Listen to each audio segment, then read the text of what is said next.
Sleep upload 163 has begun its download into your brain. No passwords, no Wi-Fi, just raw unconscious energy.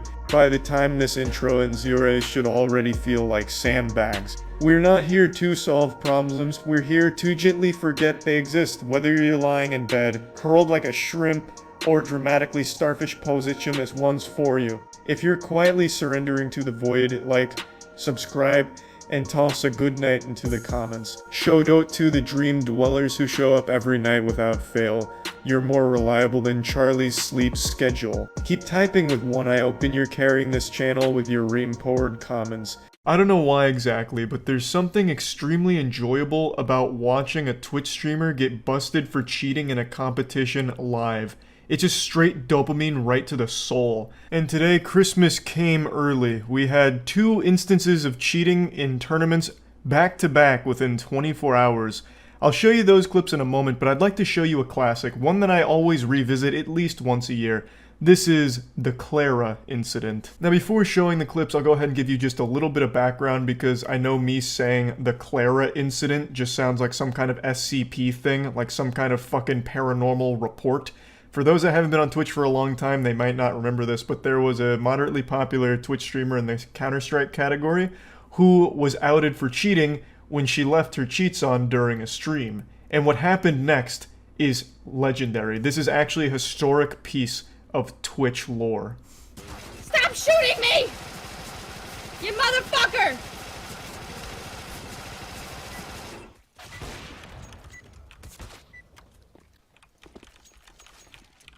Ah, what? They're mid. Mid. And all mid. I'm going back to B. I'm going back to B. So if your eyes were open, you may have noticed that she enabled some wall hacks, so she was able to see the enemies and their health through the walls, information you don't typically have access to in Counter-Strike. Even if you've never played the game before, you might find it a bit fishy that she can see the outline of them like she's goddamn Superman here with the X-ray vision. Now I'm gonna sound like your grandpa for a second, but when people used to cheat in games, it would be very obvious because you would see this. You would see all of this shit. Where, you know, like in Halo, back in the day, if you were cheating in Halo, if you ever showed your screen, it'd be immediately obvious that you were cheating. But there are streamers who get away with cheating, aimbots, walling, and all of that while streaming, so I don't exactly know how it usually goes, but this is just one of those rare instances where the person cheating was so blatantly obvious and just threw caution to the wind. Just let it all fucking hang out there and just had the fucking wall hacks on full display by accident. Hello, welcome to the Dumpling Empire. Oh shit, I just saw one. Construction, watch out, purple. Oh shit, I'm scared.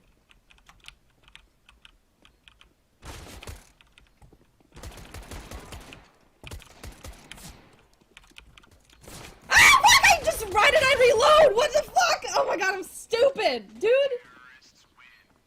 Jumpman, thank you very much, though. Welcome to the Dumpling Empire. My name is Miss Q Gemini. Welcome. We're trying to not be a noob. This is such a common phenomenon that blows my mind. Why would you cheat in a game that you are absolutely horrible at?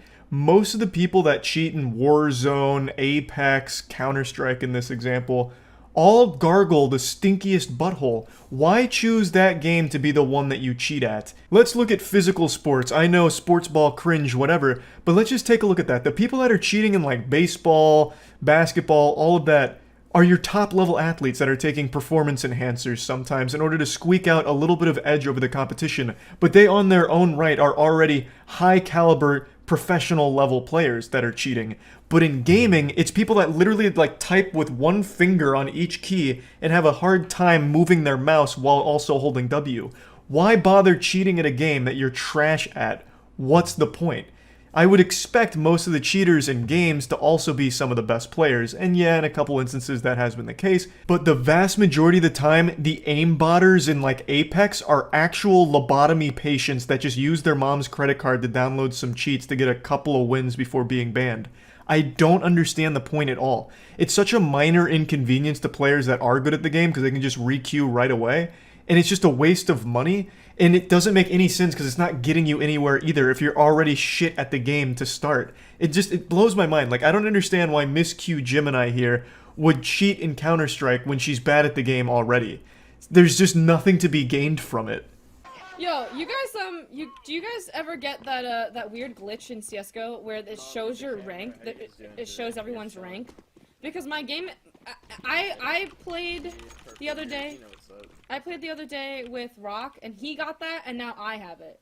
I don't know why. It's weird. Nothing banana. Wait, what the fuck? Clara!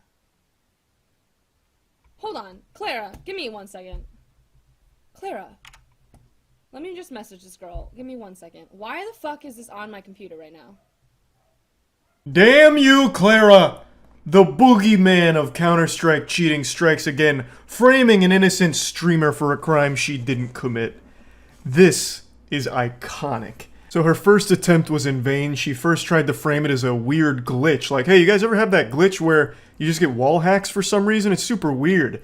And then she kind of changes that a little bit to make it sound like a virus. Yeah, I was playing with a guy who had this happen to him, and now I guess I have it happen to me. It's weird. She made it was like a fucking plague or something sweeping through Counter-Strike. She was making it sound like COVID had just hit and gave everyone wall hacks across the entire game. And then eventually she realized that's probably not going to get her anywhere. So she yells like, what is this? Just got jump scared by Goatsy or something. She's like, oh my god, turns out there's hacks on my computer. Clara? You harpy? You old battle axe? You put hacks on my computer, didn't you? Oh my god, Clara, I can't believe you would do this. Clara! I need to text my friend Clara right now. She was at my house earlier today. What the actual fuck? Yo, Rock, do you remember when fucking Clara got the fucking back ban? I'm gonna kill this girl. I'm literally gonna kill her. She promised me she didn't use it on my PC. I'm fucking done. She was here today and I was watching her. Why the fuck? Clara, out of all people, this is what happens when you let people use your PC. Okay. I'm actually just gonna uninstall this game because fuck that shit. I'm not getting a back ban because of this girl. That's actually retarded. She ended up getting more than just a VAC ban. She was banned on Twitch forever. She tried to make an alt account, and that also got banned because one of the rules on Twitch is you can't broadcast yourself cheating. Like, that's just, it doesn't fly, usually. So, that was the conclusion, and what a beautiful speech at the end. And Clara's name still lives in infamy to this day. Whenever someone's busted in a tournament cheating, you'll typically see the chat start spamming Clara, or Clara strikes again, shit like that. It really was just such a remarkable disaster. But now let's go ahead and move on to the most recent events of cheating caught in 4K on Twitch. First one happened in a Yu-Gi-Oh tournament, and this one really hurt me. This one broke my heart, because I'm a big Master Duel fan, and it was really upsetting. I wanted to puke, seeing a man disrespect the sanctity of the Yu-Gi-Oh card game. I'll go ahead and show you all three clips. It is the player on the left in the clips, so keep your eyes peeled and see if you can catch it in real time. It's not exactly smooth or anything, it's pretty brazen. It would have been less obvious if he just picked up the card that he was swapping into his hand and slapped his opponent in the face with it. Like, he wasn't exactly being secretive about his cheating. And as a result, he's been banned from future events. Let's go ahead and take a peek.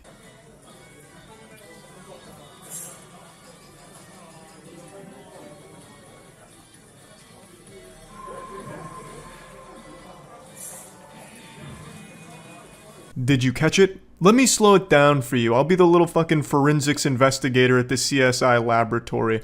Really pay close attention to the bottom card on the player on the left's deck.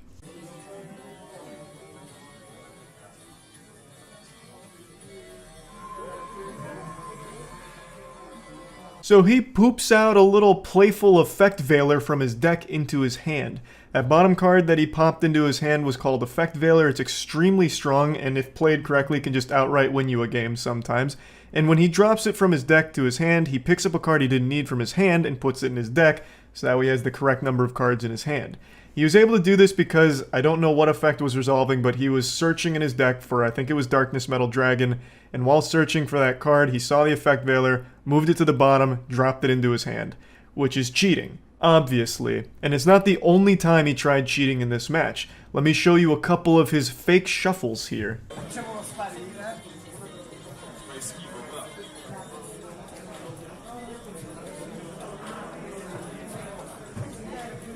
In that clip, he moved a card that was unplayable for his opponent from the bottom of his deck to the top of the deck, and then only shuffled underneath that top card without ever touching it.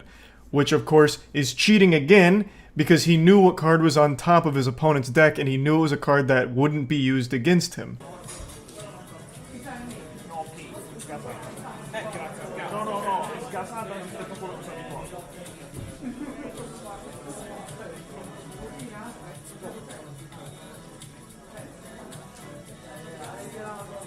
This is another fake shuffle, but this time he's shuffling his own deck, and you'll see that he saw his bottom card was strong and useful in his situation, so he took it from the bottom, put it on top of his deck, and then shuffled everything underneath it. So yeah, 3 separate instances of this douchebag cheating on live stream. You have to be extremely stupid to cheat on a live Twitch stream. On Twitch of all places where people are hyper-analytical of everything. People will spend hours reviewing every single frame of a stream if they so much as smelt something fishy. If their stream buffers, they'll go back to the VOD and sit there for hours just checking to make sure something fishy didn't happen during the buffering section. It was so unbelievably bold to try this on stream. And he wasn't good at it either. I've watched a lot of like Magic the Gathering cheaters and sometimes Yu-Gi-Oh cheaters, and they're usually smooth. Like if you're not paying attention, you won't even know something wrong happened.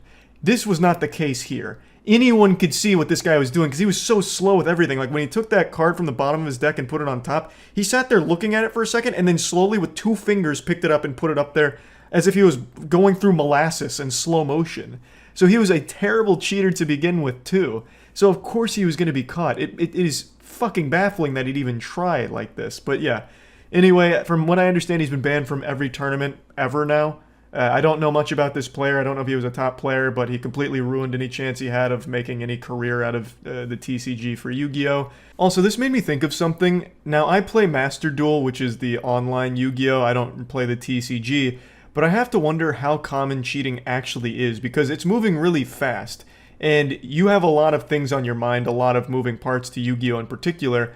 I wonder how often someone is sneaking cards to the top of the deck or bottom of the deck or whatever the case, and then the people just never find out about it. The only reason this guy was busted is because Twitch chat caught him and made the tournament officials aware of it, but the actual player he was against, his opponent, never knew he was cheating. So most of the games aren't broadcast. They're not streamed. So I really do wonder how many are cheating. Just a little food for thought, I suppose. Put the fear of God in you.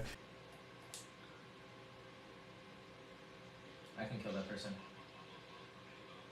No, he's by the multi-windows.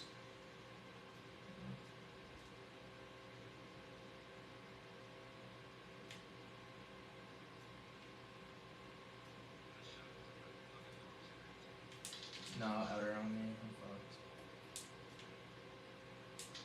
fucked. They're both there. I've seen a lot of cheaters get busted on Twitch, but this guy is by far the stupidest among all of them. Now this, to be fair, wasn't on stream. He was accused of cheating, as I understand it, and in order to prove his innocence, he set up a camera to record him and his screen during a 2v2 tournament in Call of Duty to prove that he wasn't cheating. And then during this recording to prove that he's innocent, he was cheating. The quality's dog shit, which I think was on purpose. I think he was trying to make the quality as low as possible, as much pixelation, like negative 140p, to make it really hard to see that he was cheating. But it's terrible quality, and you can still see the yellow outline of people through walls. He's using wall hacks in a 2v2 tournament while recording it himself to prove that he isn't a cheater.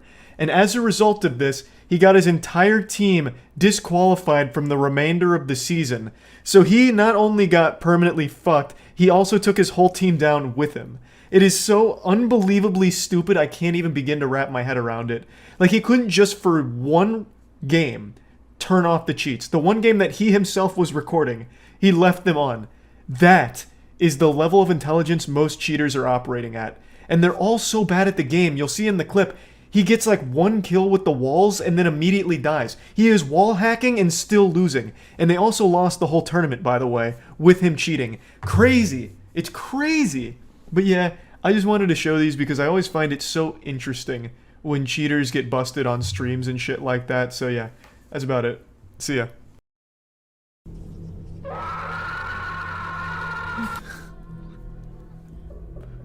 We might have a winner. This looks like a fun stinker. Pretty sure that sound effect used there was that guy who passed a kidney stone while orgasming. Very popular meme sound. Alright. This looks good. If you can handle it, yeah. This one does seem particularly scary. So I'll do my best not to wet myself. Man, you want to know the scariest thing about this game so far? 4 gigs. This game's fucking huge for indie horror. Ray tracing enabled, I'm sure. You won't last 5 minutes playing this game. True. This one does seem really fucking scary. Is this free? Nope. I just paid $6 for it. And it's gonna be the best goddamn $6 I've ever spent. Alright, I'll do my best not to fucking shit my britches. Here I come. Oh, fuck! Watch out!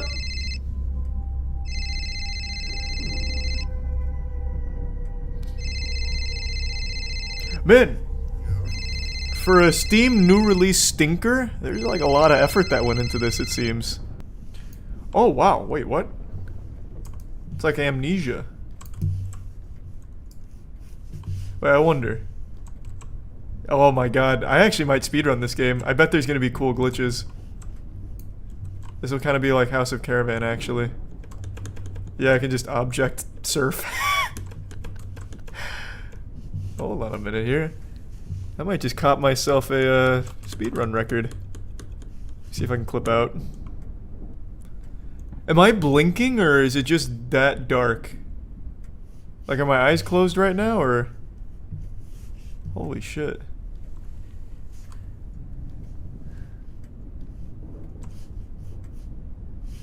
That's absolutely a blinking mechanic. This man's got the heaviest eyelids of all time. What do we got? Is your sub lasso? Whoa. Right.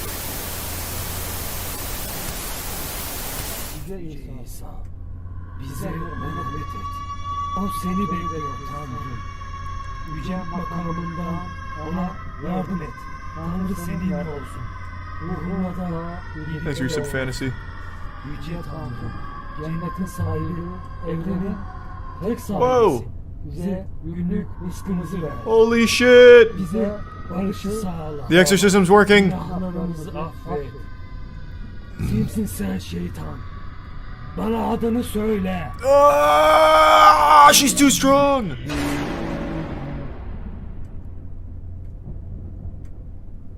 Why would they film? Who was filming that? I don't know when I picked this up, but I'll take it. Okay. All of a sudden, now F does something. Alright, now we can play the game. Hey man, I was trying to press F early on. Nothing was happening. What was that? It's like a little rat or something. But now we're good. Now I can see. It's like that Timmy Turner episode, or Fairly Odd Parents episode with King Arthur. Now I can see, now I can fight. Who's that? What is she? Like a worm?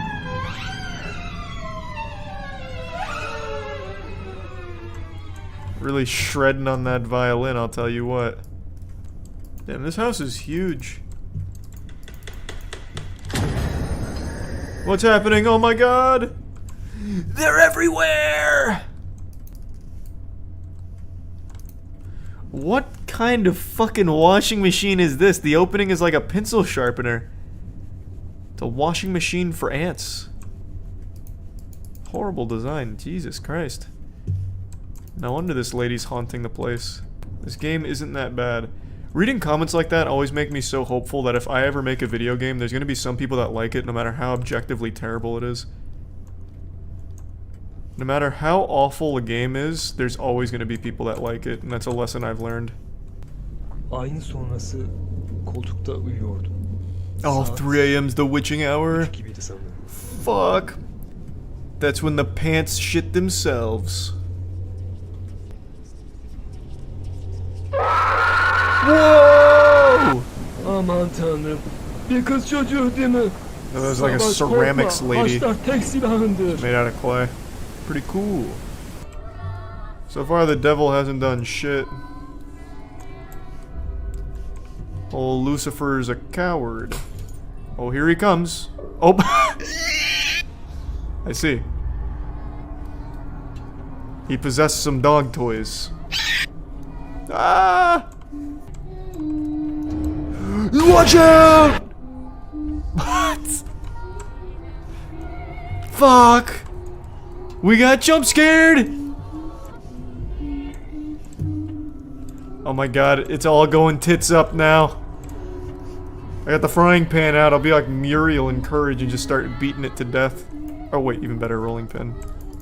Come on, this'll work, I already know it. I think I just need to go outside, and I'll be able to fly away. Yeah. I'm a genius! I'm the speedrunning god! Let's see. I'm assuming there's like an in trigger outside of the gate, because I think that's where you're ultimately supposed to go. Come on, let me over the gate. Almost. This'll work too, I feel it. I just need a little boost. I had a huge one with the frying pan. I know this'll work, just let me over. I just have to do it against the wall. Oh. That's the one! Nope, not high enough. Come on. I mean, #1 on speedrun.com for the deep lost any % route. You could just go as high as you did the first time. Yeah. Thanks for resub, Mark. Maxers in the resub Death Sling. Having a hard time getting that huge boost like I did the first time though. Oh, there we go. Alright, where do you think the in trigger is? Because I'm assuming, like most shitty horror games, it's just like on the other side of the gate. Let's see. Okay, not here. This is where the real horror experience begins. Maybe this is how it ends. An ambulance shows up. They take you to Arkham Asylum. You imagine the whole thing? Love the USA. Jumping off is just gonna send me into an infinite loop. And then I'll have to restart, which I don't really want to do. I'm assuming there's gotta be an in trigger around here. Here, let me see. Let's look up a walkthrough on YouTube, even though I don't think there's gonna be a single video on this yet, but let's see. Yeah, maybe there's just no in trigger here. Yeah, I already tried opening the gate. I can't. Nor can I do it on the other gate, because I thought for sure that'd be the end. I guess if I beat the game normally one time and see where the ending is, I can probably figure out a speedrun for it since I've already got the tech down for glitching out. Oh my god, where am I supposed to go? I already picked up both keys at Margarita's place. I don't know what I've missed. I've picked up every key, interacted with every door. What the fuck am I doing? Easy give sub triple. I don't think I'm supposed to go to the ladder yet, or the attic yet, but I can probably glitch up there, to be fair, so. I can't do anything with the painting. I don't think that's it. Why did that open just now? I've clicked this door 60 times. Okay. She's having a real giggle about it. Okay. Man, sometimes you just have to like click things a million times in this game for them to work, I guess. And there is nothing in here. Just that orc taking a bath. Okay, I don't think there's anything left here except the attic. And that locked door. Oh. Alright, we did it. Ah! Watch out! What? Oh, it's all going crazy! Ah! She's casting a spell! It's parcel tongue! Okay, that's every door here, everything here, except the attic. Which is still not accessible. Oh, it's a Freddy Fazbear animatronic thing. This game has it all. Five Nights at the Deep Lost. What? İyi akşamlar. Good evening, Bey. officer. Konuşmalarını aramasın. İyi günler tavsiye. What happened? Did I just get, like, arrested for tax crimes or something? What is going on? Orayı kendim çözmem gerek. What? Alright. Time to solve this case myself. So it looks like to progress in this game, you just wander around aimlessly until for some reason something happens. Oh, we're getting somewhere. Hey, what's up? Alright. Okay, that's still locked. That's the only locked door.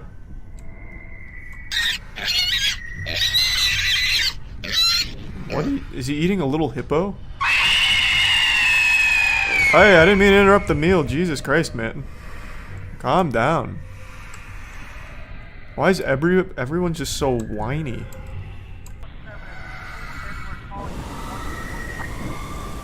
Officers, please help! There was like a tiny, like, shadow demon eating a small hippopotamus. I don't really know how to explain. Clip through the locked door. Oh, good idea, actually. Maybe that is where the game ends. Let's see if I can actually clip through this. I think with enough speed I can. This is not gonna work, I don't think. I can do it on the other side because of a flat surface. I can't really do it here. I just get stuck on too many things. Can't use the ladder. I can't pick it up. Because I'm out of ideas. I don't know how to actually beat this game normally.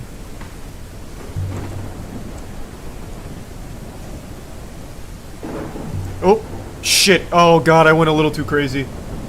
Fuck. I blasted myself into oblivion. Oh, shit. Whatever. Where am I? Alright, well I guess that's where that ends. Oh, I can't even pause the game.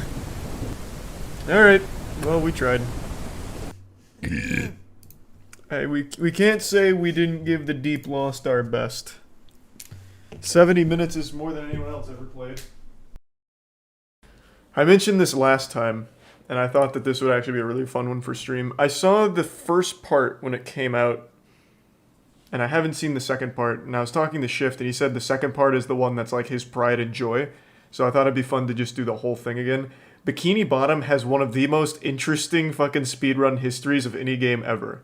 It's so wacky, and not many people apparently know how crazy it gets, so I thought this would be a really fun one. Battle for Bikini Bottom Rehydrated is slated to release this year on all current generation platforms and PC. You might be asking yourself, why? Ladies and gentlemen, I'm SM. In 2002, SpongeBob SquarePants Revenge of the Flying Dutchman was released for the PlayStation 2 and GameCube, making it the first entry in SpongeBob's 3D lineup. And this game was not initially received as a treasure. This shit's ass. What the f*** is that? SpongeBob betrayed us! Oh, it's from the lost episode. Or burn. I remember that. Burn. Burn, I say. Burn! I This forgot game all about that. should not be played. SpongeBob SquarePants Battle for Ye Bikini now Bottom, we're a cooking. 3D platformer and adventure game with a simple plot. Plankton creates an army of robots to procure the Krabby Patty secret formula, and they run amok. You, as SpongeBob, and his best friends Patrick and Sandy, must foil Plankton's scheme. The game, despite receiving mixed reviews upon release, became a huge success. Pretty and set good the though, all SpongeBob things video considered. game franchise ablaze. The game sold Higher than, like, 3.22 Cyberpunk. million copies worldwide across all consoles, with the PlayStation 2 version contributing more than half of those sales at 1.7 million. The game's fans, where were they? Well, the fandom still existed, but it was scattered, ununified. Unlike those of other popular games Like from Chaos its era, no Emeralds. serious efforts to keep the game alive and interesting gained any traction. It seemed Battle for Bikini Bottom had missed the golden opportunity of riding the internet's rapid growth during the early 2000s. God, this is so nostalgic. I don't know how many people will remember, but Siglimic made Twitch. Twitch is forever indebted to Siglimic. The only time Twitch ever really started to pop off was when Siglimic was doing Mario runs. Oh my god, it was so good. Oh, those days. I remember spending like most of a summer watching Siglimic's runs on Twitch. That was like the only time people would ever talk about the site, because Justin TV had just fizzled out, and then it was all on Siglimic's shoulders to carry an entire live streaming site by his fucking self. So good. Those runs were legendary. Would someone like to try this speedrun? It would be getting 75 golden spatulas, then beating the final boss. Maybe someone could do a 100% run if it isn't too long. The game's kind of long, so multi-segmented runs will do. Aww. These cries for attention were usually met with contempt from more established members of the speedrunning community. Hey! You. Requesting runs around here rarely gets anywhere. Since you seem to have enough interest in a run to post a topic, why not you? True. Get fucked. He didn't. Over 1 year after the creation of KT's thread on August 18th, 2011, a user named Yoshimaster replied saying that he got a run that was around 2 hours and 30 minutes long, using a new, groundbreaking glitch. He posted a video containing a wait, this maneuver on glitch the was Jellyfish found Fields back taxi then? pad, which resulted in an odd glitch that appeared to allow SpongeBob to go out of bounds without being stopped. Holy shit. This glitch, which later became known as hand disabling, is performed by leaving a zone with the hand on screen. The game would usually prevent the player from jumping into this ditch to collect the spatula before accessing the challenge, but with Yoshimaster's new glitch, he could collect the this guy spatula really without fucking being busted stopped. it wide open But the early. big time save from this. Meanwhile, KT had claimed another world record of 2 hours and 37 minutes on October 24th, 2011, still with no video available. On October 23rd of 2011, why are they accepting that KT then? claimed he'd achieved. When he finally found means of capturing his PlayStation 2's gameplay, KT claimed he recorded a full run and was, editing out the loading screens Oh my to God, avoid this guy's a sacrificing fraud! too much valuable time. May 24th, 2012, Rocky. Cole posted several videos containing new strategies, which actually included the Robo Sponge Skip found by J-Lun2, and also the long-awaited police station climb. That's right, Cole figured out how to reach the top of the police station by bouncing between the hub barrier What a and the cool police way of station doing walls it. repeatedly. This discovery truly established Cole as an abstract thinker and a problem solver. It seemed all this time while Cole was working on sequence breaking and reorganizing spatulas, the task community was trying to straight up skip the entire game. Yeah. As 2012 carried on, it became clear. Fun fact about that, when Rehydrated came out, there was a way of basically skipping the whole game. How did it work again? You could basically beat Rehydrated, and I think it was 2 minutes. Let me see what the record was. Don't know if you still can. And I think this video predates the Rehydrated release, so it probably won't be addressed here, but I think it was like 2 minutes and you could beat the whole game. It takes you right to the end. Let's see. 1 minute and 11 seconds was the record here. But yeah, you could skip the entire game in Rehydrated. It's not fun, which is why I didn't run it. It's just a menu glitch, if I remember correctly. But you see, like, it's not a really fun speedrun. I love super short ones, but only when they have cool tech. Menu glitches are just never fun as a speedrun. Also, before I forget, because someone recommended I look at this, let me see it real quick. There's a Nosferatu speedrun that he wants me to try, because it's 41 seconds. Let me see if that has any cool tech.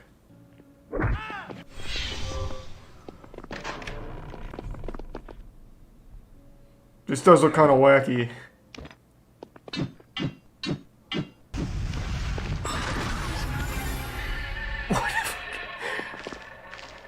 He's just throwing sand on him? What is that? As the evil Malachi falls defeated, you... Okay, I'll learn the speedrun. You're right, that does look kind of fun. That did look kind of fun. 9 days later, Hazel completed a race in 1:45:29, another new world record. And 4 days after that, Cole took the world record back again with a 1:42:52, Not beating her race bad. by 2 minutes. This And would it's mark only the been beginning 3 of a years friendly since rivalry starting it. between the two while collaborating on their Kinda passion fucking popping project. off. Cole uploaded an astonishing time of 1:27:31 to his YouTube channel. Jesus He had Christ, achieved the Cole's first the sub chosen one, 130 the and prodigy. left Hazel's personal best The actual in fucking goofy dust. goober.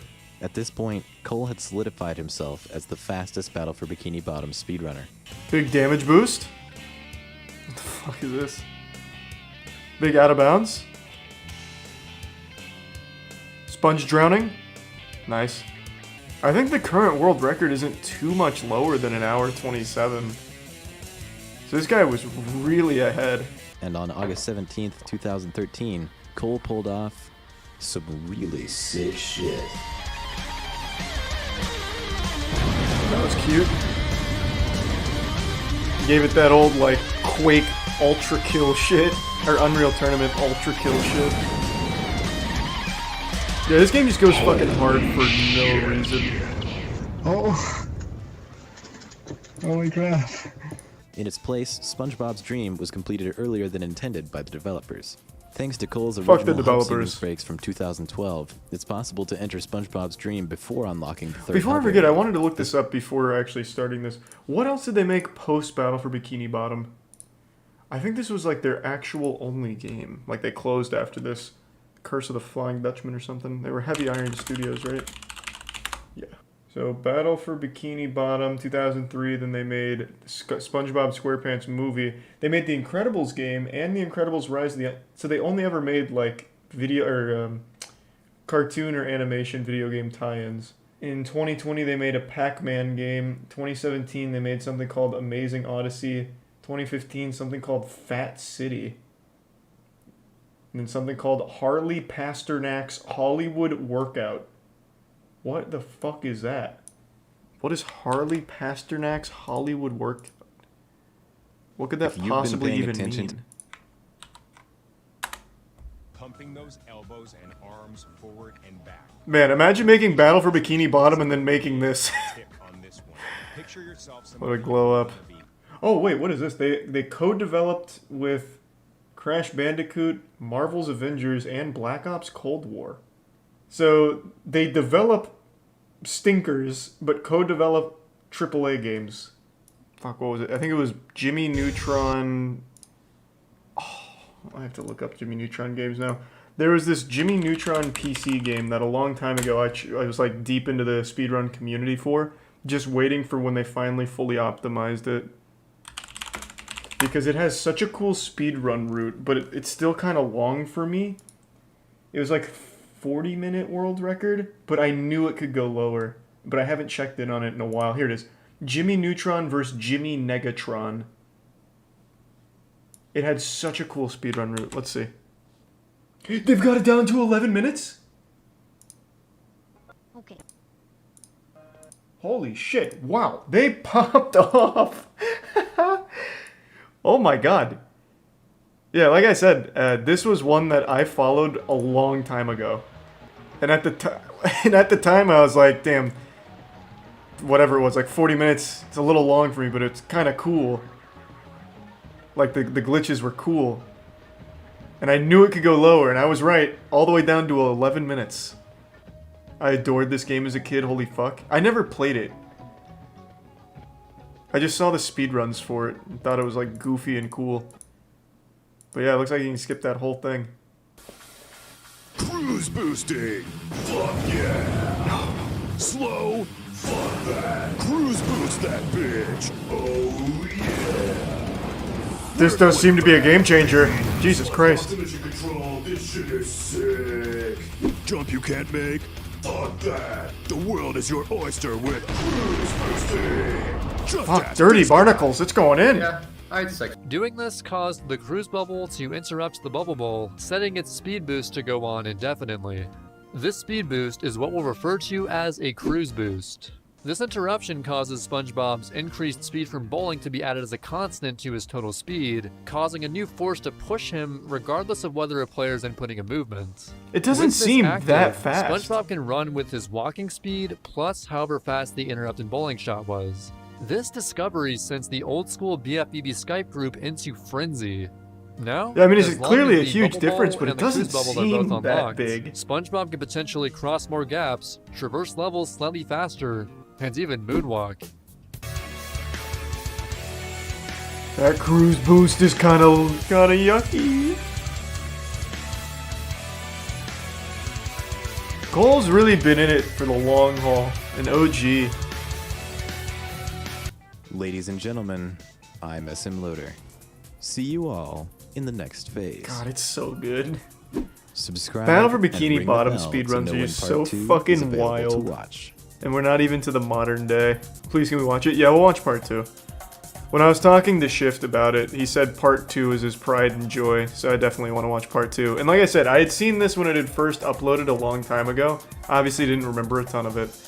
But I don't think I ever saw part 2. So that will be entirely new for me. With experience collecting every spatula in the game in a variety of scenarios, Fuff's movement would quickly evolve to the best the game had seen up until this point. Fuff would soon achieve the first 108 in Battle for Must say, it's really impressive that he was able to on figure March out all 15, this just by watching runs. 2016. True. Though Fuff's world record still used the Though route set I also forward by did that Cole and the with forum House of community, Caravan, just there were saying. still some small There's no optimizations tutorials, just I that stood watched out. it and Fuff's runs showcased learned it, early just attempts to saying. manipulate Cool. Robo Sandy's I did the clothesline same. move by luring her to the edge of the stage, Granted, which would cause it to the game was only initiate 30 earlier seconds than long. normal. And in the new world record holder was making an effort to polish the game he'd inherited, allowing for more consistent paces and faster improvement. Fuff again improved his world record to a 108.24. We're approaching that 1 hour barrier. By now, his stream community was far more established and supported his efforts to optimize the game. Some members of the older community even returned to watch Fuff's improvement, and they were eager to ignite the chat whenever he entered the final boss on world record pace. It was reminiscent of the good old days. Fuff's stream to was be fair, it's slowly only been a uniting year. Battle for Like, Bikini it's not like fans it of was past and ancient. present, yet still, many could not get over the hurdle of learning the speedrun. That question. His primary motivation behind achieving this goal was allowing himself to create the tutorial video for Kona and the rest of the small community beginning to form around his channel. And at this point, Shift probably wasn't even aware of what times Fuff was achieving. It seemed he was oblivious to anything outside of his own community, and the same could be said for What the a other small grind. communities on their own islands as well. That is, Speedrunning until an without elder even member knowing of what the world record mainland is? invited both Shift and Fuff. Yet another Nice. new world record holder in the same year. The game's competition had been revived, You need to yet give some both runners schnoz. knew there was still lots of room for improvement. Fuff would demonstrate this 4 days later in response to Shift's first world record. Man, this is malicious. Your time is up. There's no With both mercy. runners so close to the next minute mark, Piling corpses the in the race to streets. 106 was on. Shift and Fuff's competition would mirror that of Cole's and Hazel's from years ago, even to the extent of representing their respective countries. With USA and Canada chants flooding Twitch chat, the second renaissance was in full force. On June 11th, Thanks for the resub, Connor. 2016, viewers checked into Fuff's stream to find him on insane pace, nearly 50 minutes into the run. He was already on the he perfect line chokes, for a though. 106, over half He a can't minute do it. ahead He of can't his do it. 107.03. He's But not this built for run it. could even skip straight to the 105 if the stars aligned.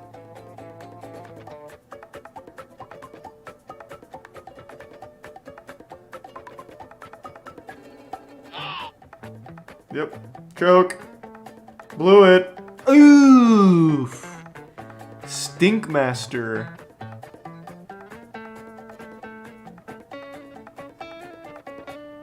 Fuff was unable to clutch a 105, but did close out the first 106, and this run set the stakes way higher. Yeah, what'd I tell you? Yo! Will SpongeBob be able to neutralize the giant robot's brain? Let's go. Shift reclaimed the world record by a margin of As you 8 get to seconds, Boston. bringing it back to the USA. With both runners actively grinding, the community wondered who would achieve the first 105. Fuff's best paces were faster by far. Then from out of but Shift's nowhere, consistency with Ms. major Kiff tricks gets allowed it. him to compete. Then finally, on June 27th, 2016, race. the first 105 Sleep well. in Battle for Bikini Bottom 80% was achieved. At last, Shift achieved a minute break of his own, and split really early. But it had been done. The run was retimed to 105.52, and now it was Fuff's turn to answer back. Wait, no, stop it, stop, no! No! Fucking stop! Where can I even cruise boost? What am I gonna do? Oh what am I? God, are you fucking kidding me? Some admired Shift's display of passion, while others just couldn't hang. Members of the community questioned how Shift's behavior would impact the image of their community, What? while others became hooked on his intense personality. But Shift claimed that venting allowed him to cool down. It's fucking after tragic SpongeBob. time lost to avoid tilting. And We his need him to be more personal professional. bests seemed to back this Our up. PR This runs a department. good showcase, though. Runners grew more passionate as well. You didn't do Sandy's dream. As summer progressed, the shared endeavor to revive Battle for Bikini Bottom formed a small friend group, which seemed to be a first in the game's history. In the old era, the runners were merely just friendly acquaintances. Wait, is this real? Is this a real story from you? I used to try to speedrun this. I spent over 200 hours and ended up not being able to beat my score from playing the game normally. Fucking rip 200 hours, man. Jesus Christ. What? How? Bro, 200 hours is actually an absurd amount of time to dedicate to one thing. Like that's a lot. 200 hours is enough to actually get close to 99ing something like rune crafting in RuneScape. That's a fucking ton. You couldn't beat, like, the normal score? Jesus! I expect more of you. Come on. No! Yeah, who did this voice? It is spot on. Jolly Swagger, Cole's young ward. Trained from birth by the wise sage. He's genetically engineered to put up with everyone else's bullshit. Jesus Christ! Fuff, no! Fuff! And Fuff, the 118th. Makes the sponge run smooth like maple syrup, or some other Canadian thing. Here one day, gone the next. The international circle jerk of super acquaintances. And Roston.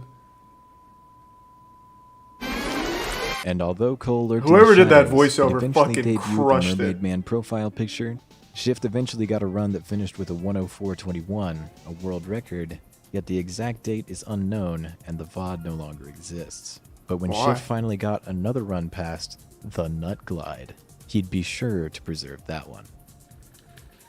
Oh! Holy shit! Holy fucking shit!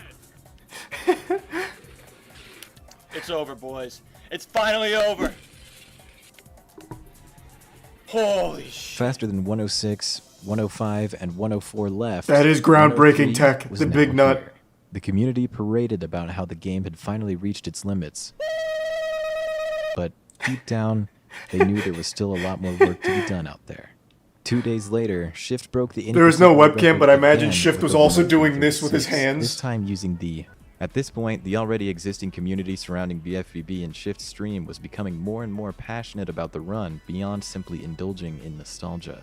Other members of the general speedrunning community noticed Shift's he's daily pulling attempts away. to lower the world record throughout the summer of Oh, but Jared? 2016, and he began to build a Krakatoa? significant following solely through speedrunning BFBB. He kept the game as one of his side focuses while preparing for his showcase of Ed and Hey! Eddie's adventures in the mainstream Just talking speedrunning about marathon, that. Summer Games Done Quick. During this showcase, he'd put on an outstanding display for over 100,000 viewers to see, and gained quite a following from it.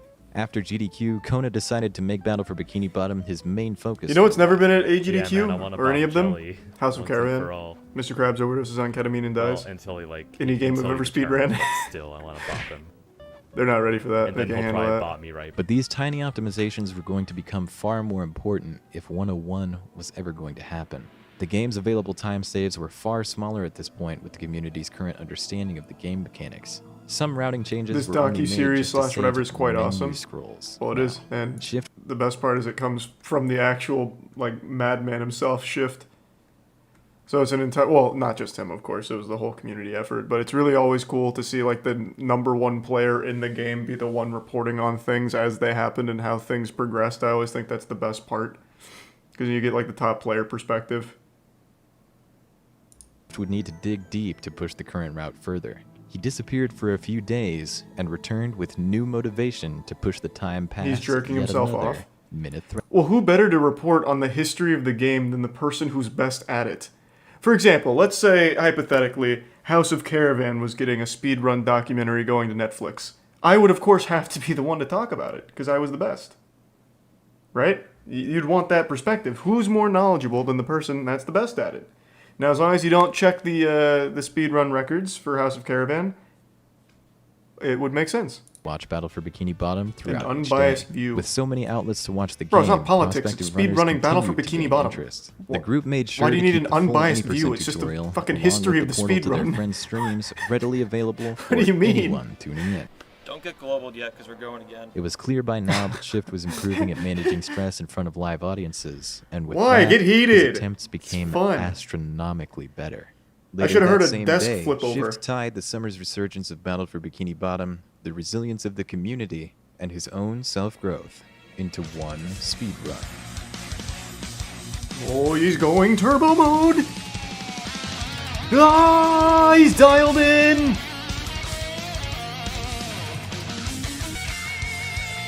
$101.52, I'm calling it. Fuck. Dropping the mic.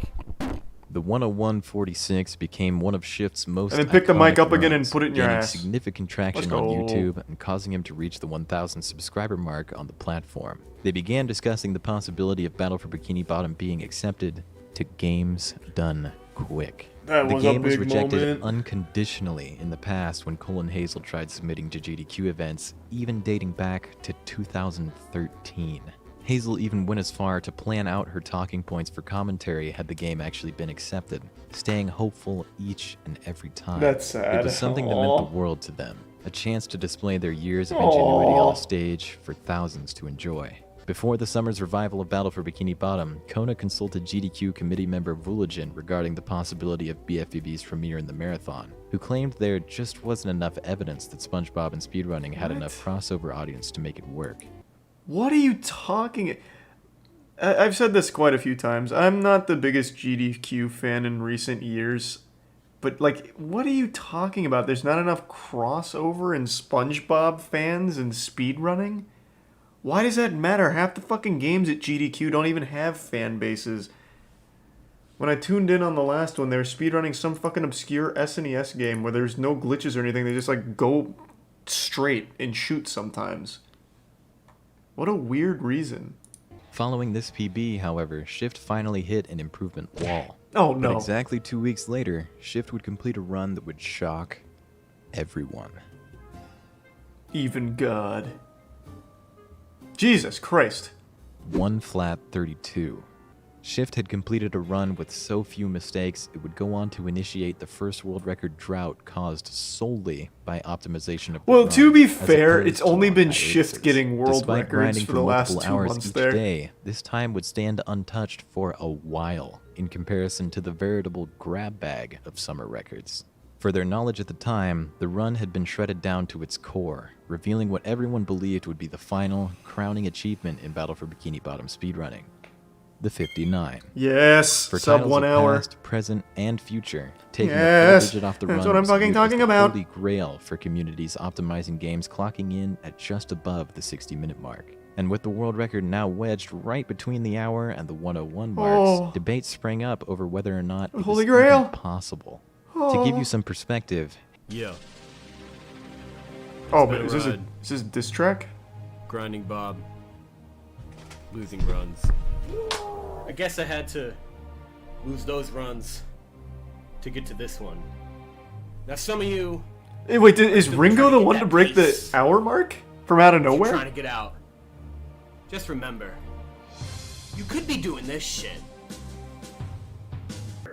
on September 17th, Shift uploaded a video called Hammer Skip, which showcased a clean, modernized hammer AI manipulation where he also jumped off the Oh, hammer's head, but this time set up a damage boost. By inputting a frame-perfect triple jump out of the boost, the cliff could be cleared without waiting for SpongeBob to drown and respawn. As a quick refresher, the window to combo. hit these types of jumps, missing the old-school fountain jump or the Goo Lagoon tower jump to the sock landed the player on safe ground to try again.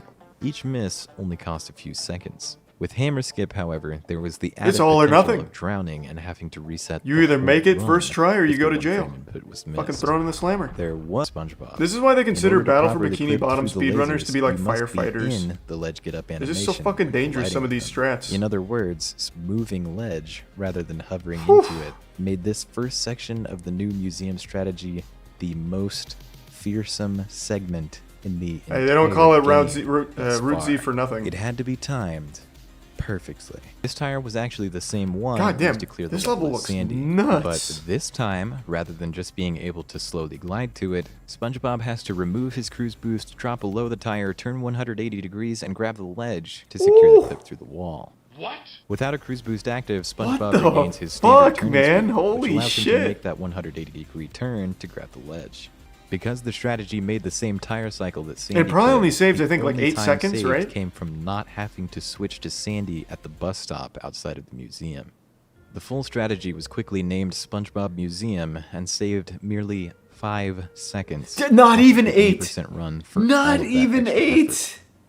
During this time, when Battle for Bikini Bottom's world record had finally Anything found for that stability, sub-hour, the inner though, circle of goddamn friends it. began organizing community Gamers events. deserve Though it. Kona had announced his retirement, and these streams were quite successful, often peaking at over 300 viewers and creating many Good memorable shit. moments. He's ahead by so much. If he goes for it, he's insane. He's actually crazy if he goes for it. He's a clinical madman. Lock him up. A psychopath. And of course, it introduced Shift's viewers to some of the other community members that they weren't aware of, while giving newer members a chance to get involved. I gotta rip some ass.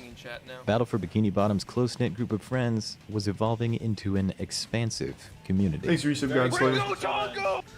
Make your own GDQ. With a community of runners grinding for improvement. it Before was- people misunderstand, I think GDQ as like a concept, I really like what GDQ does. I think they do great work. But over the years, I think the way they go about their GDQ, especially with the selection process as well as who's allowed to even run in the first place, I think is unnecessarily strict and takes a lot of like the organic fun out of the event that it used to have. So I don't want anyone to think like I hate GDQ and I hate what they do, because I really do like GDQ and everything about it conceptually, as well as the runners that always do great work and the actual organization of the event. But they make it such a corporate process on trying to be like squeaky clean, super family friendly.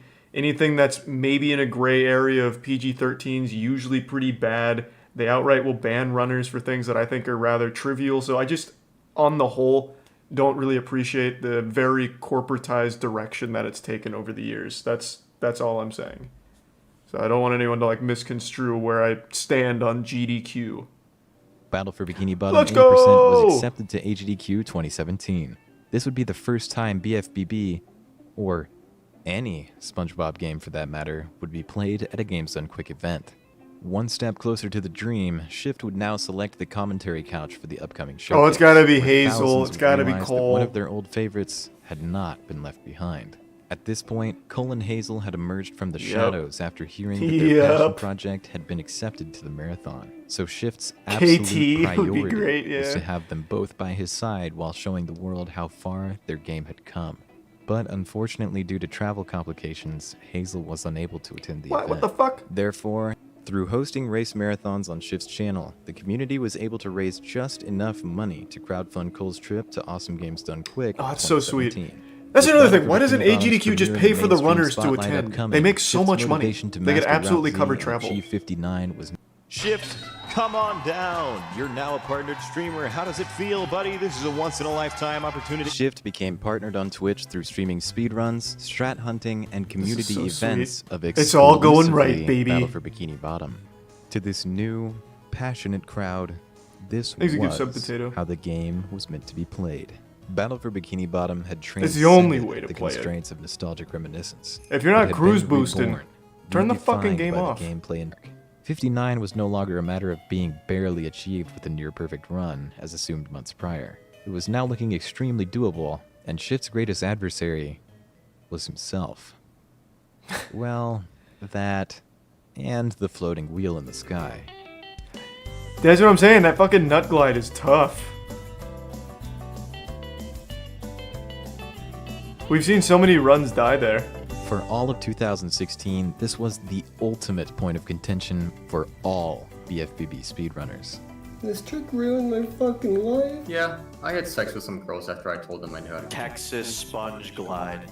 It was pretty. Meaningless sex. Texas Sponge Glide had been found during the explosion of Oh, new all right strategies then. following cruising, Thanks, and Yusuf nearly Power 3 Man. years later, it was still an enigma. The runners just could not figure out what caused the glide to stick or send SpongeBob skydiving feet first. And by now, Shift had implemented a personal best playback camera to compare his current best times to his live attempts. Just That's- look yeah, at that's a how cool close idea. the end of this run truly was.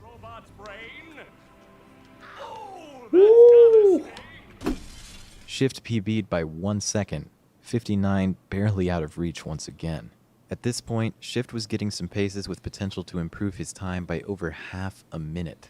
Battle for Bikini Bottom's 2016 began with hopeful retirees He needs a waiting real for a miracle, challenger. and finished with an expansive, A serious lively community gamer. having experienced several. More than 9 minutes of world record Oh, actually, improvement, Red Moss a is set right there. showcase in games done quick. After losing countless 59s to this late game monstrosity, it appeared to have finally been solved. We finally got the Not to raid boss mention, down. Another arcane, field-based gatekeeper from the Cole era had been slain. Without this major roadblock or fears of losing runs in Texas past the 50-minute mark, Shift was now fully confident in his ability to beat the game in under 1 hour. Oh, he has a free 1 hour now. 2 days later, Sub-hour? Shift started his usual stream, completely Like silent. sub 10 minutes. But Shift had apparently lost his voice from illness and told everyone not to expect the run to define an era on this day. And surely enough, he was right. They'd get both of them. Uh-oh. Maybe tier 1 God Cactus. He's going full Route Z. Nothing's being held back. It's raw! Easy rock skip too? We might be looking at a 57. Free Texas glide. And wins the 50-50. Oh! You want to see me do it again? What a fucking machine. This time is gonna sit for. He sounds dead. Well, how would you sound after you just saved Bikini Bottom? On January 4th, 2017, the Battle for Bikini Bottom community slept soundly, knowing their game had finally been beaten in under 1 hour. 10 days after the 59s, it would be the community's time to shine. Oh! Battle for Bikini Bottom I totally 80% forgot. in HDQ was scheduled for Yeah, it hasn't January even happened yet. 14th, 2017 at 9 Yeah, we were a.m. still like in the Eastern very Time. beginning of Cole's 2017. trip was fully funded, and the other couch members were good to go. With the hour-long run now scheduled for 8 a.m., the community feared that many waking up to see the Optimal run at time. 9 a.m. would miss the whole thing. Jesus Christ. That no matter The the outcome, gang. this would be historic. Cole and Shift, the faces Look at of the game short-haired during their Shift. respective eras, alongside two runners who had Bro, look at that volume. That hair, man. So much fucking volume. It's like an extra 6 inches off his head. Fucking jealous, man. That's crazy. Yeah, maybe it's not even hair. Maybe his brain's just that big. And it's just like hidden in here in this dense forest. And they've really pushed this game, so look forward to that coming up in just a moment. A lot of enthusiasm there. I like it. That was good. Yeah. God, I hope he world records at GDQ. You guys are gonna be entertained, trust me. He's going for Route Z. At first try. There we go. That was really good. And everyone has their own little setup. And we got a first try. The full-blown Route Z at We got through GDQ. This whole process of waiting for him to slam. Thanks, guys. And we're coming up. And time. Hey, a 102 at the big stage. 90,000 Okay. watched live as Shift disabled the hand on the jellyfish taxi pad. And by the time Shift hit the final fuse, that number had doubled. 180,000 watched live as Shift performed the game's most iconic tricks, even nailing Hammer Skip and SpongeBob Museum for all to see. Cole was the original runner of this game. Gave us the baseline for what this game is today. We probably How wouldn't even, none of us would be cute. here without him right now. So I'd like to give a shout out, personal shout out to Cole right here on the couch, getting SpongeBob and a GDQ. Who would have How thought? whole, Jesus, game's how really taking everybody incredibly by surprise. wholesome. You guys too for supporting. The run Hey, was thanks such to an Tier 1 overwhelming Jared. success that Fuck Shift yeah, was man. offered a person. Battle for Bikini Bottom had become a sensation. I imagine it was their The most showcase viewed run single even caught game the during that attention of Jason GDQ. Horner. See you all So good. in the new era. So fucking good. Subscribe and ring that bell to know when parts 3 and 4 are available to watch. God, it's so fucking good. Oh yeah, Shift also has like really long hair now. But yeah, I found Shift's... I don't remember when. There was a clip that I saw of him where he was talking about how much he dedicated to this one game. It was a clip about how he turned down social like gatherings or like going out with friends in order to perfect his Battle for Bikini Bottom speedrunning and stream it. And I remember seeing that and I was like, holy shit, what a fucking grind. Like it was an actual Sigma grind set. I wonder how many hours just streamed the Battle for Bikini Bottom he has. Let me see. I'm going to look it up real quick. Would streamer charts tell me? Let's see. I can tell you for the last 30 days he has streamed no way, this is right. In the last 30 days he streamed 397 hours of Battle for Bikini Bottom in the last 30 days. There's 730 hours in a month. So he streamed, holy fuck. Like I said, man, this guy is full-blown Sigma grind. That is, yeah, I think that comes out to what, about 13 hours a day? 13, 14 hours a day? Oh, here we go. Actually, I just got it. He has 12,198 hours streamed of Battle for Bikini Bottom on Twitch. His second most streamed game is Super Mario Sunshine at 329 hours. So yeah, about 12.2k hours of Battle for Bikini Bottom, and that's only streamed. And I imagine most of his running, at least early, and probably with like routing, I always get that mixed up, is probably pushing it towards that 16,000 hour ballpark, I would say. Bro's dedicated his whole life to SpongeBob. Yeah, and that's, like I said in the clip, that's what he was saying. Like, he really committed to it, truly believing in the future of it. And he was right. He has a full career out of it now. So the gamble paid off. He's able to live off of the success of his talent in Battle for Bikini Bottom. Well, not only that, also his personality. People just also like him, so that definitely helps.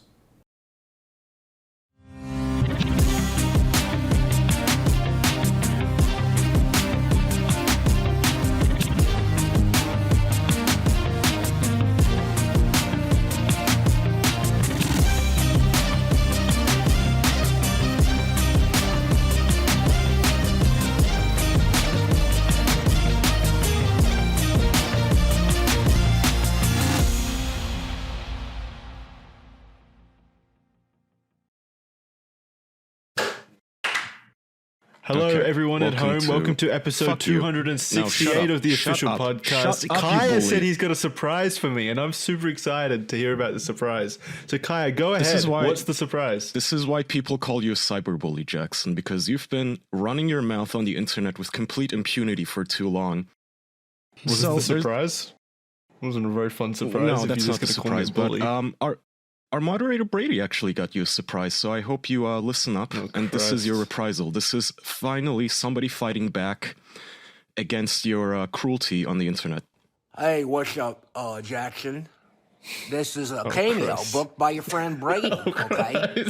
And, I've decided to let me, Francis, cover this one because Boogie was a little embarrassed to talk to you about this stuff. But I heard that you like to roast me a little bit. You like to make fun of me, because I'm fat. Because I'm weird, huh? Because my house looks like a fucking shrine to inceldom. Okay, I don't give a shit, okay? At least I don't fucking play with Legos. At least I'm not obsessed with dinosaurs, you old bitch. At least I don't own a bunch of lizards. I own dogs like a normal fucking person. Okay? I bought my house ready-made. I didn't have to build a shitty fucking house. What? He knows everything about me. It's gonna be a goddamn eyesore. Fucking McMansion, go fuck itself, okay? All right? Why don't you get a tiny house for your tiny fucking ego? You and your fucking lizards can go fuck yourselves. How about that? How about that, Jackson? Huh? How about that? Go fuck yourself, Jackson. What the fuck? All right, Jackson. So you finally been called out. How It's about time. How much did that cost? There was a lot of passion in it from him. $50. You know, Yeah, that's he really gives you your money's worth. I agree. Yeah, I feel like that's worth it. Good job, Boogie. Thank you for that. I appreciate it. That made my day. And thanks, Brady, I guess, for setting that up. That wasn't Boogie. That was Francis Jackson. Yeah. Yeah, but as we've learned in previous episodes of the podcast, they're pretty interchangeable. I think Francis is the real personification of Boogie. Boogie is who he aspires to be, and this is using his own words as well. He says that the character of Boogie is who he aspires to be, but he's usually more similar to his Twitch personality, which we all know how that one went. Here you go again. You didn't even have to pay me $50 for that one. You piece of shit. Yeah. You know, the funny thing is on Cameo, you can also pay people for they have like a corporate tier, which is like $300 or something, where I guess you can pay people to address your company, or you can use their imagery as part of your company for like advertising or some shit. I don't know. But I figured that could be fucking funny. I thought the blanket thing on Cameo was you're not allowed to use it for like endorsements and sponsorships. No, you can. That's like half the point of it. I tried to hire some Cameo people a long while ago, and every single one of them turned it down because it was an endorsement. Yeah, I feel like Andrew's right. I feel like most of Cameos are just like happy birthday or or like answering machine messages or shit. Yeah. Yeah. Well, okay, so this tier says for business, engaging video content for your company, customers, or employees. I don't know what that means, like engaging content for employees. Yeah, I think legally, especially if they're a big name, they can't endorse or like put their name behind anything. Oh, that is a good segue into a topic I put in our private chat. They are making voice-verse NFTs now, because of course. Oh, yeah. Which are... So, okay, have you guys seen this? Does anybody else Troy want to Baker explain just this? ruined it. Yeah, Troy Baker just posted that tweet and got ratioed to like straight oblivion. It got fucking rightfully blasted. so. He's so Let condescending me in read it. his So, message. Troy Baker, very famous voice actor, tweeted, "I'm partnering with VoiceVerse NFT to explore ways where together we might bring new tools to new creators to make new things and allow everyone a chance to own and invest in the IPs they create. We all have a story to tell. You can hate, or you can create." Or you can create. What a little beat. Yeah, that's catchy. Troy. And then it's a Thank you. drawing of him. So the thing is, apparently what this is, you buy this NFT, and then what you own when you buy the NFT is a voice synthesizer, I guess, and you can make it say anything. Like you own the voice. You buy the NFT, and then you can, I don't know, make it say "suck on these nuts" while you're like teabagging someone in Halo or something, I guess. But the funny thing is, you guys know the site 15.ai or whatever it's called? Yeah, they that stole makes it like from fake it. voices. Yeah, they stole. Yeah. So it turns out that this NFT project stole just that site, basically, the algorithm, and the owner of that website is fucking angry about it. So they got Rightfully plagiarized. so. Yeah, rightfully so, of course. And well, the NFT project has been tweeting apologies for like days now. Multiple apologies for multiple different things. But what caught my attention is they say, voice NFTs provide unlimited perpetual access to the underlying AI voice that the NFT represents ownership of. If you own a voice NFT, you can create all kinds of voice content and you will own all of the IP. How? Like, so does that mean I could buy Troy Baker's voice and then just make him say the N-word for 10 hours and sell that? I feel like he'd have a problem with that. I also don't think there'd be a super large audience for that, at least not to the levels of like The Last of Us or whatever other roles he's been in. Hypothetically, can he do anything about it? Because I definitely don't think he would be all right with that. And I don't think he would like sign his rights away for that to be done. But he doesn't So get I'm a choice, calling right? bullshit That's what he's saying. That's what they're saying, is that he doesn't... Yeah. He can... I don't he believe can it. say that he's not all right with it, but once you own the voice or the AI underlying it or whatever the fuck they said, it doesn't matter what his thoughts are. Which I don't understand what was in it for him then, because that's a stupid. lot of money, I assume, to plug Yeah, this. he just gets a lot of money. Yeah, but I assume he also gets a lot of money from his career, in which his voice is like the main aspect of his career.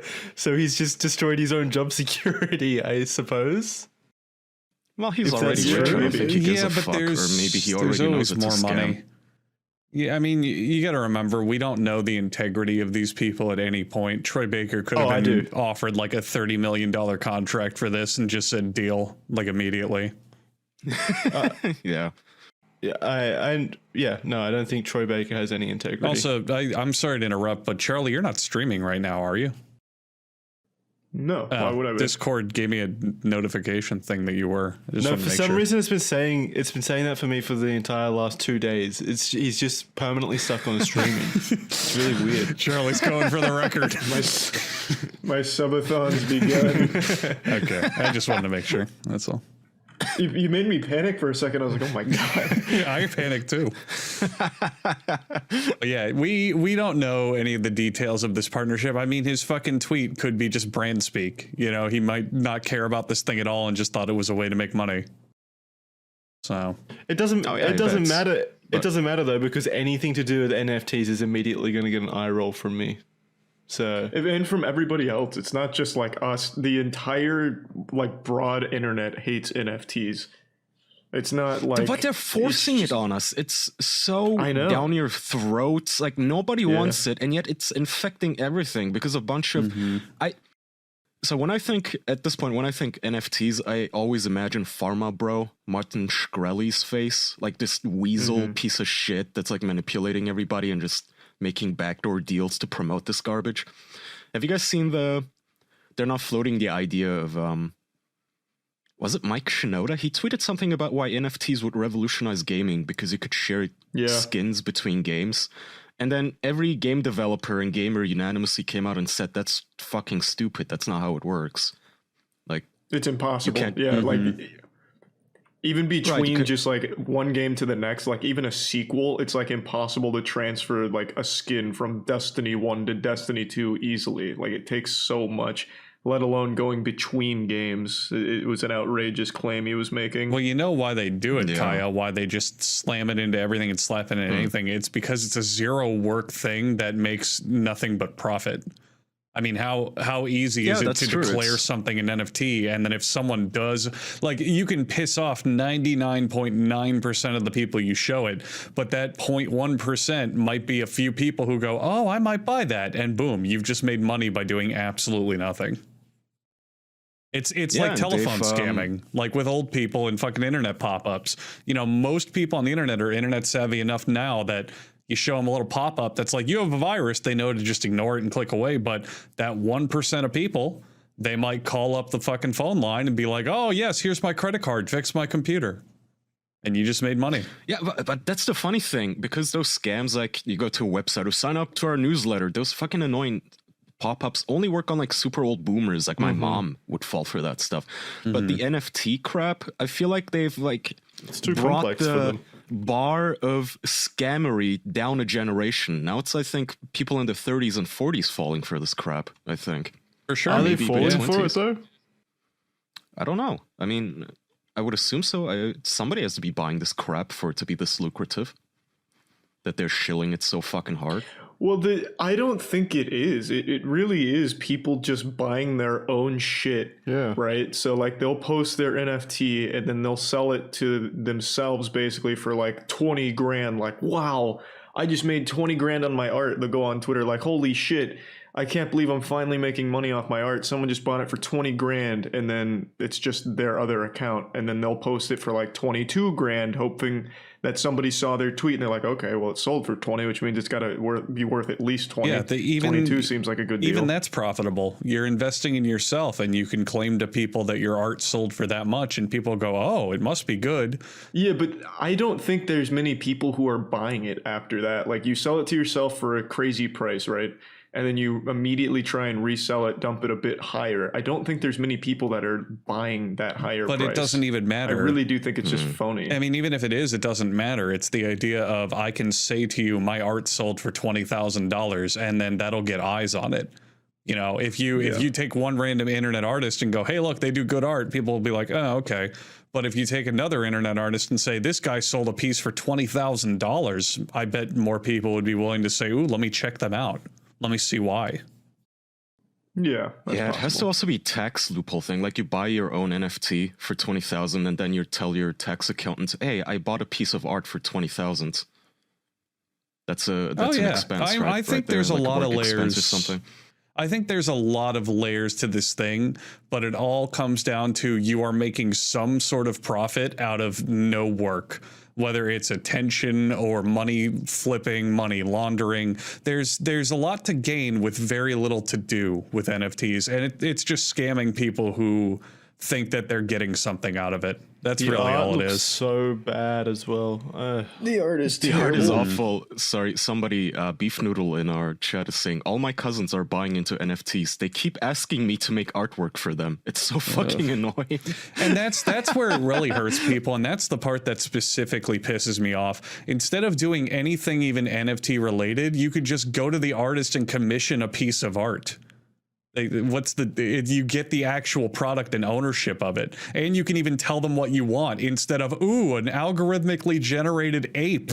That's what I want. No, go to an artist who has talent, pay them money, and have them draw you literally whatever you want, and then you own it. Yeah, but it's not on the blockchain, Andrew. The blockchain. This fucking blockchain. I wish it never existed. God. Imagine what life would be like without the blockchain. We'd be living in paradise. Well, it'd be in complete disarray. There'd be buildings burning right now without the blockchain. Say goodbye to SpaceX, Jackson, you fuck. No! Yeah, SpaceX couldn't exist without the blockchain. The blockchain's flying those rockets. It calculates a block and it pushes it further into space. That's how it works. It's funny because there's like so many, there are good projects that use it because the idea is, hey, what if everything wasn't centralized and all of us owned like this network together, and then somebody said, well, what if monkeys? Right. And they cost $2 million. Yeah. But those monkeys aren't centralized. That's the whole point, Kaya. You don't get it. They're monkeys that live everywhere. If I go to the Louvre and I buy some piece of art and I keep it in a vault that's still not centralized, I would still own that and everybody would know. Like this, no point of this art shit makes sense to me. I want like a NFT bro to come on and explain to us why we're wrong, because I cannot see what is going on. Well, I don't think we've ever been wrong in this show, so I don't think no, never. Yeah, they wouldn't be able to prove us wrong. No. That's We have right. never, in our entire history of our show, had people in the comments meticulously fact-checking every single thing we ever say and then posting how stupid we are. That's never happened. Well, No. okay, I don't care about the fucking comments. I don't read those. Reach out to me if you're like somebody who owns one of those apes. DM me on Twitter or something. I actually want to talk to you. I want to see what goes through your head, please. I would be interested in that. Now you're going to get so many comments just directly to you on Twitter talking about how you are wrong in episode 146 of the official podcast about something that you don't even remember. I know. I don't.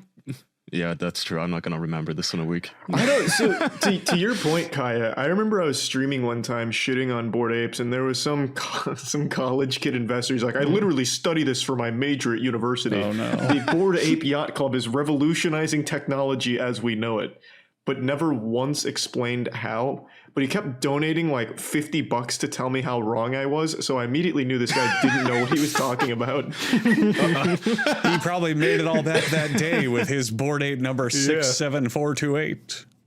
Or he was spending his college tuition on it. Now he's even more in debt. Like, instead of just like typing in the chat to argue with me, he kept donating to do it. So it immediately like discredited everything he could tell me financially. This guy obviously didn't know anything. I really Can you will send him never, my way? I'll take his money to argue with him. I will never fucking understand the disconnect that the internet provides for certain people. Can you imagine you meet someone on the street and you're having a conversation at the fucking bus stop and he's like, you know, I think Family Guy's a pretty funny show. It's pretty good. And you open your wallet and hand him $50 and say, no, it sucks. You're wrong. Who are these people? Like, who does that? I have no idea. Man. Good lord. Well, it's because they respect Charlie's opinion. Obviously, they want, well, maybe not respect his opinion, but they want that interaction. They're paying for that interaction. $50 to have a really I know awful it's argument? an insane amount. I literally That's just kept sad. telling him type it in the chat, but he just kept donating That's for it. fucking I sad. also think that's. Well, the thing is also with this community, they need the perpetual, the propaganda. So I think it also hurts them if somebody as big as Charlie says they suck. Well, that's the thing. NFTs rely entirely on hype beast. Like 100% of all of the value of NFTs come from the hype that it generates. They don't have anything like that makes them valuable on their own. It's just from people buying it and hoping to sell it for more, and people just constantly talking about it. So it's always in like headlines and shit. But everyone says it sucks, and well, maybe bad publicity is good publicity in this situation as well to some degree. But I'm not sure. Yeah, but Yeah, but imagine this group as like a tiny subreddit, Jackson. Like everybody says it sucks, but there's still people on there talking to each other, you know?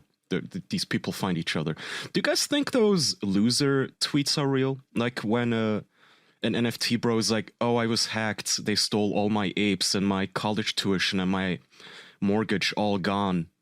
Do you guys think those are real? Because I feel like I'm still not in on a joke or something. I think that is so... I think it started extremely unrealistically stupid. Yeah, no, well, I'm pretty sure it started real. Like people were genuinely like, because keep in mind, most of the people doing this are really young, impressionable people, and dumb. So they're like literally going to every Discord, every Telegram ever, trying to make as many like friends in the community as possible. So they'll trust somebody with like really sensitive information and just get their shit taken. Like well, they just get they'll hacked. donate $50 to send it to you, apparently. Yeah. Or that, I guess. Yeah. Yeah. So they don't really understand like cyber security. So they just lose all their shit. I think now it's become more of a joke. It drives me up a fucking wall. Every single person that I talk to in my private life, like even on Discord or whatever, when I'm in a voice chat with them, I give them lessons on cybersecurity because I can just Google your username and now I have your driver's license. Like, why is everybody this fucking bad at cybersecurity? Why do you have your driver's license on your fucking Twitter? Charlie, you're just as guilty of that. I remember you sending me your, I think it was Xbox Live password once, and it was like I facepalmed. It was like, I'm not gonna say it, but it was like the worst password you could have chosen. I didn't send you. No, I didn't send you my Xbox password. I sent you a password to Fuck, what were we doing? It wasn't Xbox, wasn't it? No, why would I send you my Xbox password, Jackson? No, we were in an achievement competition. No, this was forever ago. This was like it might have been PlayStation. I think I played some of your PlayStation games because I didn't want to buy them. I think that's what it was. I don't remember, but I know what you're talking about. And yeah, I used a throwaway password. It was really bad. You said it's what you use for everything. No, I didn't. I only use a throwaway password on shit that I only use once, where I don't need to like pay for anything, but I need to make an account. So I'll just do something that I'll never forget, where it's just like a synchro, like it was something that just makes like sense. The good old ABC 1 2 3 or something. Yeah, like something like that. Just something super easy. But it's it's literal throwaway shit. Like Kaya, when you and I used to play, what was it? That Bloons Racer on Draw.io, that thing. You know what I'm talking about, though, right? Some Flash game games. like F-Zero? Yeah. Maybe? Whatever it was called. So. Yeah. Okay. I get you. I also have passwords on that. Yeah, I also have a throwaway password that's like, it's muscle memory at this point. It's a password that I can type real quickly, but I also use a throwaway email with that one. I have like 5 different email addresses. Like I use a different one on different websites and shit, and I use like 30 letter passwords at this point. But there's so much to remember. I don't, people always think like hacking. I don't know. I feel like older generations think hacking is like in the Matrix movies. Some guy sitting in front of a computer just clickety-clacking. When in reality, it's just not even. It's somebody sending a boomer an email that says, "Hi, we're Facebook. Click here to log in. You have a private message. Click here," and then they do without checking the header. Without checking who the email is from, let alone metadata or anything. Yeah. I mean, it's fairly easy to just tell by the email address. If you just check the email address and it's from anything that doesn't end in that domain, and then you can go investigate that domain as well. Yeah, they can actually spoof that as well. There are Google support emails now that say they're coming from like google.com, but if you investigate, very impressive. If you investigate the email and see where it's signed, it's from like a random fucking server somewhere, and that's how you know it's not legit. Yeah, I generally never click on email links anyway. I always, if I'm getting a message from one of those companies, I'll just directly go to their website and log in to my profile on the website that I know it is. You know, Charlie, like, do you get like specialized like phishing emails like, hey, moistcritikal, your profile, there's a DMCA dispute on your Twitch, click here. Do you got like something personalized like for you? You mean like from the actual official company? No, I mean from like random trolls or actual people who specifically target you. Something that isn't mass email, just you. Nope. So like you, I have a few different emails that are like really very disconnected from everything else. So if I ever get like a phishing email to something like the one that's public critical contact, I'm like, yep, that's clearly a scam, because that's not set up for anything. Mm-hmm. Yeah, that's smart. And I know that's the case as well, because I'm remembering another time when we were going through your whole password hassle. You're trying to log into an account that took like 3 days to finally get into because you were inputting like thousands of passwords and email combinations, and I was so tired. I remember that too, not that specifically, but Charlie, you and I also remember stuff like that happening where you would be like, yeah, my password is WW. And I go, why? Oh, I remember. Okay, yeah, you at one point you gave me you gave me your League of Legends password, and it was literally like a 4-letter thing. Yeah. It's the same letter. That was when we were doing PBE testing, so I just made it like 4 of the same letter or some shit. You're too cool for cybersecurity. Charlie's playing the long game. He knows people are going to think he has a good password, so he's going to use a shit password so no one guesses it. Well, now we've given the whole riddle away. Now people are going to easily be able to access all of these accounts. The hiding in plain sight strategy. It's just my name. Oh God, no. Oh, boy. Make long password. Use a password manager. Download KeePass XC or whatever the fuck, and it's like all free. You can do this for free. Please stop getting hacked. Andrew, what can I do if I want to hack my body into something hotter? I was going to say, if you want to hide in plain sight, well, you could slim down so you could fit behind more objects while you're hiding, and you could do that by using Fitbod. Fitbod's innovative algorithm learns about your goals and training abilities and crafts a personalized training regimen that's unique to you. I actually used Fitbod a couple days ago for a workout, and what I really enjoyed is you can tell it's specific muscles that you want to hit. So if you just now hit a big chest day, a big frontal workout day, you could say, no, it's time for legs. And you go in, and when it cranks out your workout, you can specifically say, hit those quads, hit those calves, hit those glutes. Don't give me any of those shoulders. I just did that.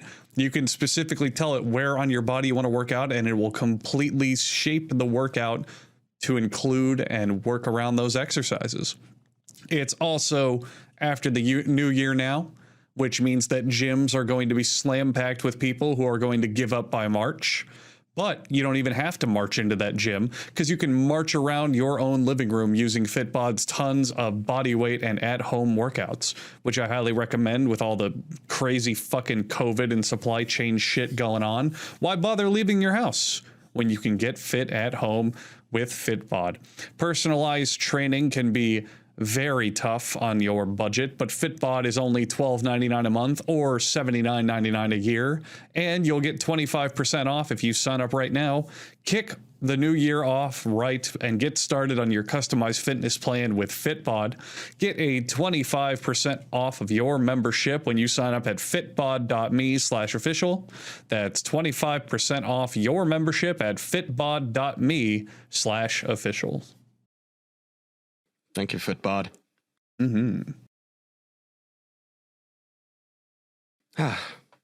Let's see, what else we have?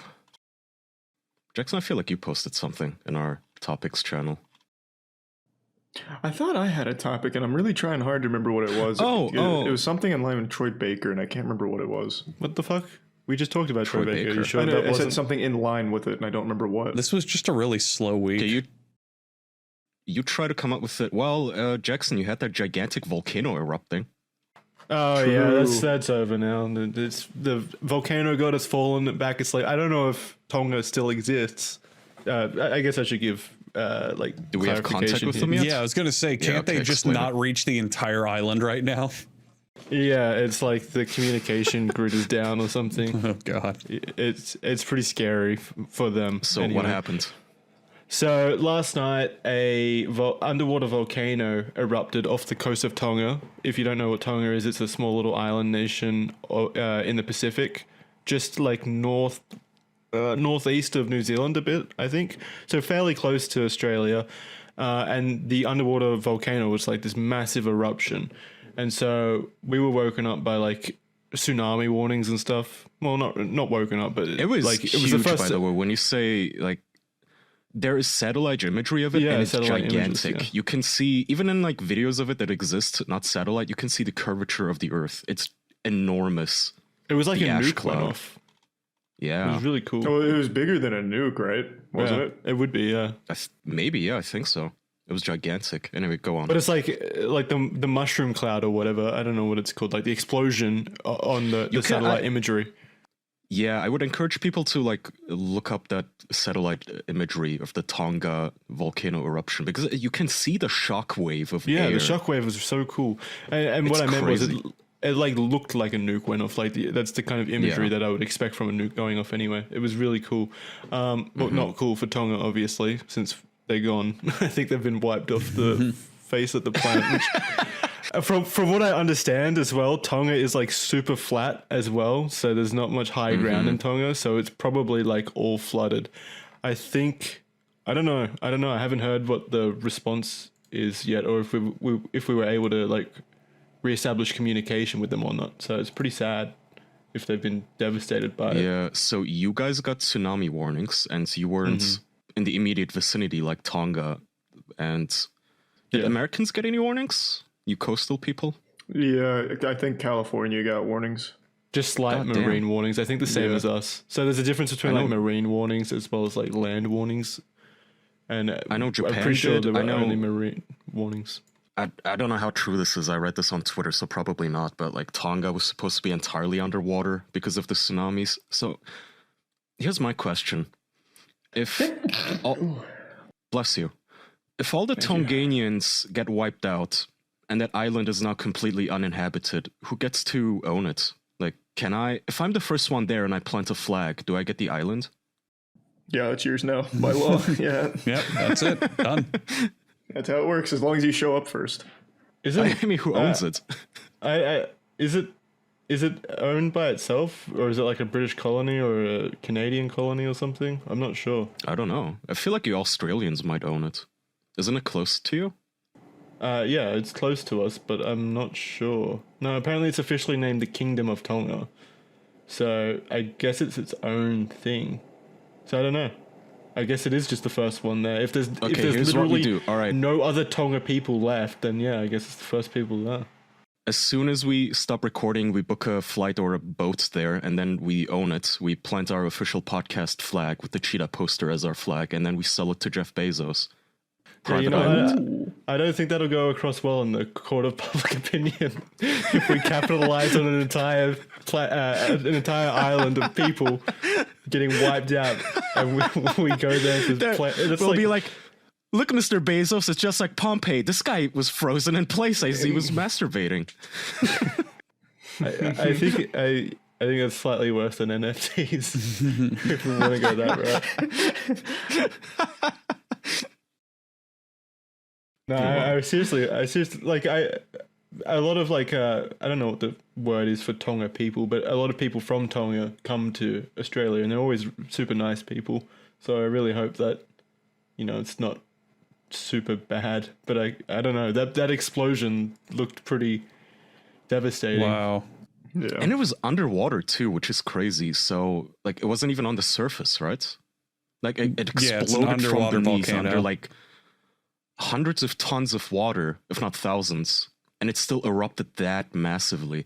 Do you guys remember, I don't know if you guys are old enough, Andrew probably is, around 2012 or something, one volcano went off and it crippled air travel for months. Yeah, the Reykjavik fucking Poland, Iceland volcano. Yeah, Eyjafjalla, whatever the fuck it was called. Yeah. Reykjavik, I think.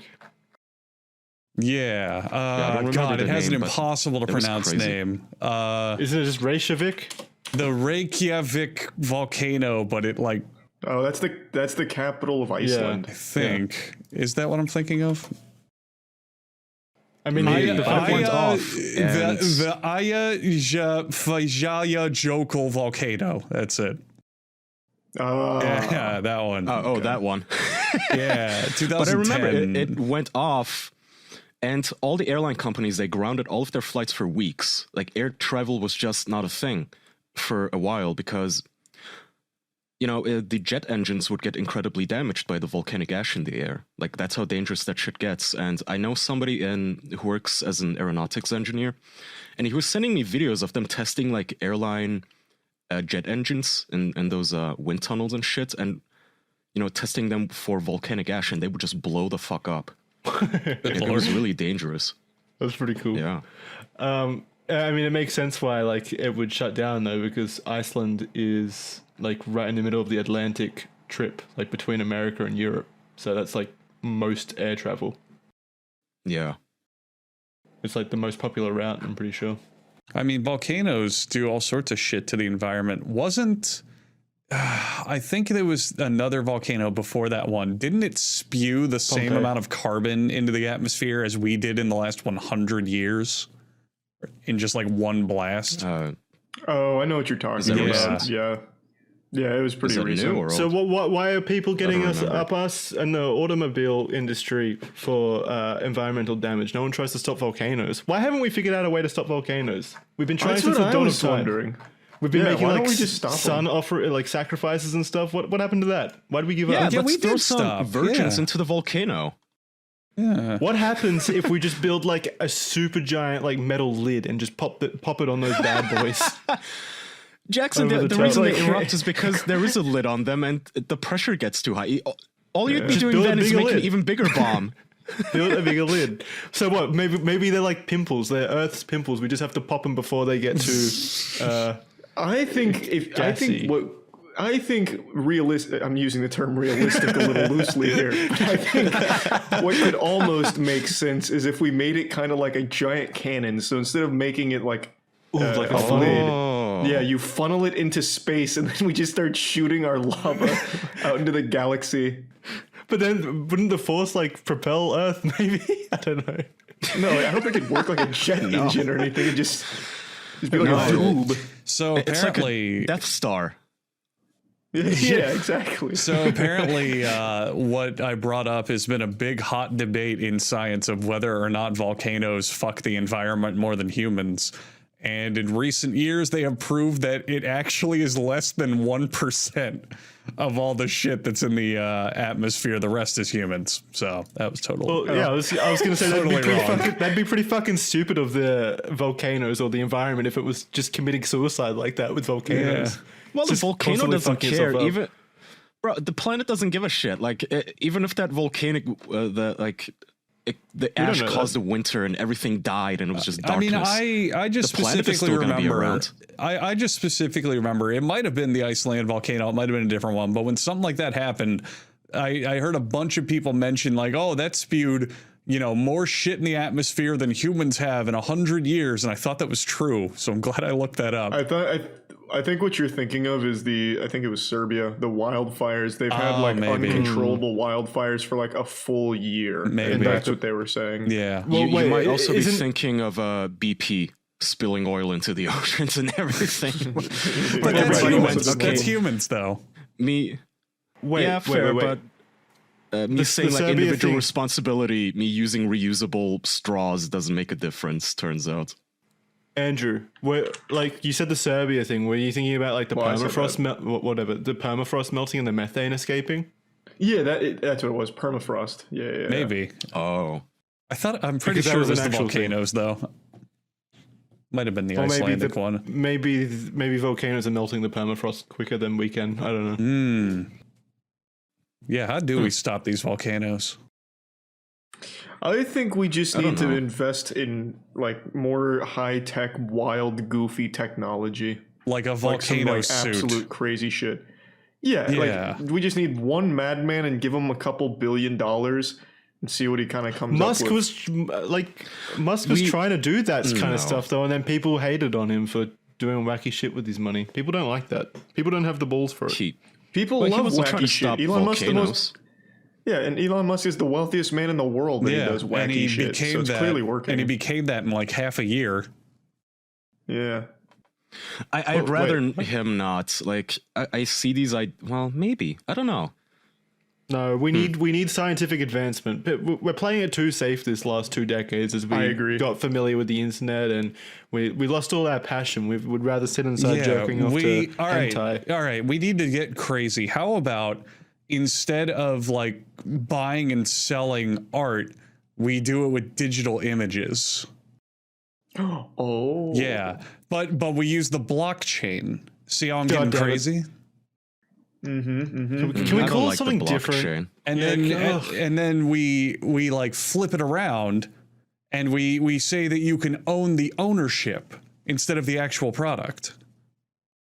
Isn't that crazy? No, that would be cool. No, I'd rather just own the product. And you know what, Andrew? I'd rather own Caliper Foods. That's not on the goddamn blockchain. right. You'd rather own Caliper CBD. Look, Caliper CBD. It can help with your stress. It can help keep you calm. It can help with pain and soreness. It can help you sleep easier. It has different effects for different people.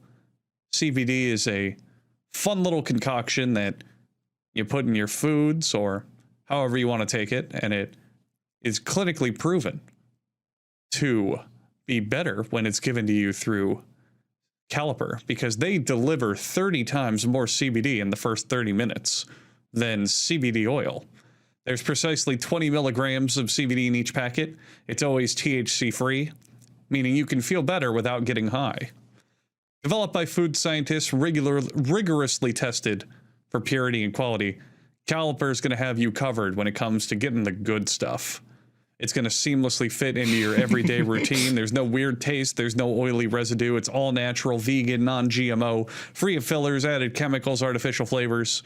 They also have new Swift Sticks. All the benefits of CBD, now in 3 delicious, all-natural flavors. A lot of you out there might not understand the benefits of CBD or why you'd want to try it. They have plenty of research and information you can look at as well on their website. And if you happen to be going to that website, well, why don't you type official over in that promo code box? Because that will get you 20% off of your first order. Try it risk-free for 30 days. If you don't love it, they will give you a full refund. Go to trycaliper.com/official. Don't forget promo code official for 20% off of your first order. Trycaliper.com/official and type official in the promo code for 20% off of your first order. Thank you. You said something really sexily during that read. I really that was the whole read. You're right. He always does. Yeah. Everything. That's my standard. That's my normal. Yeah. Do you guys like weed? I used to a lot, and now constantly. I kind of hate it. I like the times I've tried it, it made me super anxious, so I never really liked it as a thing. But I also just hate stoner culture. Oh yeah, I really hate stoner culture. People who defend weed to the death, to the point like it's not addictive, bro. And then you look at their life, and it's like a person who never does anything besides just get high and watch Netflix. That I think that's but not I have nothing the against problem. Just the plant. I don't think that's a problem of the weed. I think that's the problem of the person. Like if it wasn't weed, there's so many of them. If it wasn't weed, they'd do it with literally anything else, like video games or alcohol or God knows what. You know, it's addictive. But it'd personality. be so cooler if you did it with something else. Then, if you're gonna do that, at least do it with something cool. Like commit to like meth or something. I don't know.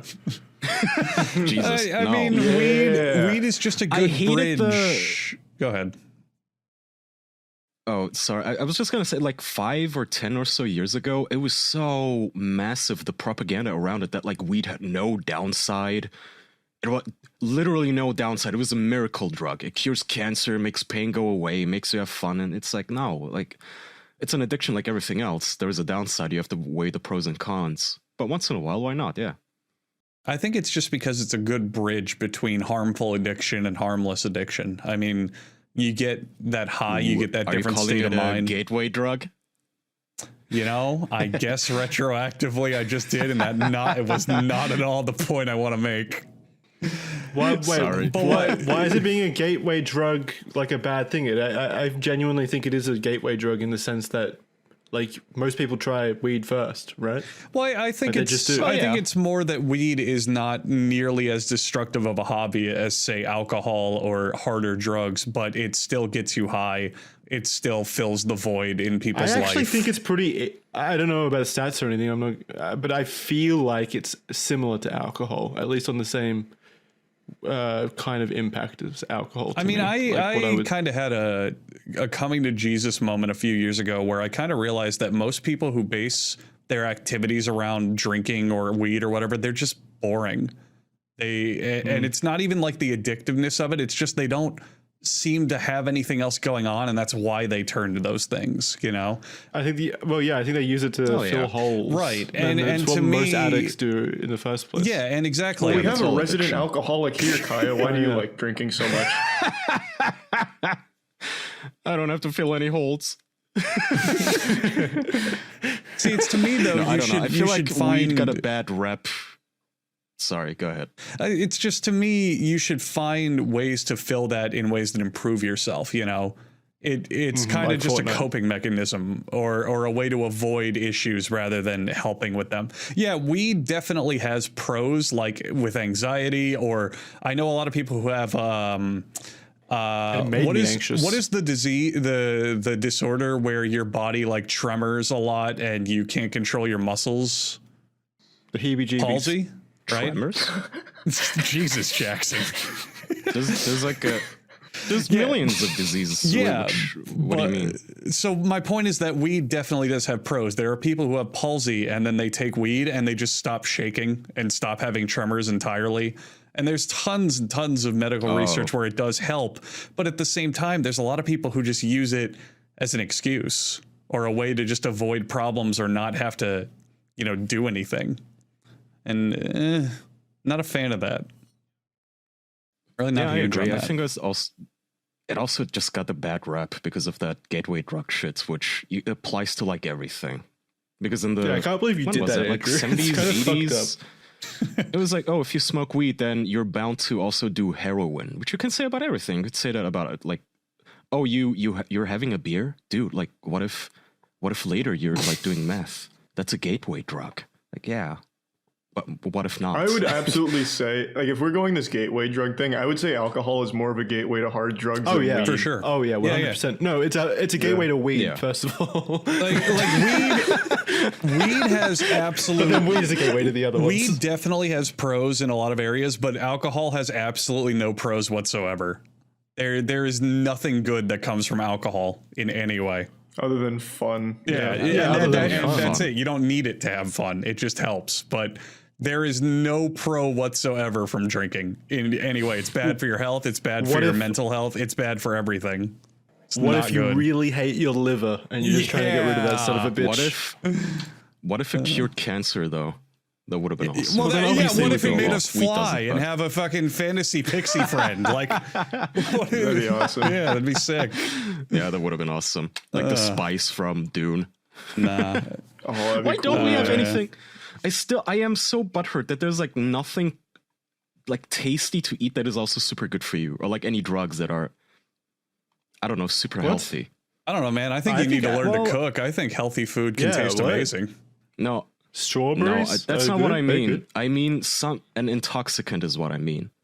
Something that like tastes sugary and unhealthy, but it like, I don't know, makes your muscles bigger and it has no downsides and it makes the cancer pain go away. Well, yeah, there's nothing like that. But have you seen the meth addicts that can run as fast as cars? Meth does give you like temporary superhuman abilities. Yes, I see them all the time in Tampa, Charlie. They're always wind sprinting down the highway. There was a viral video like 3 years ago where there was that dude who was like fucking blasted on meth. He was running around naked and there was a car, like the guys were filming in a car. He sees them and he starts chasing the car. They get up to 30 miles an hour and he's still just right with the car running next to them naked. It's amazing. Like it is like an actual temporary superhuman stat boost. But it doesn't really raise your stats, right? It just like removes your inhibitions. That you have no limit. Then you can push your body to that. Yeah, he probably maybe. ruptured the fuck out of his legs. Yeah. Yeah. Someone just posted it in the chat. It's amazing.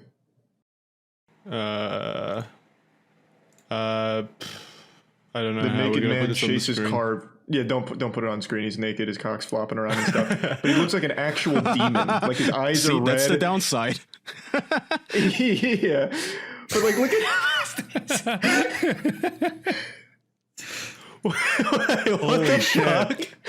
I told you with meth you can get like actual superhuman abilities. Yeah, I get. We're watching it at the moment. Can I put it in the description, Charlie? No, Wait, you can't link to. Like, is this Australia? This is in Australia. Just okay. If you want to see this, just look up "Naked Man Chases Car V2." Yeah, and yeah, it looks like an actual demon, like demonic possessed beast chasing a car. I didn't know we had meth in Australia. Is this Australia? It's probably not Australia. Jackson, I don't want to alarm you, but they have meth in every country. Yeah, you're fucking. What do they drugs call are them? everywhere. Bogans? Yeah, they love meth. Yeah. No, most of the like drug abuse in Australia is alcohol. Definitely. Mm-hmm. We have a very strong alcohol community. At least smoking isn't as big anymore, but I guess we talked about that. Charlie, did you What think of your is? topic? Smoking. No, I completely forgot. Okay, I have one. It probably I have wasn't too topics up the interesting. ass for some reason. Prince Andrew might actually get us comeuppance, you guys. He's been stripped of his royal saw and that. military titles, and he will no longer be a beneficiary of all the money that comes with his royal title. Yeah, I'm fine with him being the first sacrifice to the volcano gods to quench their thirst. I'm pretty sure he's guilty. If even the queen and the royal family is like throwing him to the wolves, I'm pretty sure he's guilty. Give a quick rundown for people who aren't caught up on what that whole thing is. Prince Andrew is one of those parasites upon the British nation who, he's born into wealth, and that's literally all his contribution to the planet. He was born with a silver spoon in his mouth. A noble. And he is now accused of some of the Epstein victims, of some of the young girls that were sex trafficked. They said, hey, Prince Andrew was part of this. He abused some of us. Prince Andrew's defense was that one of the girls accused me of being a big, sweaty, gross, fat man, but I cannot sweat. I am physically Therefore, unable she's to lying. sweat because of a condition. So a court... I think he's now in a dispute with a court that is asking him to prove that he cannot sweat. So I don't know what they're gonna do. Make him run on a treadmill. I feel like he's just so fucking rich and privileged that he never had to sweat in his life. So maybe he actually believes that. He never had to fucking lift a finger. Like, he has butlers to wipe his ass, right? So yeah, maybe he never did sweat. But the British royal family, I guess they now stripped him of his title and stuff. So he is now technically, I think, considered a private person, a private individual who has to deal with this lawsuit on his own. What's a private person? Is that just me? Is that me? Am I a private person? Like, is that just a regular person? Yeah. Private, as opposed to a public official, like a royal prince. Right. Which I found interesting. I genuinely thought he was just gonna not even notice that people were accusing him of anything. I'm surprised that they're doing literally anything about this. Well, who's doing it? Just the courts? The courts are actually following slapped through? around. Mm-hmm. Didn't someone say that like the royal family doesn't answer to like English law?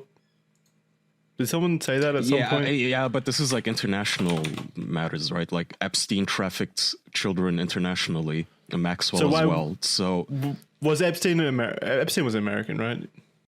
Yeah, but I mean, if you fuck American crimes in children, the America? American courts can still be like, "What the fuck, yo," to the English government, and then the English that's what I government mean. can still be Is- like, "Yo." But is he getting tried in America in an American court? I don't know. I don't have all the details. Damn it! I'm not a court reporter, cocksucker. I just want to know if he's like what's happening. I don't know. I'm sorry. Yeah, well, someone leave it in the comments. I'll find it eventually. Someone correct us about this. Yes, he is facing a civil sex case trial in the U.S. Okay. Nice. According to So- Sky News. If I was him, I just wouldn't ever go to the US again. What are they going to do? Invade England? Well, they'll probably give him up, right? Like the royal What can you family's do? already disowning him. They'll probably just get him out. But he's a private person now. So he's found guilty of all these crimes, they'll just... He has even fewer protections. Like, if the US was like, hey, we're gonna sanction you guys if you keep harboring this pedo prince, then we're gonna have a problem. Imagine if sanctions are levied on the UK because they're harboring Prince Philip. It'd be pretty crazy. Yeah. Look, it's Prince Andrew, by the way. Before we get sued. Prince Philip's next. Actually, wait, he was the one that died recently, isn't he? It's never too late. Not making accusations, but I feel like everyone's in on it. It is never too late to get exposed. Actually, Andrew, before I remembered a topic I wanted to bring up. Before I do that, why don't you tell them about FanDuel, Good, Andrew? that's the topic I wanted to bring up. Let me tell you something. FanDuel. Here's the thing about FanDuel. Each win with FanDuel means that much more in the NFL playoffs. And that's why FanDuel Sportsbook is hooking new customers up with 30-1 enhanced odds for the divisional playoffs. If you bet $5 to win $150 on any team to win any divisional playoff game, all you have to do is sign up for FanDuel Sportsbook and make a deposit to claim your 30-1 enhanced odds. There is no better place to bet the NFL playoffs than on America's #1 sportsbook. Where else are you going to bet it? America's #2 sportsbook? Are you stupid? I found the best one. I found the #1, but I'm going to go with the worst one. That's you. That's what you sound like because you're not betting with confidence. But you can do it with confidence with FanDuel. If you already have FanDuel Sportsbook, FanDuel is hooking all customers up with $50 when you refer a friend. Plus, your friend will get $50 as well. It's safe, secure, best-in-class customer service. And when you win, FanDuel will pay your winnings in as little as 2 hours. Don't miss your chance to win $150 off a $5 bet when you use promo code OFFICIAL when signing up. Download the FanDuel Sportsbook app, use promo code OFFICIAL, and pick your divisional playoff team before the kickoff. 21 plus and present in Arizona, Colorado, Connecticut, Idaho, Illinois, Indiana, Michigan, New Jersey, Pennsylvania, Tennessee, Virginia, or West Virginia. New users only. $10 first deposit required. Must wager in designated offer market. Max bonus $150. Bonus for Tennessee users fulfilled in site credit within 72 hours. Tennessee site credit expires 14 days after receipt. Restrictions apply. See full terms at sportsbook.fanduel.com. Gambling problem? Call 1-800-GAMBLER or visit fanduel.com/RG for Colorado, Idaho, Michigan, New Jersey, Pennsylvania, Illinois, and Virginia. 1-800-NEXT-STEP or text NEXT STEP to 53342 for Arizona. 888-789-7777 or visit ccpg.org/chat for Connecticut. 1-800-9-WITH-IT for Indiana. TN Redline 1-800-889-9789 for Tennessee or visit 1-800-GAMBLER.net for West Virginia. Thank you. So I was going What's to your bring topic? up something I just learned. You guys all know Schrodinger, right? Yes. The cat guy? Yeah, of cat fame. He was recently exposed for being a pedophile and just like an actual piece of shit. He kept kids in those boxes? Schrodinger's child. Is he still alive? No, he's been dead for a long time. But apparently, how did we find out? The cat gave him immortality so that he could molest forever.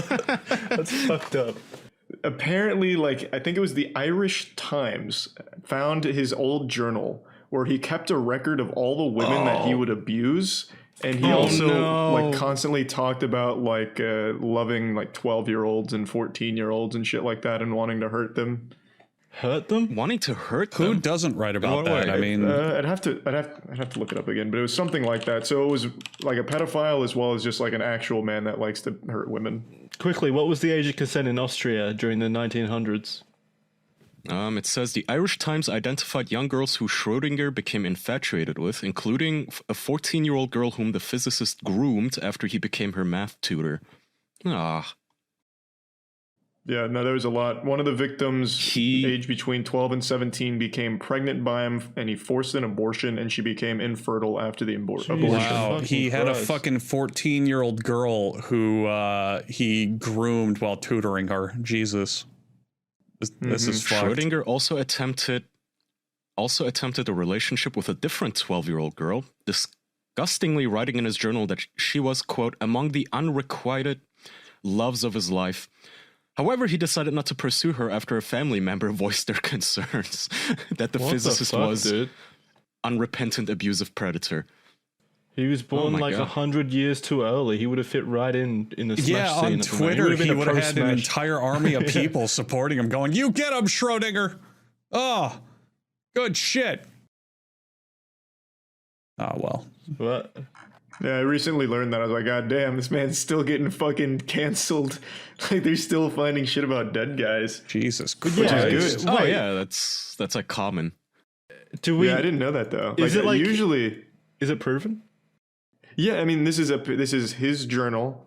How do we know that, though?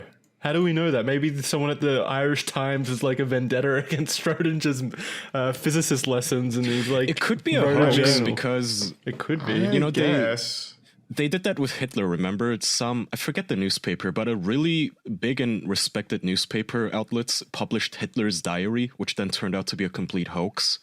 And they paid a lot of money for it, too, but...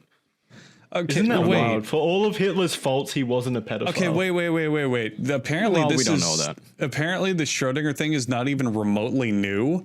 People reviewed his biography in 2003, and he openly talked in his own biography about how he had a Lolita complex and could have been a pedophile. Yeah, it seems pretty clear cut. Yeah. Unless the Irish Times wrote his biography, it was like ghost written. When did that come out? I don't know. Was it posthumous? I can try to find out. Hang on a minute. You can buy it on Amazon if you want to read it from his own mouth. There's already change.org. There's already change.org petitions to change the name of his science-y equations and shit. Yeah, I don't really mind that, especially because I was reading there's a lot of shit's named after him. There's a university building called Schrodinger's Lounge or some shit. And it's that should probably get changed at this point, I would think. Yeah, I don't know. I don't know where you draw the line and let dead people just stay dead, I guess. I don't know. Oh yeah, what? Well, what I mean is is there really any benefit to going back and searching through history like that? I think there is. I think it's better to always know facts. There can be. Yeah, imagine we find out Jesus Christ also kept the journal of children that he abused. Oh God, it changed a lot. Look at Christopher Columbus. He for the longest fucking time, everyone's like, oh my God, Columbus Day, he discovered America, he's so cool. But in recent years, everyone says he's no, he fucking killed native people and didn't do shit, and he was an awful human being. It's I'd rather know the truth. Yeah, but my issue is it's really hard to get the truth in this situation because they've been dead for so long. We don't really have We found out the truth about Christopher Columbus, and he died hundreds of years before that. What do you mean? You just look at records and research. But they could have been faked. I don't like that. I just don't want it to affect their work because Schrodinger being a pedophile has nothing to do with the math and the physics. Oh, it's not discrediting his work. It's more just that's all. Disassociating his name from his work. Mm-hmm. Yeah, but he still came up with it. Okay, you take the name down from the university, but eventually someone's gonna ask who discovered this? Who put the cat in the box with the fucking poison? Then they could just give it to someone who deserved the credit. It was discovered by I don't know, Mr. Rogers. Give it to Thomas Edison. Jesus. Give it to Thomas Edison. Put everything under his name. He invented everything. Yeah, just I don't think Thomas Edison was a very good person either. He was a patent hog, right? Yeah, he was. Yeah, he was a patent troll. Yeah. Patent troll. Which is just as bad as pedophilia. One and the same, really. Yeah. Him too. I scoff equally at both, yeah. You know, Jesus probably did some pretty fucked up things as well. He did. He sinned. He flipped a table over once. He killed a bunch of... I know he killed a bunch of animals in the Bible. That was cool. Did he fornicate? No. Ever? Never? Never His ever? mom didn't. Well, I'm pretty sure Jesus never even once thought about romance or something. Being the son of God and you don't even bang? You die a virgin? That fucking sucks. I know. Jesus. Yeah, I have so many he died a virgin twice. He literally was wow. about to die a virgin He set the again. world record. And people worship this guy? Are you kidding me? Good lord. What are we, Reddit now? Yeah, these are the top posts on our atheism podcast. Yeah, this is the our atheism top posts of all time. Over 8,000 updates. No, but he should have banged at least a little. That's what I thought. Well, that's what I think about, what's his face? Isaac Newton. And, you regularly believe, what was the other one? that Isaac Newton should have gotten laid? This comes up to you every now and then? Oh, I forgot he was an incel. Yeah, Isaac Newton was an incel. What? Incel, wasn't he? Really? Yeah. I thought so, died, right? Wasn't he? I am pretty sure he died a virgin, yeah. Because he dedicated his life to math and the sciences and shit. So did Tesla. Tesla also never had any poon. Wow. A lot of these I'm telling you, Apple, like, right? If you're... No, dude, there's like a lot of people who... They're just so fucking fucked in the head, they don't function normally, which is fine, if that's how you are, and they dedicate their lives to the sciences. Instead of, like, normal stuff, like having a family. He apparently avoided women entirely during his life. Newton, that is. Which one? Tesla or Isaac? Isaac Newton. Holy shit. They couldn't be defined by mathematics, so they scared him profusely. Fucking women, how do they work? Maybe he was a fucking clown. Here's a nice little anecdote. He was knighted by Queen Anne in 1705, so he did interact with a woman at some point, and it was the queen of all people. Whoa! Imagine if they banged. Yeah. Yeah, he would have gotten like the boss pussy. Do you think he wet his pants or something on that day when he was knighted? Like pisses himself. Like that's a woman. This fucking story this rabbit hole keeps tumbling down. Apparently he was terrified of sex and believed that the menstrual blood of whores possessed magical properties. Isaac Newton did? Yeah.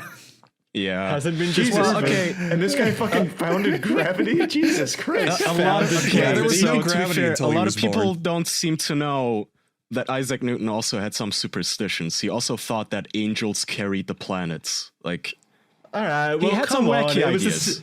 It was the 1600s. Give him a little bit of credit. Yes. No, I'm not giving him shit. I'm just saying, like, it's a funny story. That's all.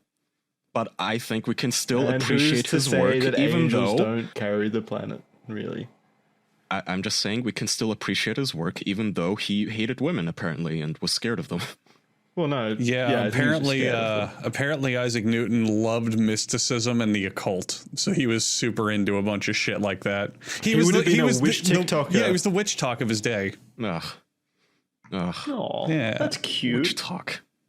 Yeah. Oh, There's speaking a of list hating of 10 women, famous people that died a virgin. Oh, Ooh, wow. read it. The saddest list on the internet. Andy Warhol. Oh, that doesn't surprise me. Who's that again? That was the artist. He did a lot of famous paintings and works. Lewis Carroll, which is the author of Alice in Wonderland. Joan of Arc. Wow. Elizabeth I. Wait, that doesn't make sense. Wouldn't she have given birth to like whoever was next? That one's definitely a lie. Yeah. The director of the first director of the FBI, J. Edgar Hoover, died a virgin. What? No, it's sadder than that. J. Edgar Hoover not only was a virgin, he never got married, and he lived with his mom for most of his life. Jesus Christ! What the fuck? I knew he had some weird shit about him, but goddamn. Oh my god, I can't believe it. Number two on this list is Mother Teresa. Whoa! Yeah, I just saw Mother Teresa here too. No way. That's believable. Oh. No way. But she's yeah, no, she was slamming pipe during her. Can you guys believe that Joseph Merrick, the Elephant Man, born with horrible disfigurements, died a virgin? He's on this list. I can't fucking believe it. The man whose face looks like a pile of mashed potatoes. I can't believe it. Do you guys think? Sorry, go ahead, Jackson. No, you go. Do you guys think maybe incels are like an untapped like source of immense innovation, and like if we utilize them, like there's so many incels these days, right? It's so mainstream now for their forums and their shit. So maybe there's like geniuses hidden among them who all they need is like a little nudge towards math and like algebra, and then they're gonna invent like hyperdrive space travel and shit. The cum has to come out of somewhere eventually. If you're not gonna procreate, so Well, they can maybe jerk you're off. Yeah. Oh yeah, I guess. I guess. You're right. That like libido, that all that energy has to be spent somewhere. Yeah, exactly. If not in a woman, then on a whiteboard, I guess. Maybe, but that's just making me sadder now thinking about all the all the other virgins. Like, these were famous virgins on this list, but think about all the other virgins that died without being on a list or without contributing something like that. You mean like throughout all of history, just everyone who died a virgin? Yeah. I guess that's a lot of people. Yeah, Jackson. Just think of the sad things in life. There's a lot of them, believe it or not. Can we have a last topic before we wrap? I wanted to bring up, speaking of incels, I don't even know if I should say this guy's name. It's fucking funny. I put it in our topics channel in private. So this is an incel on Twitter who has a massive thread. And I came across this. So this is an incel who, you may have seen his work. Have you guys ever seen the green line analysis of photos of men and women? And it'll be like, yeah. Yes. So for those who don't know, it'll be a regular photo of like celebrities at a gala event or something. And it'll be a man, a larger man leaning towards a woman. And what this guy does, he draws a green line from the man from his toes to his head and from the woman's toes to her head. And he's like, so if you lean towards the woman, that means you're a beta male. If the man leans towards the woman ever, that means he's a little bitch cuck, soy boy, lip tart, whatever. And this guy made a large ass thread. And one of the tweets that he made is, it's like a Q&A thread. He says, "What's wrong with licking pussy?" And he answers, "Licking pussy is submissive. Instead of exciting her with your powerful masculine energy, you get on your stomach, kneel to her pussy, and use your tongue like a human vibrator." Laughing emoji. Yeah, I think it's pretty powerful to eat pussy. I disagree with that. I think it's pretty powerful to eat pussy. Well, dude, this guy's an alpha. You don't really know what you're talking about. His next one even goes further. Why do you say damaged feet, damaged pussy? Getting fucked by too many guys destroys her feminine essence, damages her self-respect, steals her dignity. She stops taking care of herself. Her feet, which are delicate and require a lot of care, reveal this damage. Are you sure this wasn't Isaac Newton? Are you reading from Isaac Newton's manifesto? But it's like, so that's a funny thing because a lot of incels, and I've talked to a lot of these guys, a lot of them like feet a lot. They're obsessed with fucking feet. Yeah. I don't know if you guys remember Harden. He has a foot fetish. And I don't know what it is about like pouring champagne down a woman's like ankles and then licking it off a foot that turns them on so much. But maybe because they've idolized women for so long, or they've built women up in their heads for so long, they like the one part of women that is like super dirty and filthy and disgusting, which is generally speaking their feet, I think. I don't know. I will never understand it. The next one though. Whatever. Like the part that I love is that I saw a tweet saying like all these guys are 47 and single, and they're giving happily married couples advice on how to, sack women. Ask, what's wrong with putting your head on her lap? Nothing. If you want her to dump you, laugh emoji. I think this account has really leaned into it as a meme. He did one for Jeffrey Epstein where he was talking about how alpha Jeffrey Epstein was using his green lines where he like puts his arm around Ghislaine. So I think it might be just like satire. Mm-hmm. No, he's not satire. Trust me. I've vetted this account, Charlie. I know my satire from my reality. He also did the same thing with what's that actor from Game of Thrones? The big meaty guy, the mountain, the volcano. Hafthor Bjorn. That guy. Yeah, if you don't know him, he's the world's, I think, strongest man. Or I think he at some plays point the mountain on Game of Thrones as well. Yeah, he's gigantic. He's like 7 feet or some shit. And so this incel took a photo of him, this massive man mountain, pile of meat, next to a teeny tiny girl.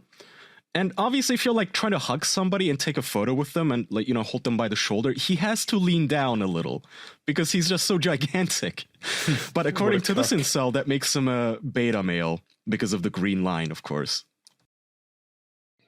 Yeah. This guy's also got some choice fashion advice. One of his questions is, what's wrong with girls wearing Vans? And he says, a damaged girl hates her delicate feminine essence, so she uglifies herself with tattoos, piercings, drugs, alcohol, cheap sex, ugly clothes, and ugly shoes like Vans. Damn, no Vans sponsorship for him. Don't ever wear Vans or you're a slut. That's what he's saying. If you care about shoes, you're not an alpha male. I'm sorry. Yeah. I just randomly came across another one of his tweets. It says dating tips for girls. And number 3 on his top 10 list for this is stop wearing ugly sneakers. He really does not like bad shoes. I'm telling you, he's obsessed with feet. Yeah, he looks there. The other one. What the fuck? What? The tweet like a week before that is 10 mistakes I used to make. This is from Rivellino, like the mistakes that he used to make.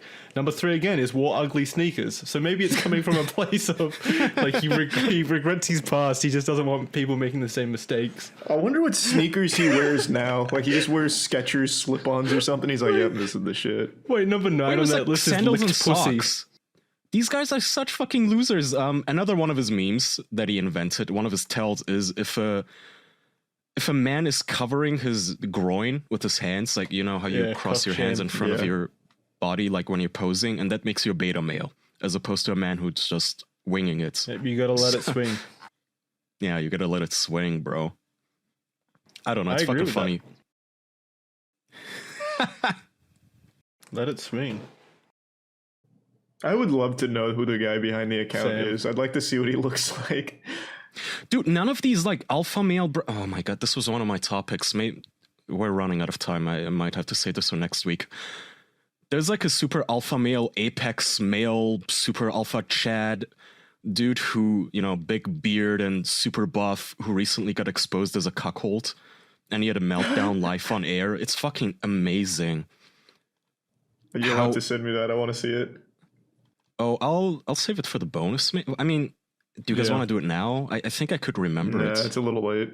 Yeah, okay. Do it for the bonus. Save it for the bonus. We got to wrap now. Okay. All right. Let's wrap. Thank you everyone for listening to this bonus episode. Head on over to patreon.com/theofficialpodcast for bonus content, bonus episodes like what we were just talking about just then, actually.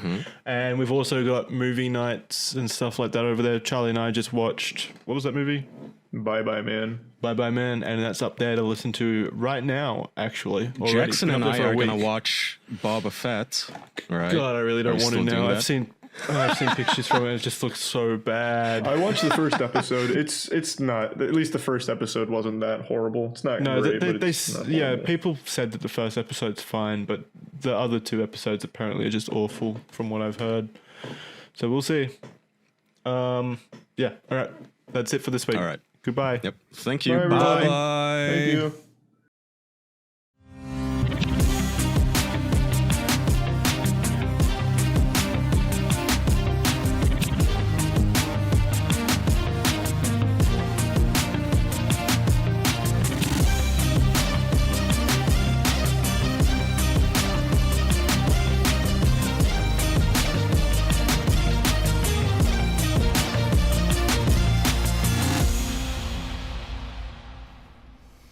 It's the official. Okay. Oh my god. No, you go. I like this energy you're bringing to the table today. It must be that shit in you. It's because it's powering you. I gotta take a shit. Yeah. It's the official podcast, and it's episode 279. And today we're talking about rock and roll, titties, and man shit. Who wants to start? There's a lot to go over this week, surprisingly. I think it's because we took like a little extended vacation since Andrew was in Texas. There was like a week and a half of events to unfold. Slapping, pixel art, a Lego game's coming out tomorrow. There's a lot. That shouldn't be on our docket of things to discuss. There's a bunch. Pick one, Jackson. Oh, should we go over this slapping first? That seems like something that we'd all be passionate about. And a lot has happened since the initial slap happened. That is true. That is true. I was more passionate a week ago, though I have to admit, it's been a while. Yeah, it's been a little minute now. Here, everyone knows about the Will Smith slap, but does everyone know that there were 66 complaints filed to the FCC from families claiming that it has traumatized them and some of them now need medication to calm down? I heard about that. Tell us, though. Yeah, I saw that around. Yeah, after the slap aired, the FCC got 66 complaints from families saying that this kind of violence has permanently scarred their children and that they themselves have trouble sleeping now and are reliant on medication to calm themselves down after the slap. Yeah, this is the direct quote. I haven't been able to sleep as a result. My child was also scared. I had to take medicine to calm me down, one Illinois viewer said. Okay, A, who watches the Oscars with their children, and B, who watches the Oscars? I don't believe this. That has to be true. Yeah, this seems like a plant. I assume this was like some Amish family that just got television for the first time and they turned on the TV and this is the first thing they saw and this is what they think society is. It's just constant slapping. So that's the only situation in which I think this would actually happen. Because, come on, you're exposed to far worse than a simple slap on a daily basis. Yeah, for real. You can't be that fragile. How can you watch like naked people stab each other on Game of Thrones, but then the slap is the worst thing you've ever seen on TV? Well, no, I doubt that that's the kind of person watching. I highly doubt they're the same people watching Game of Thrones. But the people that are watching the Oscars are also the exact people watching the news, and the news covers like very gruesome stories from time to time. Well, daily. I don't even know what I'm saying, from time to time. So I don't know how they can sit there and take like, this man got brutally stabbed while celebrating his cousin's birthday at the park, and then they see a slap and it's like, oh my god, this is it. I'm never gonna sleep again. You know what else the news covers? Will Smith slap. So they had to be exposed to it again and again. Oh no, you're right. It's a loop. That must have been a godsend for their ratings, though, because I don't like. This is the only time a lot of people even found out that the Oscars were happening was because of that slap. Yeah, which is why so many people thought it was fake. Yeah, Kaya thought it was fake initially. Don't try to act like you weren't. Initially, I'll say this. I don't think it was a fake slap anymore because Will Smith is now actually suffering consequences. I initially thought it would be fake because I thought, okay, some Harvey Weinstein type pulled both Will and Chris aside and he was like, okay, we need drama up in this bitch, right? Our ratings are shit. You're gonna do this or else. But now that he's done it, he's getting canceled from like a bunch. I think he has a Netflix movie that now is on hold. I think Bad Boys 4 is now on hold. So now he's suffering actual consequences, which I don't think he would have agreed to from the beginning. So I don't think it's fake, but I do believe in my heart that he was acting when he threw that slap, because when Chris Rock makes that joke, you can see the camera switches to Will Smith and Jada. Will is laughing at the joke. He thought it was funny, but Jada isn't laughing. So I think that Will glanced at Jada and was like, oh shit, I'm gonna sleep on the couch again in my cuck cage.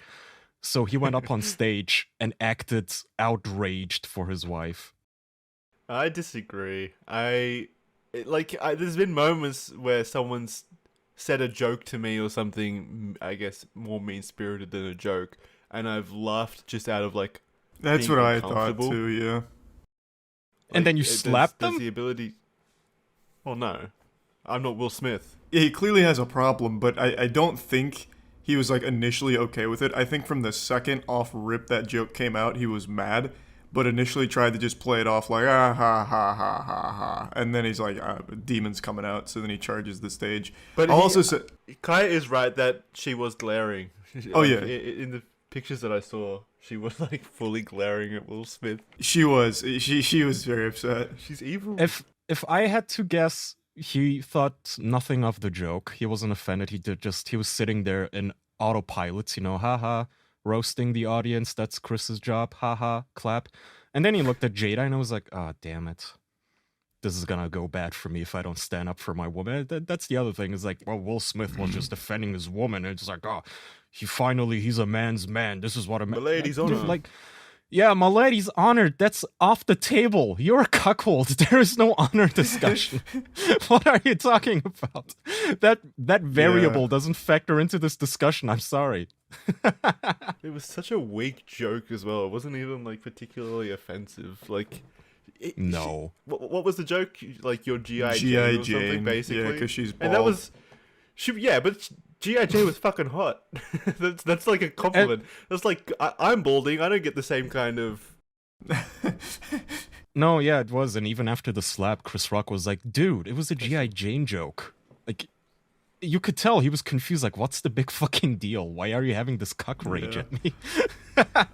I was really hoping, like, I was praying it would escalate. Like, I feel like that would have just been the most amazing shit ever if Chris Rock just kept going in and then they got into, like, a full-blown scuffle. I really do wonder who would have won, because Chris Rock's defense seems wild. The way he ate that slap was crazy. You want to pull up the player stats? Compare their numbers? Yeah. Well, you got a fucking sucker punching on Chris, and Chris just took it to the chin, really. That was impressive. And yeah, and then Will Smith sat back down, and he started getting teary-eyed and crying again, as he did just that one time. Jada put him across her red table, basically put him over a barrel, too, and just spanked him for like an hour straight, and basically blamed him for her cheating, and he just sat there. For those who don't know, go on YouTube and look up Jada and Will Smith red table talk. And it's just Will Smith sitting there for an hour as she's explaining why she likes getting her back blown out by other dudes, and him going, yeah, you're right, yeah, I'm at fault for a lot of this. And we did a whole episode on that when it happened.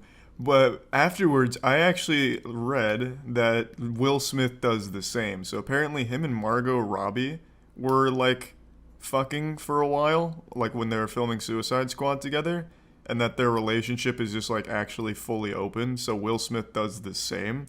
But the big difference is Will Smith never sat his wife down on camera to talk about the times that he's fucked other women because of her. It's still, like, extremely uncomfortable, even if...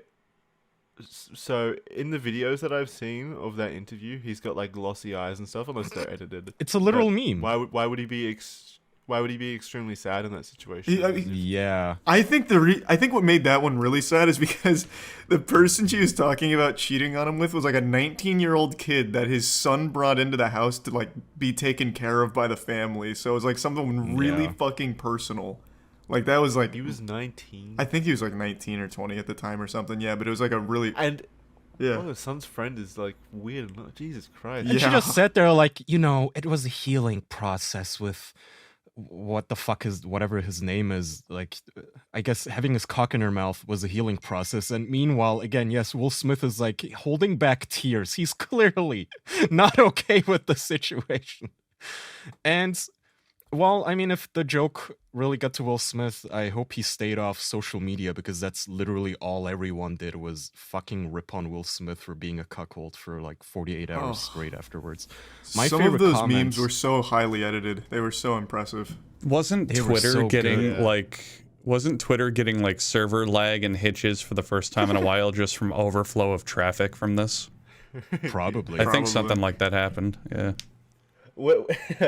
I was like on ground zero for when it happened, because I saw the tweets come out like 1 minute after the slap happened. Someone actually sent it to me like immediately. Someone who was watching the Oscars. He was like, "Dude, Will Smith just slapped the fuck out of Chris Rock." And I was like, "No way!" Like, I was like, "This has to be fake for sure." And then I saw the slap, and it was Will's reaction afterwards that sold it for me. Like, it could have gone either way on the actual slap, because Hollywood will be Hollywood, but then the reaction afterwards was like, there's no way they'd let him swear on live TV. And he looks so bad. That's the best acting he's ever done. Didn't Chris Rock, right after it happened, didn't he say, "Will Smith just slapped the shit out of me"? Yeah. Yeah. And he seemed like so razzled and stuff, like he couldn't form a sentence afterwards, like his brain had just been tossed around. It was so awkward, that moment.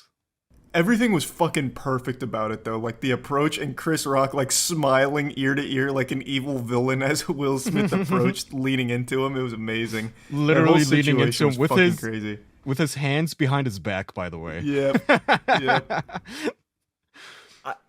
That's like why I thought it was kind of maybe fake initially upon viewing it was because he leant into it, like he sticks his neck out, so that, like to make an easier target for Will. I was like, come on. But right, it looks Chris like a Rock is- cartoon. It looks like Bugs Bunny taunting someone into slapping him.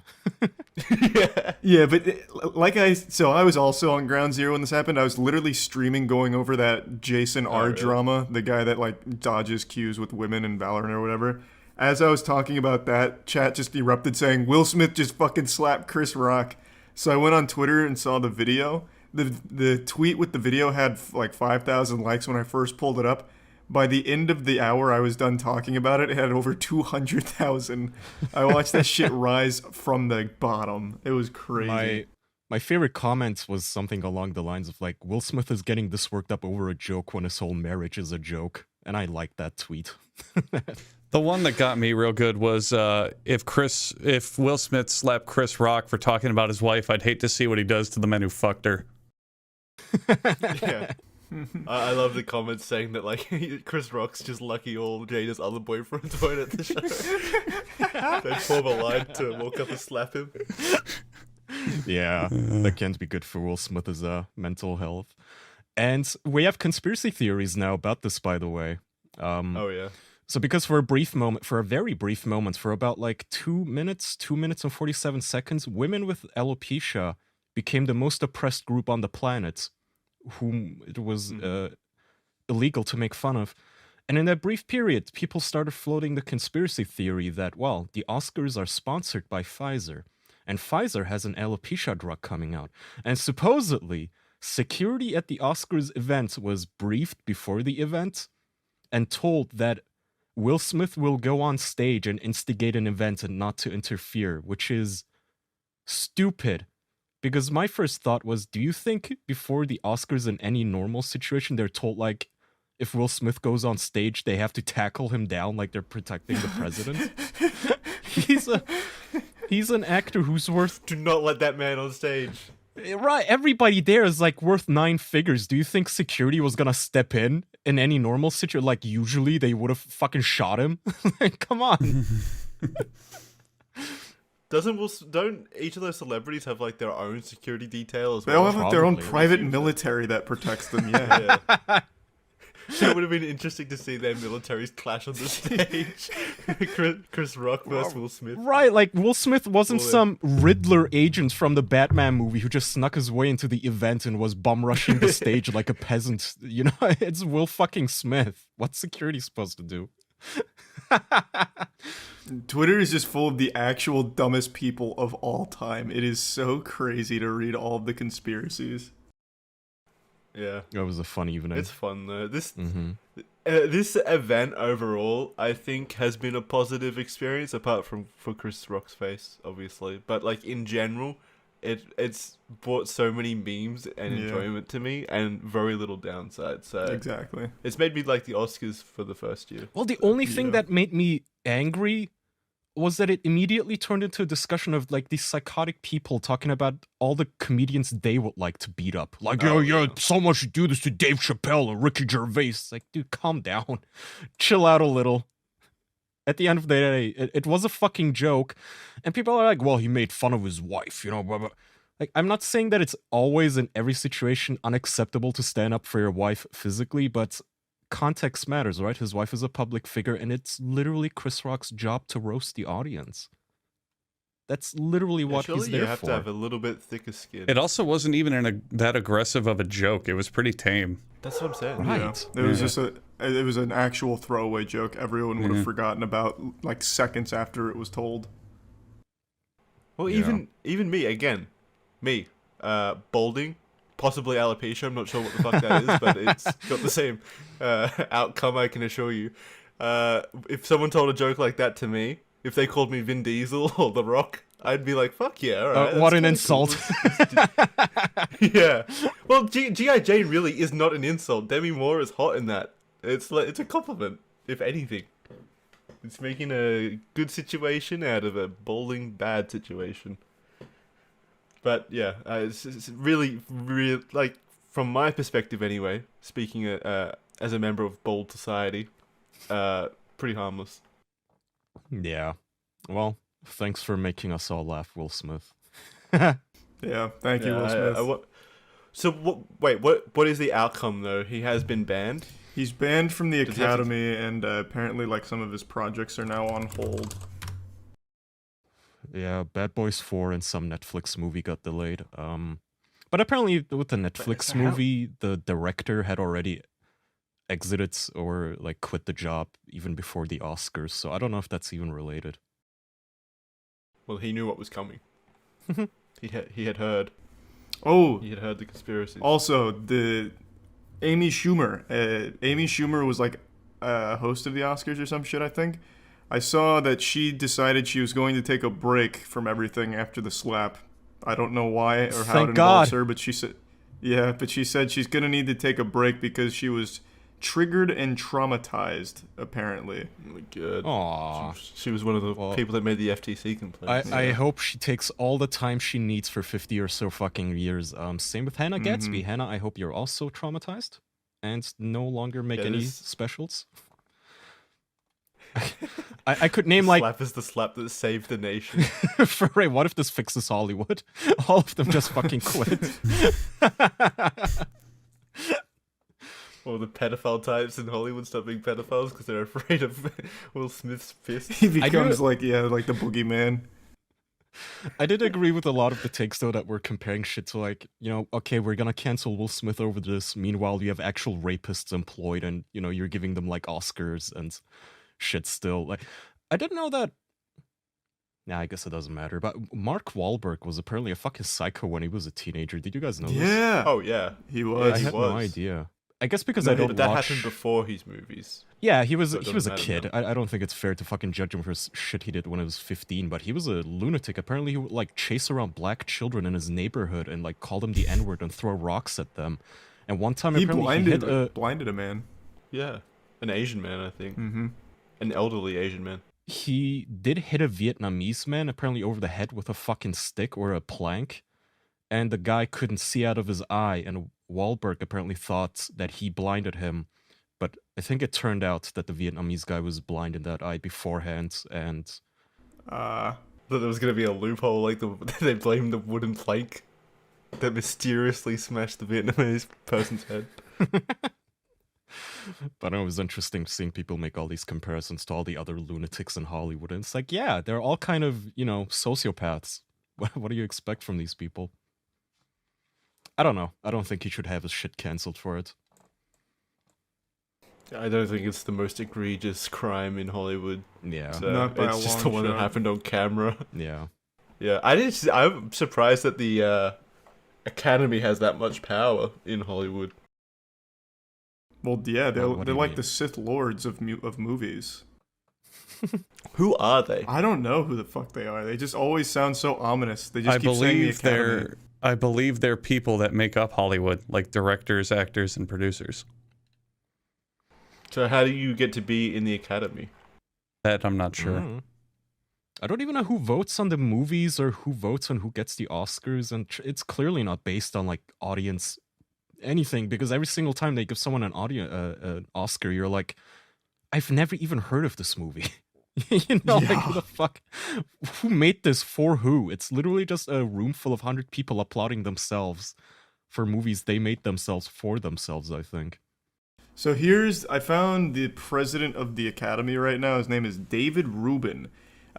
He was appointed in 2019, and his credits include a casting director on films The English Patient, Hairspray, and 4 Weddings and a Funeral. I've never heard of any of that shit. Those were all really successful movies. I haven't heard of any of those. Those were huge movies. Me neither. Hairspray is the John Travolta one. That movie was absolutely awful. Yeah, but it was popular.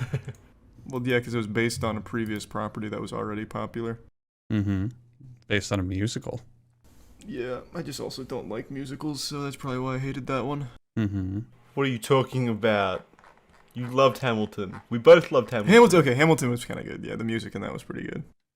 Oh, so good. Yeah, the music. That made me like musicals. Yeah, that's like the only one that I can tolerate, though. That music was actually fucking slapping. Andrew, when you were in Texas, did you hear about the slap? Did they like interrupt the wedding that you went to? Like people rushing in, screaming about the slap? Like what was the situation? It happened either the day I left or the day after I left. So we were mostly just kind of figuring out like sleeping accommodations and plans for the trip and this and that. I don't know. It would have been cool if it was mid-flight and the flight attendant comes over the intercom to say, "We don't mean to scare you, but we've just heard that Will Smith has slapped Chris Rock. We're putting our plane into an emergency holding pattern right now, just until we get eyes on the ground." Attention passengers, we'll be making our descent soon, and also Will Smith has slapped Chris Rock. We just thought you should know that before you arrive in Texas. Your oxygen mask will now be descending from the ceiling. For anyone who needs it, yeah. And if you push your call button, our stewardesses are trained in panic counseling, just in case. And FCC complaint forms. I've got to take a shit real quick, boys. Just a little heads up. I will be back in just a minute. I held it back as long as I could. It doesn't matter that you have to take a shit because now I can take control of the show thanks to MeUndies. Look, perfect. I don't want to scare anyone out there. I don't want to give them any panic attacks, but I happen to be wearing MeUndies underwear right now. And in fact, I like them so much, I got myself some pairs to sleep in. I don't know if you boys do this, but like when I sleep, I wear a different set of underwear, like a different kind of boxers, like looser, more than what you were wearing. Yeah. Yeah. So normally I wear like the real nice boxer brief, like form fitting, the lighter materials so they breathe better. Just, like regular stuff. But then when I go to bed, I like the like really cottony, soft, loose, regular boxer type. Just kind of more comfortable. They're like boxer pajamas. You know what I mean? Mm-hmm. I'm that kind of person. And both of those kinds that I own are MeUndies. Just straight up. They're comfy. They've got fun patterns. They look good. They fit well. They come in all sorts of sizes. They constantly are updating their new looks. They also have a MeUndies membership, which will send you free shipping and returns on every order, savings on everything they make, exclusive sales, and early access. You can just join. It'll help you get all the MeUndies that you love and crave. MeUndies has a great offer for everyone listening. For any first-time purchasers, you get 15% off. And for a limited time, if you sign up for the free-to-join MeUndies membership, you get 25% off your first membership item. To get 25% off your first membership item or 15% off your first order and a 100% satisfaction guarantee, go to MeUndies.com/official. I want to also remind you all that it's not just me that wears MeUndies. All four of us wear MeUndies. We've talked about this. So comfortable. We've talked about this outside of the show. We really like MeUndies. They are very comfortable, very well-made pieces of underwear. That's MeUndies. There's cool designs on them too. Yeah. They got all sorts of stuff. That Batman movie just came out. They have Batman ones for a while. I hope they still have them. They've got all... The Star Wars ones as well. Star Wars. Just so you know. They've got animals all the time, cute animals. So they also make women's underwear. Ladies, I know all 6 of you are listening.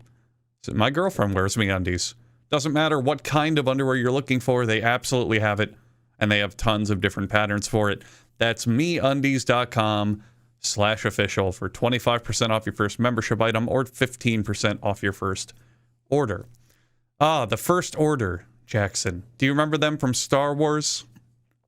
Yeah. They were the bad guys. Nazis of space place. I've been rewatching in order all of the Mr. Plinkett Star Wars reviews, and they have aged perfectly and are reminding me of how much dumb stuff is in all those Star Wars movies. But when we're talking about the First Order, something we have to remember about them is because they were the big militaristic bad guys, many of them were in shape. They were probably in good shape.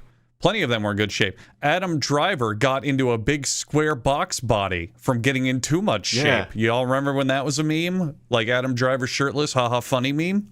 Well, maybe he used Fitbod. Fitbod is going to give you personalized workouts. It's going to remember your routines. It's going to check which muscles you can and can't use, and it's going to give you workouts for them accordingly. You can swap workouts in and out based on what you're feeling and what your current range of ability is. You can tell Fitbod, hey, I don't own this piece of equipment. Don't give me that workout. And it will swap it accordingly. They have home workout routines. They have cardio routines. They can give you nearly every facet of a well-rounded fitness program. I remember sometimes when I'm training and I'm kind of like not sure what I want to do next, I'll flip on Fitbod. I messed myself up with that tongue twister. I shouldn't have attempted it. And I'll just say, hey, what do you got? What can I do? Here's what I want to work today. Give me something new. Let me try something different. Muscles like being confused, after all. The path to being your best and looking your best is different for everyone. And that's why Fitbod will create a unique experience and a great goal set for whatever equipment and goals you happen to have in mind. They also now work with app interfaces such as Apple Watches, Wear OS smartwatches, and other apps like Apple Health, Fitbit, and Strava. There's plenty of ways to use Fitbod, and it's going to tailor itself to you. Build your fitness habit and become a better version of yourself with Fitbod. Get 25% off of your subscription and try out the app for free when you sign up at fitbod.me/official. I lift weights, Charlie lifts weights, Kaya lifts weights. Jackson, what do you do? I don't think you've ever told us. Yeah, no, I go for runs. Yeah, that's good too. All 4 of the official boys are active, like straight up. And you need to get active, and Fitbod is a great way to do it. 25% off of your subscription when you sign up at fitbod.me/official. And then after all of this, after you've chosen your most comfortable pajama underwear, and pajama sets too, I think MeUndies has that. And after you've gotten all that work, all that strength in, all of that energy exerted, you're going to want to lay down for a nice sleep. You're going to want to take a good nap, maybe even go to bed. We need to go to bed more often. I'm extremely tired, and I wish I was sleeping on my Helix mattress right now. Look, it doesn't matter what celebrity slapped what celebrity. It's not important, because when you're off in Slumberville, when you're off in Dreamland, you can dream of any celebrity slapping any other celebrity. There's no limits on what you can dream. It's not illegal to have fun little dreams. Or nightmares. Maybe some of you are into that, you weirdos. And all you need to know is that you're going to get a great night's sleep and have some great dreams on that Helix mattress. Soft, medium, firm, great for cooling you down or helping you sleep hot. Even big ones for plus-size folks, they have God knows how many kinds of mattresses, and it's not important because I have 2 Helix mattresses. I sleep on one myself, it's great, and I have a spare one. It props up against the wall of my bedroom to help soundproof the room so when I'm yelling at night making videos, my girlfriend doesn't wake up. But it has a functional use, which is anyone who visits me, a nice guest in my home, when I offer them a workout with Fitbod and a new pair of underwear from MeUndies, they get to sleep on that mattress. And each and every person I have had stay with me has unironically told me at some point that mattress is very comfortable. That was me. And I believe that. I slept on your Helix mattress when I was in the US. That's true. That's true. Jackson did that at one point. It's very comfortable. Helix makes, it's just, there's no goof, there's no fluff. It's truth. Helix makes a damn comfortable mattress. Helix is also offering up to $200 off of all mattress orders and 2 free pillows at helixsleep.com/official. Take the 2-minute sleep quiz. They'll match you to a customized mattress for the best sleep of your life, and you can only do it at helixsleep.com/official. Thanks, Helix Sleep, and thank you to all of the other sponsors for the show. Yes. Thank you for 3 sponsors I personally like and use every now and then. Thank you. I like how they work together. You get your nice undies so your dick doesn't swing around when you're running, and then you're exerted from your Fitbod, and then you can take a nice sleep in your Helix. While wearing the MeUndies, the trifecta. like how Andrew does. You can wear them to bed. A new pair, hopefully. You don't want to go to bed all sweaty. Not the same one throughout the week. That'd be a little ridiculous, huh? Yeah. Not with all the shit streaks and stuff that you leave behind. No. I mean, you can. It's your pair of underwear, but I wouldn't recommend it. I wouldn't do that to my undies. To me undies. Is Charlie back yet? I am back. Oh, wow. Okay. Well, I want to keep it on celebrity news real quick still, briefly, because this one actually bumped me out. Apparently Bruce Willis is retiring because he's like senile now, and he can no longer talk. He has aphasia, according to his family. That kind of bumped me out. I really like Bruce Willis. Yeah, that is sad. Yeah. It's just sad. That's got to be one of the worst things to go through, from both like himself individually, like losing your ability to communicate effectively, but also like just from a family perspective. It's so sad seeing someone you love reduced to like a shell of themselves. It gives a lot of perspective on what he's been doing recently. He's been starring in tons of straight to streaming, like low budget crap, kind of forgettable action movies, and a lot of people were really confused. They were like, why is Bruce Willis in 4 movies a year and all of them are forgettable garbage? And it turns out that he's trying to raise money for his family, and as much money as he can, so that way, when this day came, he'd just have a bunch of money to fall back on. It makes sense. I don't blame him. I didn't know He that. must have already had a lot of money, though. Yeah. What I read, Yeah. there is a long article in the LA Times I read that is really sad, which kind of sort of hints that his team, his managers basically just still pimp him out to all these low budget movies for the sake of the money, and that he most of the time doesn't even like really want to do them or know where the fuck he is even. So Wow, here, let me I didn't read know. this. So this is from the LA Times. Concerned about Willis's mental state, he said he approached the actor's team, which is led by his assistant turned handler Stephen Eatts, and bluntly asked about the actor's condition. Quote, they stated that he was happy to be there, that it would be best if we could finish shooting him by lunch and let him go early. Like its grandpa has to, go back to bed in his rocking chair or something. Johnson recalled his conversation, and he said that Willis questioned where he was. Quote, I know why you're here, and I know why you're here, but why am I here? 2 crew members said he asked out loud. That is sad. Was that? But I'm trying to think. Maybe it's like from an angle of he's got no more speaking roles for the day or something, so he just wants to leave. Maybe, I don't know. Well, no, that's again. I can't find the paragraph, but apparently he would fuck up his lines. Sometimes he would just speak lines that weren't even in the script. He would fire off prop guns without it being in the script for him to do so. By the way, so we're now narrowly avoiding another. What was that dude who shot the Baldwin, yeah, another Baldwin situation. Thankfully, apparently nobody got hurt or anything like that. But yeah, so he's clearly no longer in a state to be recording movies. Yeah, again, it's fairly evident in the trash movies that are coming out too. In most of them, he's wearing an earpiece during his scenes to like be fed lines.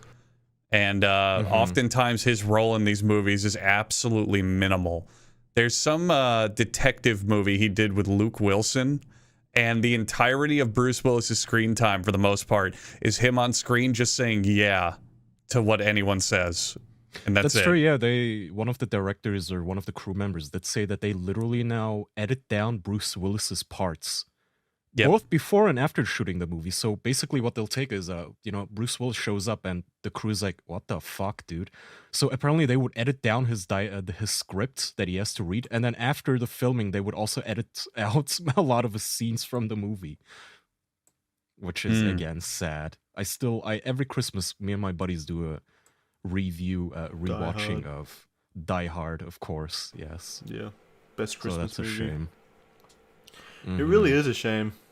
It sucks to see someone that you like fall victim to that kind of stuff. It's probably what I'm most scared of in life is getting Alzheimer's or like my parents getting Alzheimer's or something along those kinds of conditions. It's horrifying. Yeah, it is scary. Mm-hmm. It's up there with fucking prion diseases. Is that the shit that eats your brain? Yeah. Yeah. Yeah. Oh yeah, those scare me. Fuck that. Yeah, bummer. I hope he can retire and just, I guess, chill for the rest of his life. He should have a nice nest egg. The guy's been a movie actor for fucking decades at this point. From what I read, and so this was earlier in the story, there might be stuff that came out and disproved it, I don't know. But from what I read, he was doing it because he wants to give it to his family. Yeah, that's what I assumed. Like, that's why most people... Fuck, who's the other actor that was like recently talking about being in all those shitty movies, and then he, when asked about it, he's like, "Yeah, I don't like the movies. I've never seen them, but I really enjoyed the house that they bought." I was like, "Yeah." Well, it was probably Nicolas Cage. It might have been. No, wasn't that a director who said that he made a really like terrible movie, but it was successful, and he was just like, "Yeah, I did it purely for the money, And they like interviewed him with the cast, and he was like, "I'm here for the money." Probably Kevin James. I don't know. No. That fits a lot of actors. Man. It was someone like pretty respectable, from what I remember. Yeah. I can't remember who though. I know what you're talking about though, Jackson. I saw that a while back. Yeah. Did Charlie? Did you say someone just a second ago? I said Nicolas Cage. Yeah, I know it's not Nicolas Cage because the reason that he is needing that money was because of tax reasons. I'm pretty sure, like he was paying off a tax debt, from what I heard. Best of wishes to Bruce Willis, I suppose. Oh, I have a topic. This is a bit of a, I don't have a segue, but Jackson and I are now playing Elden Ring. Oh, well, Yeah, Jackson's been on that train for a minute, and I don't recall you ever coming on the podcast in the last couple episodes to say how much you enjoy Elden Ring. Who, me? Yeah, you were very adamant against it before playing it, like it can't be a masterpiece, it's bad, and now that you've been playing it, you've been texting Jesus Christ, you're putting words in his mouth. I never said it was exactly bad. I never said it was bad. I said the performance was bad, and I still stick to that. The performance is shitty. It is. It is. It's like one of the main yeah, for me it is. And I see comments everywhere and people having the same performance issues, and I did try to troubleshoot it and stuff, and I just cannot get rid of the stuttering when it loads in new sections of the map, and that's really fucking annoying during a boss fight when there's just like frame rate issues. It's really annoying. But yeah, no, it is a really fucking good game. But actually really well designed. It's so fun to explore and just find stuff on your own. Andrew, have you finished it yet?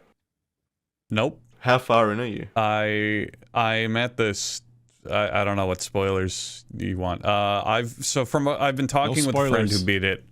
No, I won't spoil it, but I've been talking with a friend who beat it, and apparently, according to the area that I'm in and like the level I'm in the last like 15 hours of the game. Oh, okay. So you're. But I had to go to Texas before I finished it, so I've been home for a week. Is that some kind of snowy area, Andrew?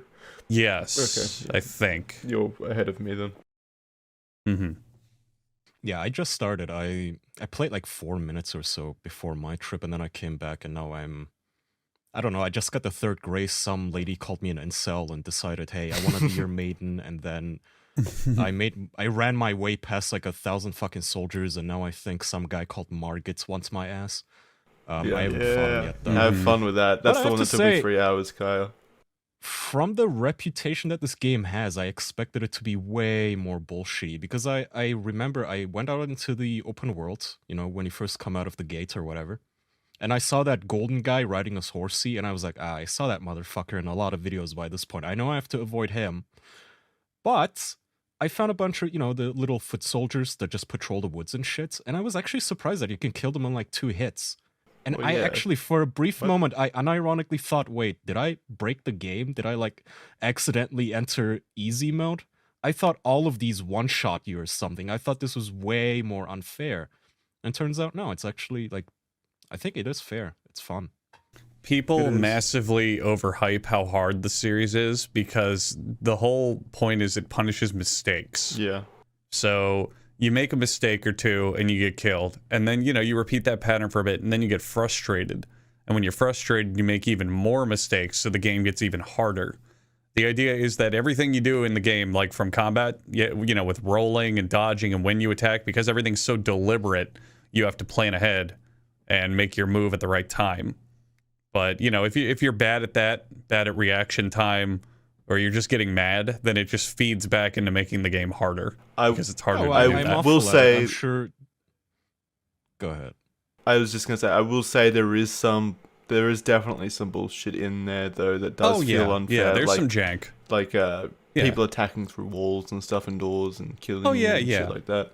There's definite jank. There's definite moments that aren't fair. Times when hitboxes, like, oh, I dodged that and you didn't, or it happens, you know. But on the whole, the game is fair. Yeah, I agree. Challenging but fair. That's a feeling I got. It feels very like it's obvious. I think it just feels very differently from your usual type of game where, if you play Devil May Cry or something, you can swing from across the map and hit like 10 enemies. It's not that. You have to actually take it slowly, but it is a lot of fun. That's what I like about it. There's thought involved in the combat, Me too, which is nice. It's like this is not gets a diss it feels like Big Boy Breath of the Wild, and that's not a diss at Breath of the Wild. It just feels like a more, I don't know, grimier version of it. But I really like it, especially from an exploration angle. It definitely is like Breath of the Wild.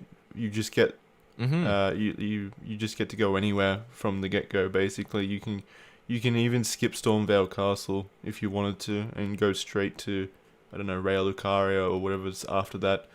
Yeah, it's great. The exploration is my favorite part of the game for sure. And I think if I were to go back and play Dark Souls, there's still exploration in those games, right? Like a lot of finding your own way through maps and such.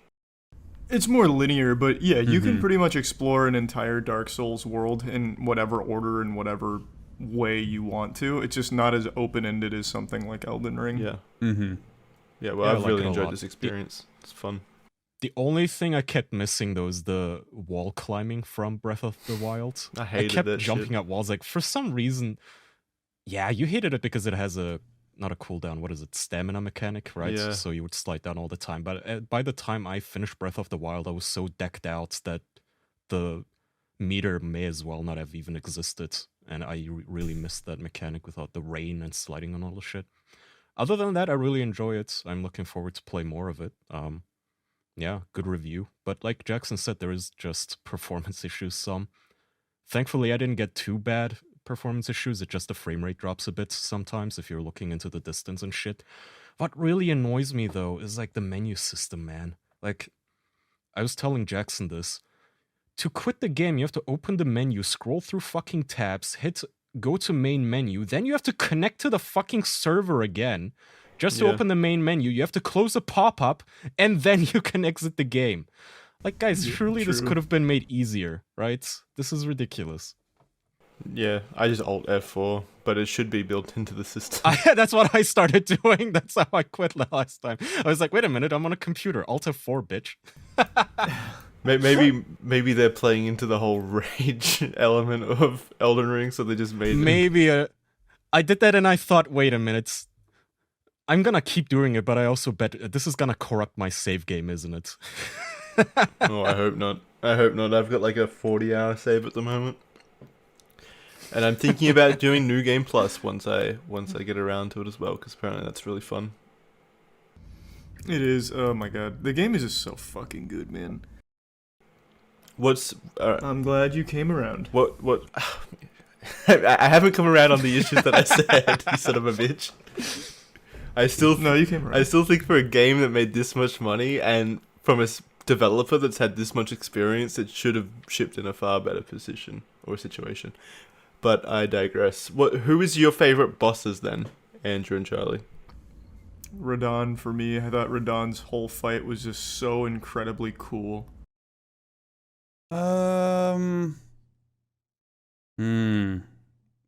Did you fight Radahn, Andrew? I beat him on my third try pre-patch. Damn. Without summons.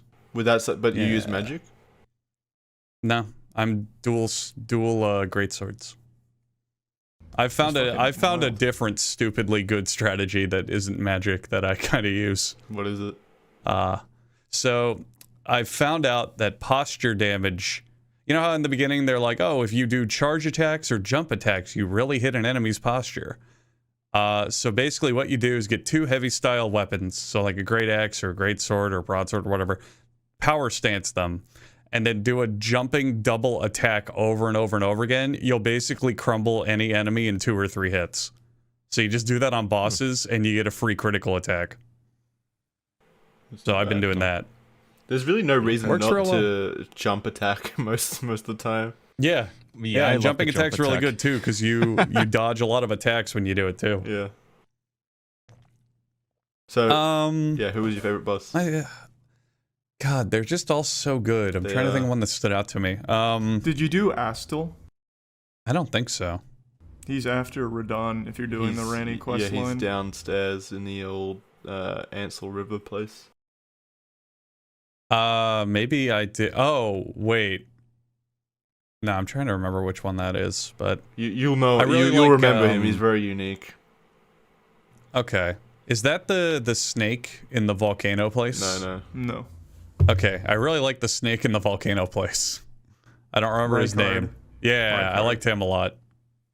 Also, Godric the Grafted is just fucking amazing boss design. I heard they reuse him for like an Everjail fight later down in the line. Damn, that'd be cool. They reuse a lot of enemies for Everjails. Is that the one that Little Riding Red Hood was warning me about? She's near the castle at the beginning, and she's like, "I'm a pussy. I'm a little milksop maiden. I'm too scared to go there." Yeah. Okay. I was kind of annoyed I couldn't kill her. I like just like killing nonsense NPCs that have no purpose. Well, she does have a purpose. She becomes your spirit tuner. Oh. Yeah, Kaya, every NPC you come across may seem useless in the beginning, but they have like entire storylines and stuff that you can kill them and you'll like skip out on that content. I know, but I like that though, because that's what I do too. in games like Baldur's Gate and shit, where I'll quick save or I'll make a save game and then I'll just kill the NPC to see if like what happens. I like that stuff. Just wiping out entire villages. And I love the unfettered amount of freedom that you're allowed. Like FromSoft trusts their players and gives the ability to do anything they want. If this was like a Ubisoft game, you'd get like a fade to black if you killed one of those characters that said, "Don't kill NPCs, don't be a bad guy. This character wasn't a bad guy, don't be a bad guy." Like in fucking Assassin's Creed. They would let you hit it. They would let you hit the NPC, but it would have infinite HP and it would say, "She's gonna remember this." Yeah. And then it would just she'll chastise you right to her face. She'll have wacky dialogue, yeah. Fun fact to maybe hype you guys into playing the first Dark Souls. You know how when you're in Round Table Hold, you can't attack because there's like a treaty of peace? So in the original Dark Souls, that just doesn't exist. You can go to the main hub and kill absolutely everybody. And just have an empty hub world. See, I like that. Yeah, me too. Yeah. I mean, if you do that and you fuck up, just reload.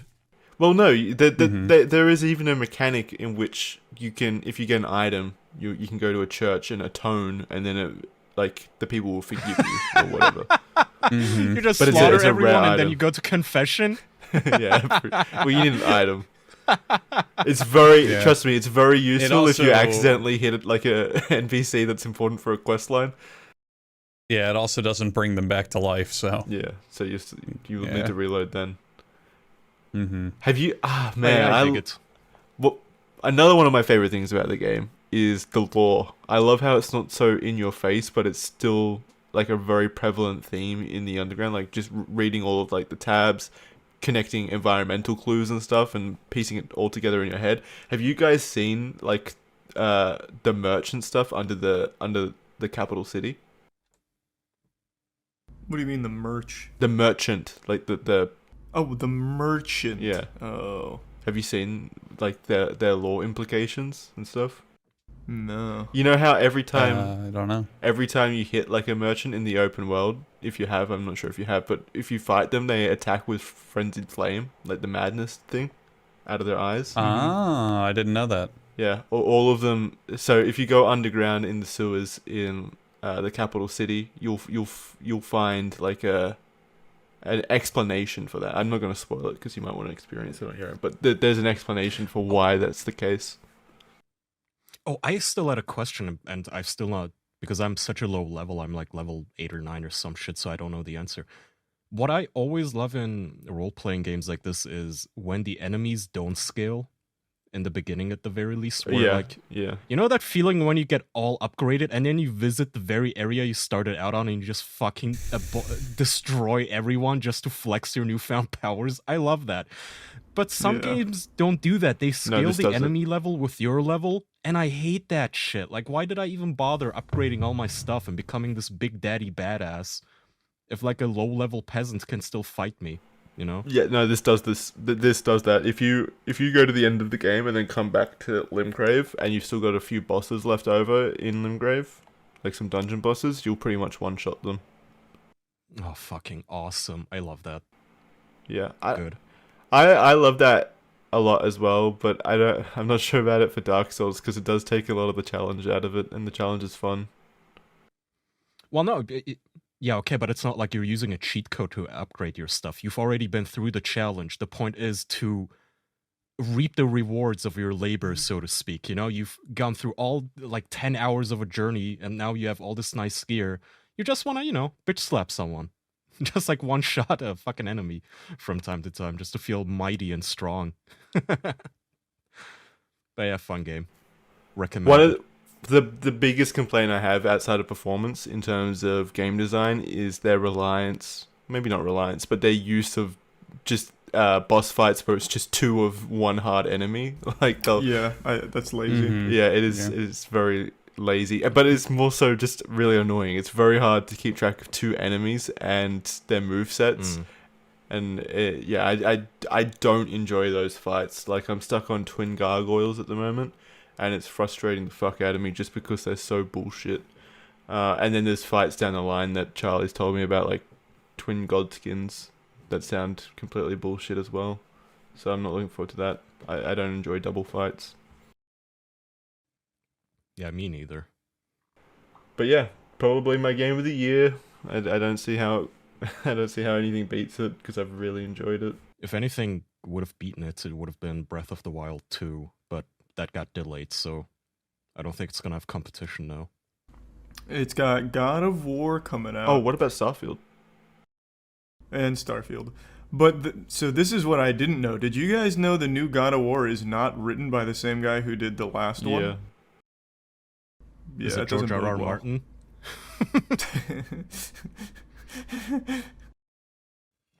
What if a god, but he's a dragon? You're talking about Cory Barlog, right? Yeah. Yeah, he's gone through something on Twitter. It seems like he's deleted his Twitter account and stuff, and he's freaking out. And was the newest one written by the guy who wrote the original trilogy? That's a good question. He was a director on some of them, but he wasn't. I don't think he wrote them. But I mean, he wrote the last one, and the last one was pretty great. Wait, what do you mean? The guy who wrote God of War 2018 is not writing this one, right? No, but I'm saying he wrote the last one. He wrote God of War, like 2018. So is there like drama? Oh, yeah. What happens? Did he get fired? No, I assume he's I don't know, mental health issues maybe, but he's also writing a different game at that studio. A sci-fi one. Andrew, to answer your question, he wrote God of War 2 and God of War Chains of Olympus. Okay. That's it. The other ones he was like... Oh no, also Ghost of Sparta. I don't know which one that one is. 2010. That's a PSP game. Yeah, PSP game. Yeah. Anyway. Okay. Cool. That's your news for the games industry this week. Apart from Lego Star Wars tomorrow, anyone want to talk about that? Lego Star Wars, let's go. Very excited for that. Anyway, do you guys want to talk about r/place real quick before we wrap for today? Sure. Yeah, that shit is so fun. Yeah, Charlie's loving it. Okay. I saw you did like 2 streams on it. Who wants to give a I've rundown? been real into our place. Charlie can. It's our place is a subreddit where people can go pixel by pixel creating art with their communities, and you battle over territories in order to have your art stay there. So then you place it, you defend it, and it's like real war, but for gamers. And it's really supposed to be fucking cool. for art, and every Reddit user can place 1 pixel only every couple of minutes, like 5 to 20 minutes, I think, depending on if your account is verified, I think. But there was a lot of drama because Redditors, as they are, really got into this. And it was fun to watch all the tribal wars, like different countries and subreddits trying to fly their banners and flags, and then other tribes trying to attack them and sabotage them and grief them while trying to protect their own base, essentially. So that was fun. But people got really, really pissed off when streamers started sending their armada of viewers to grief other people. Apparently one of them was XQC. I think I'm getting that right. And Reddit was really fucking angry at that guy, to the point that the art/place subreddit for at least I think one evening, every single post was about what a douchebag that guy is and how much they hate him and how all of his users should get banned. Viewers, sorry. It was crazy. Yeah, they're getting really into it. Last night I was saying this on stream, and a lot of Redditors didn't like this take, but it would be really boring if nobody was challenging other territories. At that point, you're just having a Twitter art contest. The fun of it is when you're defending your art or you're placing your art over another faction, and you have like a battle and a story to tell. It's the entire point of the experiment. Yeah. Well, but people what are did they not arguing? like to hear that. They're arguing that They're they saying, shouldn't be able to like overwrite art. Yeah, they're saying that what it is it's supposed to be a community-driven art piece, and that it's bad manners and it's very douchey to be taking other places. This is a community-driven art piece, though. That's what the community-driving aspect of it is that the community decides what goes where. That's what it is. Yeah, People but basically what too into it, dude. Yeah, they're very upset when their art gets attacked. Even if not by a streamer, they're just really upset when their art gets attacked, and it's like, well, you knew what this was. Yeah. Just post your art on Twitter next How time. do they find the time to do this in between FTC complaints about the Oscars? These are the thinnest skin. Jesus Christ. Who cares? Not to mention that whatever artwork they're defending is, lies on top of probably 10 other pieces of art that they had to draw over. Yeah. Here, I pulled one of the posts about XQC, who says, I know you probably never... This is a Redditor who's angry. I know you probably never passed Social Studies 8, and your ego is too large and you're too stubborn, but realize that you're costing many people a chance to express their individuality and collective identities. Tens of thousands of people use our place as a way to express themselves and gain some sort of acceptance, which can be hard to come by in this day and age. The internet is a way to bring together communities and nationalities, yada yada. But yeah, it's like a 10-paragraph post about you're literally erasing my identity and killing me by drawing over my pixel. It's so fucking pathetic. Acceptance isn't a hard thing to come by in this day and age. It's the easiest thing to come by in this day and age. It's never been easier to get acceptance. Sorry, I skipped this. You aren't making a very good name for yourself. History never works in the tyrant's favor. Oh, if you want to create a legacy for yourself, this isn't the way to do it. It's like I said, it's so fucking bad. It's so bad. Why do they really ruin everything fun? Christ. Because they take everything and turn it into something bigger than it is. It is a game from the guy who made Wordle. It is just another fun game. They did it in 2017, and in 2017, streamers did rate it back then too, same as they're doing now. But now everyone thinks everything is so much bigger and more than it is that now it's a problem. Now it's bad. They take it way too seriously, and so do the fucking Reddit admins. So another drama that happened during this is that people noticed, hey, there's this one user who keeps placing pixels literally seconds apart, like they don't have a cooldown on it, and people looked up the username and they found out, oh, it's a Reddit admin. Well, why is this Reddit admin cheating? And turns out it's a Reddit admin called Mamari or whatever the fuck, and he was trying to overwrite a cat that people drew called Masari? Fuck, I forget the cat's name now. But apparently it's a orange cat, and he's really fucking angry at the orange cat because it's from a Telegram sticker pack originally. That is now, he alleges, a neo-Nazi hate symbol. So he's been spending his free time using his admin powers to override everybody who places pixels on the cats and banning them, which has led to people from whole other communities getting banned who had adjacent pixels. Like if you're a subreddit and you want to place your subreddit banner, but it's adjacent to the cat and you happen to place a pixel near it, this dude would ban, not only would he ban you, but he would delete your user account. So usually on Reddit, you know how it is when you get banned, it says user has been banned for violation, yada yada. This guy went so far as to actually delete the fucking user accounts from the database. So now it looks like those accounts never even existed. This guy fucking unpersons people because he's so mad at a fucking cat. And people leaked discussions from his Slack channels, and he's having full-blown meltdowns about people posting a fucking cat. On that sounds like Reddit admins. Didn't they like censor something that XQC posted the other day?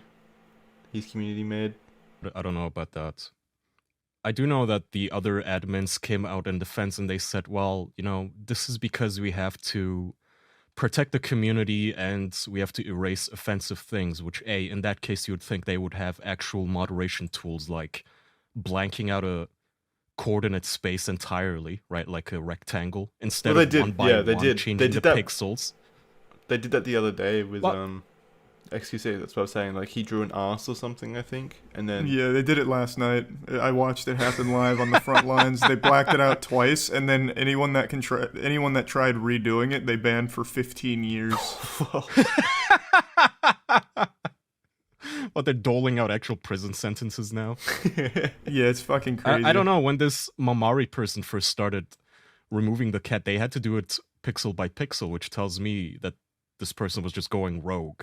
Because otherwise I assume they would have had like tools to do it in one fell swoop, so to speak. And the excuse that we're just trying to have a nice environment to protect the users. Like, at some point I opened r/place and there was a gigantic penis coming all over the map. Like, I don't buy this. Yeah. The Among Us alien had like a giant penis. Yeah, and there were two soccer players jerking each other off down the bottom. That one was cool, yeah. Yeah. We don't have a problem with that. But the amount of like bots and stuff is kind of like a killjoy to me, because it is, yeah. It would be a lot more fun if bots didn't exist in this situation, because places like... Fuck, what was the most heavily botted place, Charlie? Was it the My Little Pony stuff? My Little Pony is almost entirely run by bots right now, yeah. Yeah. So you can click the account that placed the tile, and every single tile pretty much on My Little Pony art is from bots that were created literal minutes ago. Yeah. It's crazy. So people couldn't get rid of the My Little Pony stuff, which would have been nice if they could, but it would just come back even stronger. It's wild that people try this hard. It's interesting, for sure. Mm-hmm. And they get this upset. So what do you think the outcome of this is going to be? I've seen some conspiracy theories that this is going to be sold as an NFT. No, I don't think so. It's the guy who made Wordle, so I don't think he's going to do anything like that. I'm sure someone will sell it as an NFT, but it won't be like the actual guy who made it or anything. Yeah. How long is it going to go on for? Ends today. Oh, okay. Well, get your dicks in, I guess. Does it take a picture at the very end, and then that's what this like what is saved in history? Like, there's a final image. Yeah, but the big thing is the time lapse. So it does a time lapse of the whole thing throughout the course of it, which is what is most exciting, because then you get to see all the fights, all the wars, all the interesting shit unfold in real time, and it's really cool. What was the most interesting thing? Because you've been watching it since it began, pretty much. What's been the most interesting thing that's happened? I would actually say last night, XQC, so he would like randomly destroy communities, which wasn't very cool. I didn't think that was super interesting, but he did something that I thought was creative, where he had his community make a meteor at the very top right. And so they made like an asteroid that was falling with like a trail behind it that was like fire. And it passed through a lot of communities, but it didn't stay, so they could quickly rebuild. And it aimed at My Little Pony, so you could watch the time lapse where the meteor's just like crashing slowly to My Little Pony. And then right before it hit, it turned into a giant penis that ejaculated all over it and erased it. And then, of course, My Little Pony being bots rebuilt, but it was really cool to see. Yeah. Do you think they'll keep that in the time lapse if they release an official one? I feel like Reddit would remove that bit.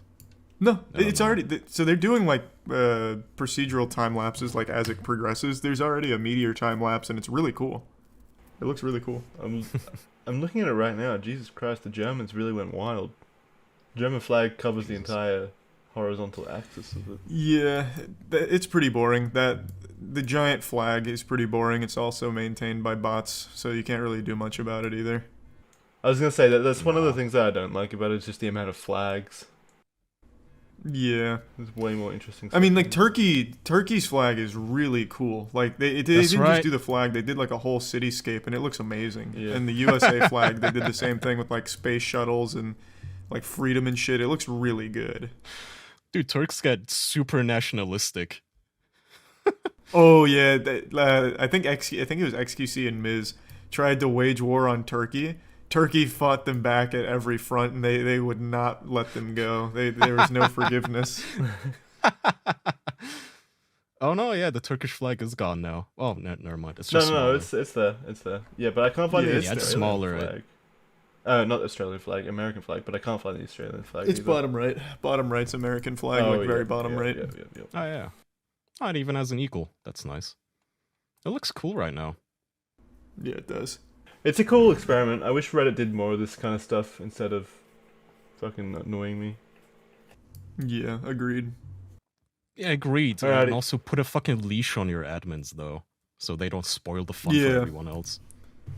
I agree. That admin needs to be roped in. Yeah, get his own flag canvas. Give him his own space. Douchebag flag. Yeah. All right, that's it for this week. Andrew. Yeah. Do you want to say any last words to the people out there? Maybe an inspirational quote from you? Don't forget to take your morning pills. There we go. Because if you forget a dosage, you can't compensate by taking 2 the next day most of the time. And that's not good.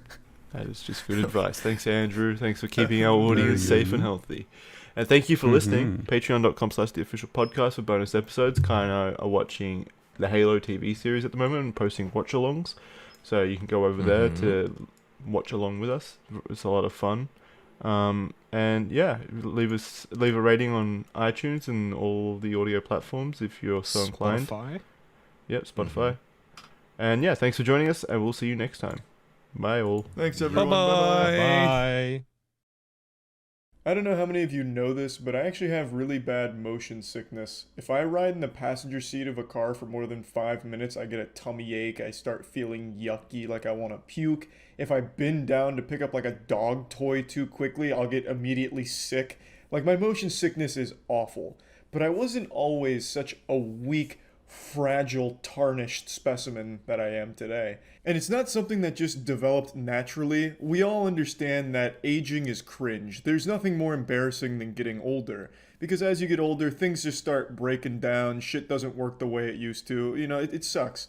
But I didn't develop motion sickness just because I started to become like a geriatric old man or anything. I can trace back the day I developed motion sickness, a day that changed my life.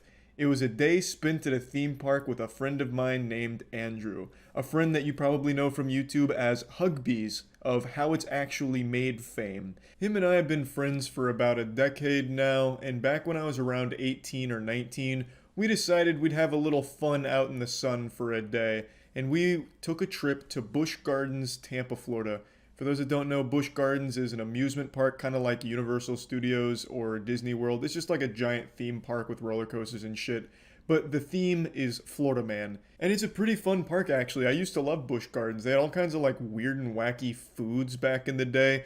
And I used the term food lightly. There was one spot in there that would sell basically just fried grease. Just like actual fried motor oil. So you just take a bite and it was just nothing but oil and grease that just blew up your mouth.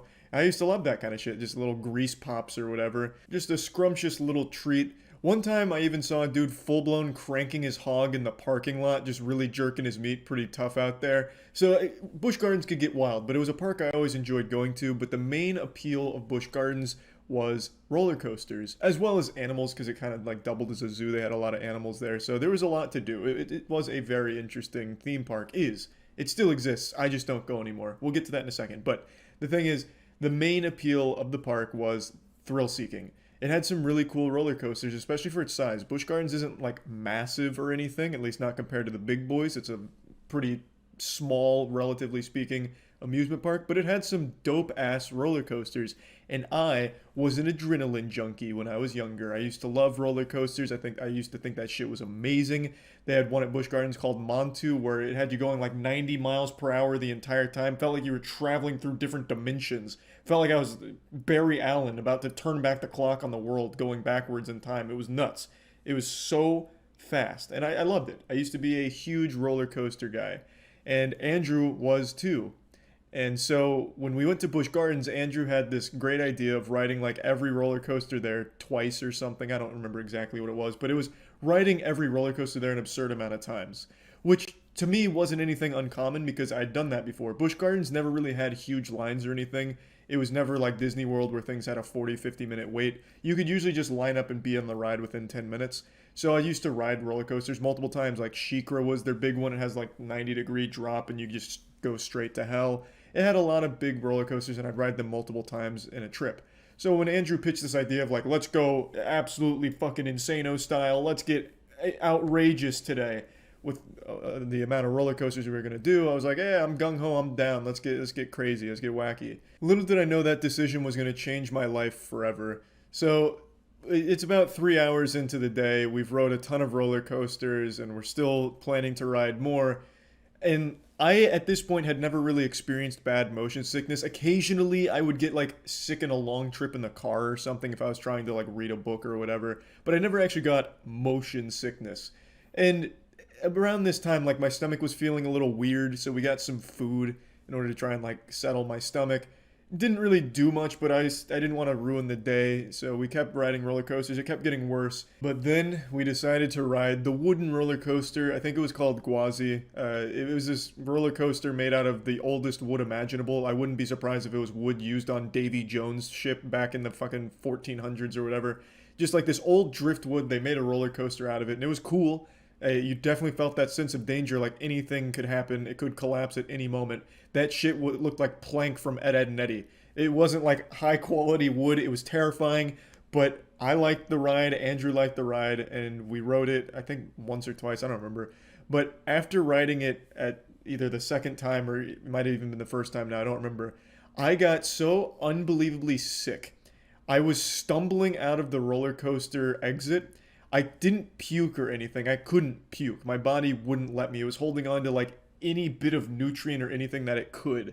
I was stumbling, falling over myself, like slurring my speech, telling Andrew like something's wrong here. And Andrew was like, no, I'll tell you what's wrong. It's called you being a pussy. We still have to ride Scorpion next. So I was like, yeah, he's probably right. That's probably what it is. I'm just suffering from a bit of sore butthole from being a sad piece of shit. So I was like, I was just following him the best I could, the Scorpion, while I'm very much struggling to keep my balance.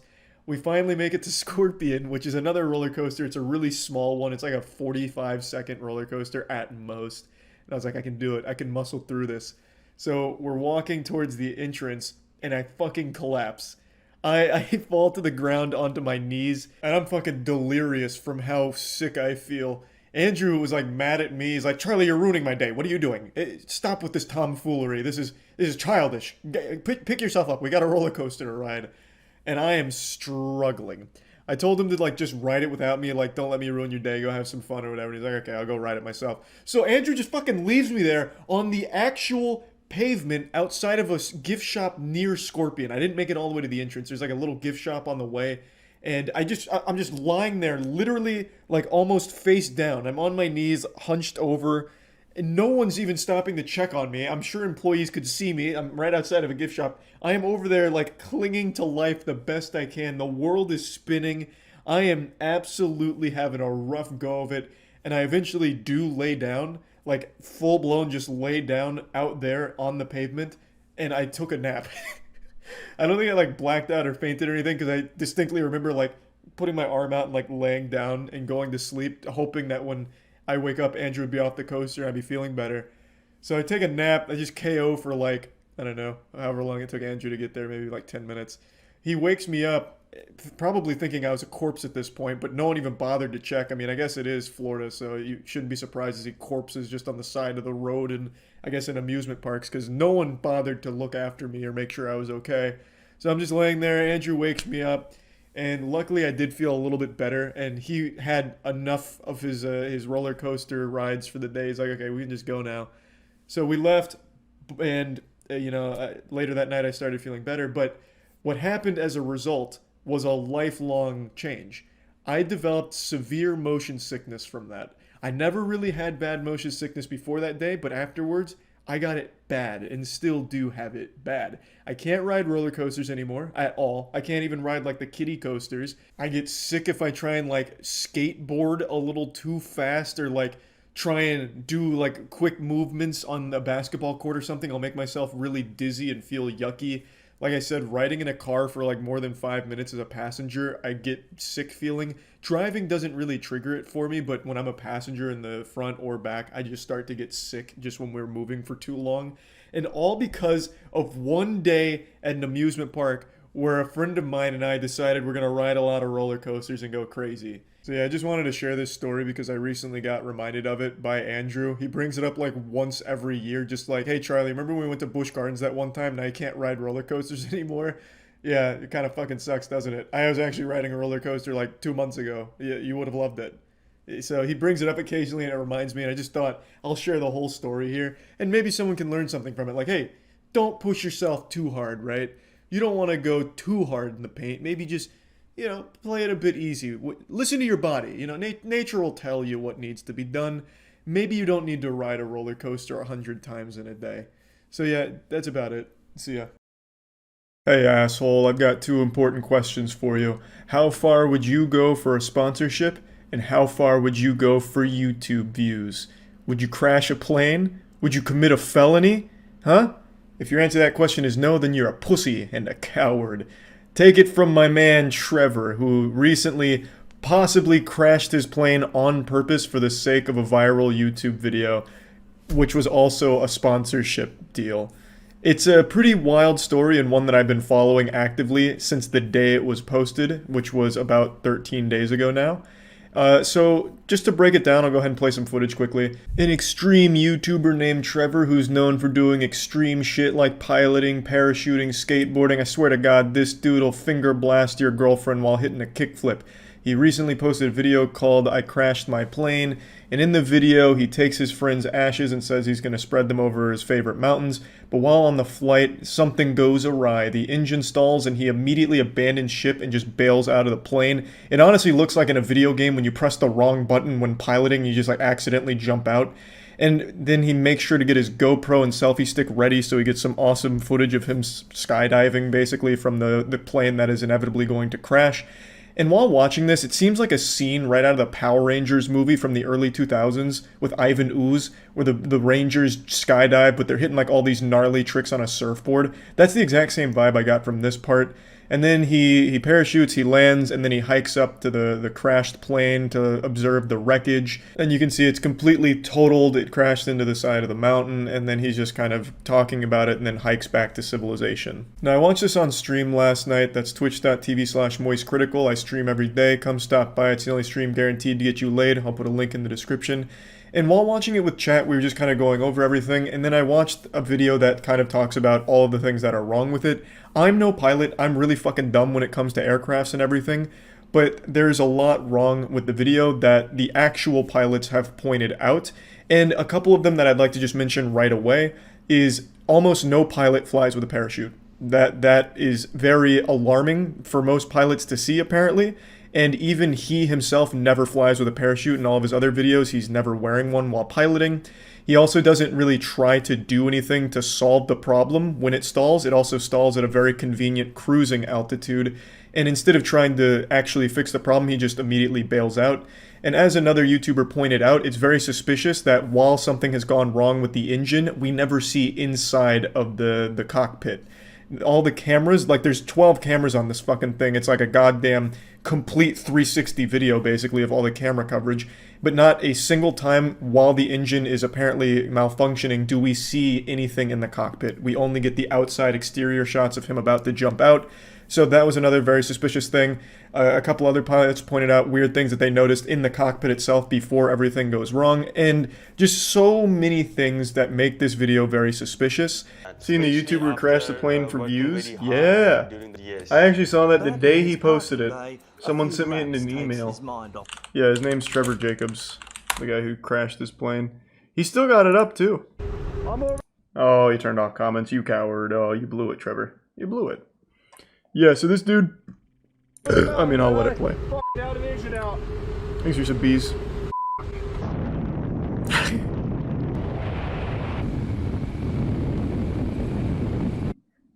So, to break it down, well, you know, let me just let it play and then we can go over it. I watched this the day it was posted, though. I was on the forefront of this drama. Why, though?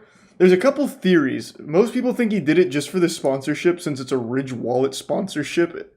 So he wanted it to have good views, so that way he'd get other sponsorships from them. Like, oh, look at how well this video performed for us. That's like the leading theory. But then the other theories is just wanting the attention. That insatiable appetite for some What's updoots. happening? How's it going? My name's Trevor Jacob. Super grateful he'll be joining us. Says in the video the engine fails. Okay, so I can already see people coming in here like, no, Charlie, this is completely legitimate. So let's go over a couple of things, and I'll play the corresponding clips. So it's around right here, where the engine stalls. Everything's gone wrong. Catastrophes happened. Every pilot's worst nightmare, next to like getting hit by an anti-air missile. And his first instinct is to jump out of the plane. He doesn't try and fix anything. He literally just leaps immediately. Which is quite literally, from what I understand, the last thing anyone should ever do as a pilot. There's a whole checklist of things they do before even considering this.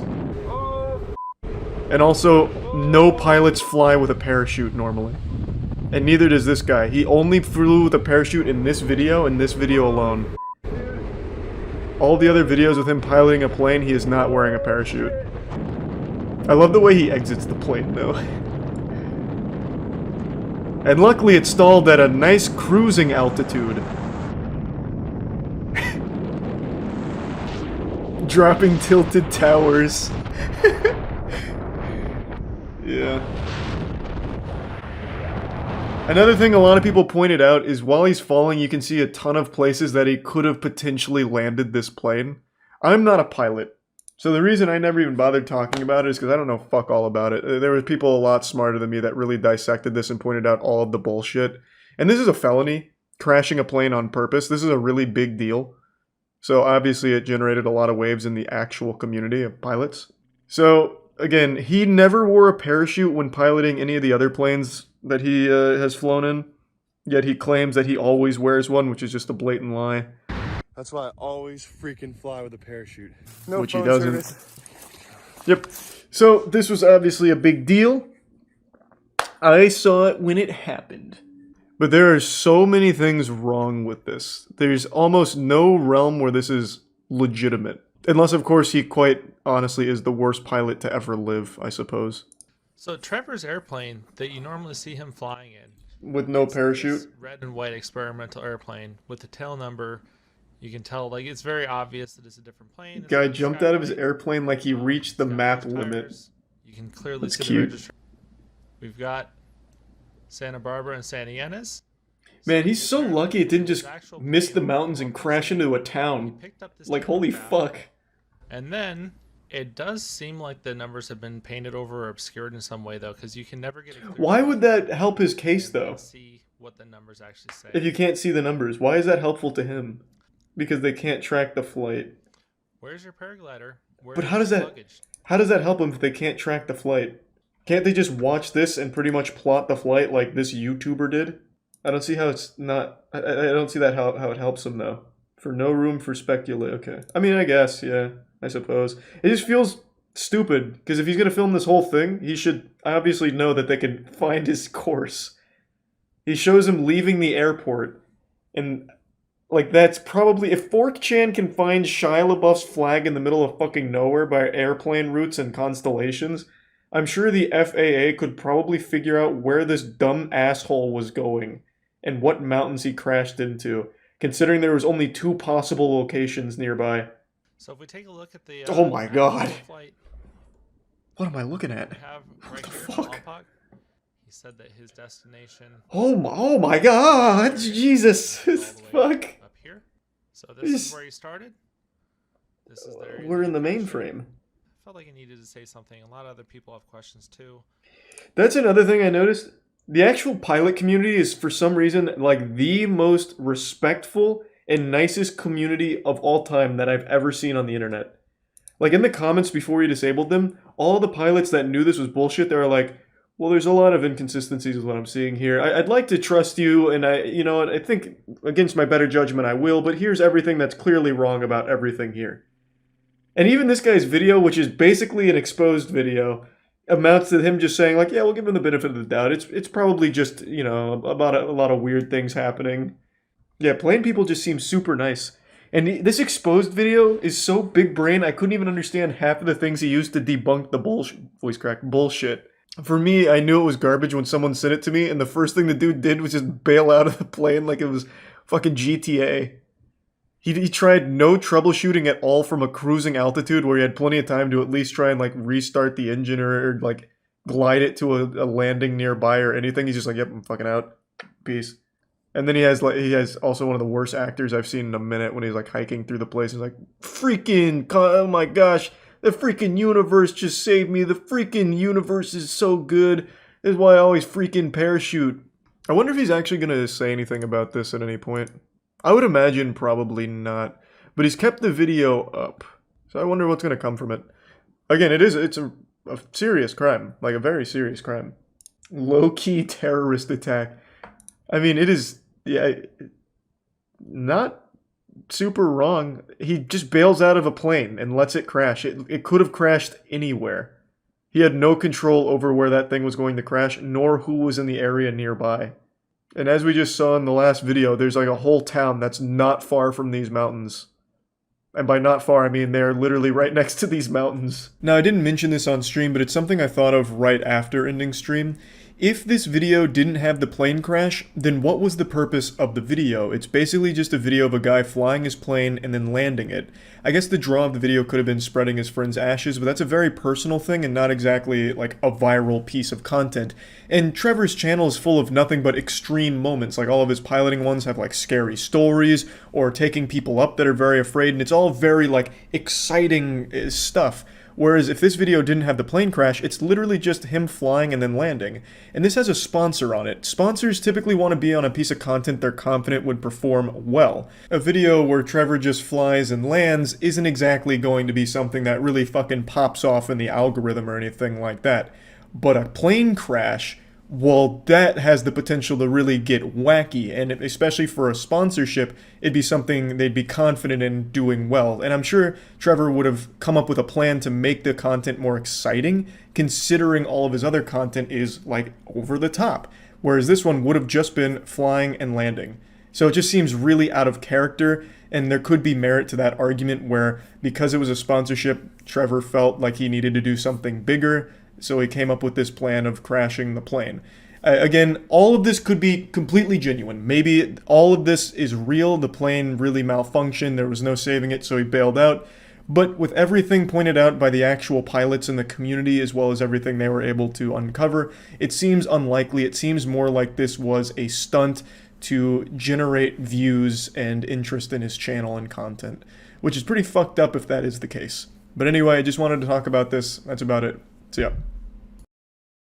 When you think of big budget AAA gaming disasters, you probably think of Cyberpunk and Anthem, but last year we were blessed with perhaps one of the most insultingly awful launches of any big budget title ever, Battlefield 2042. This bad boy blasted our ass on November 12th, 2021, a release date that will forever live in infamy as the day that Battlefield well and truly died, sailing right into Valhalla, God rest its soul. Battlefield is an iconic franchise, an FPS staple. You'd have to travel thousands of miles to find someone that didn't recognize the name Battlefield or played it at some point.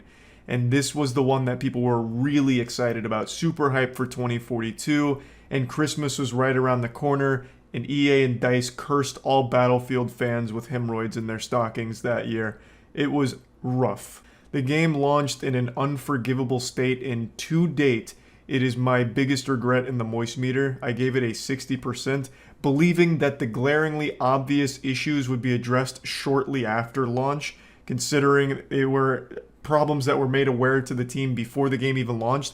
Like, there was just so many fundamental basics that were missing from the game, it was embarrassing. It launched without a scoreboard. This game didn't even have a scoreboard until last month. And you would expect, like, the scoreboard that they finally released to be, like, absolutely game-changing, just, like, blow your fucking mind. A scoreboard so detailed that not only do you get your kill-death ratio, but you can also see the fucking heartbeat of the other team, as well as each individual player's SAT scores or something.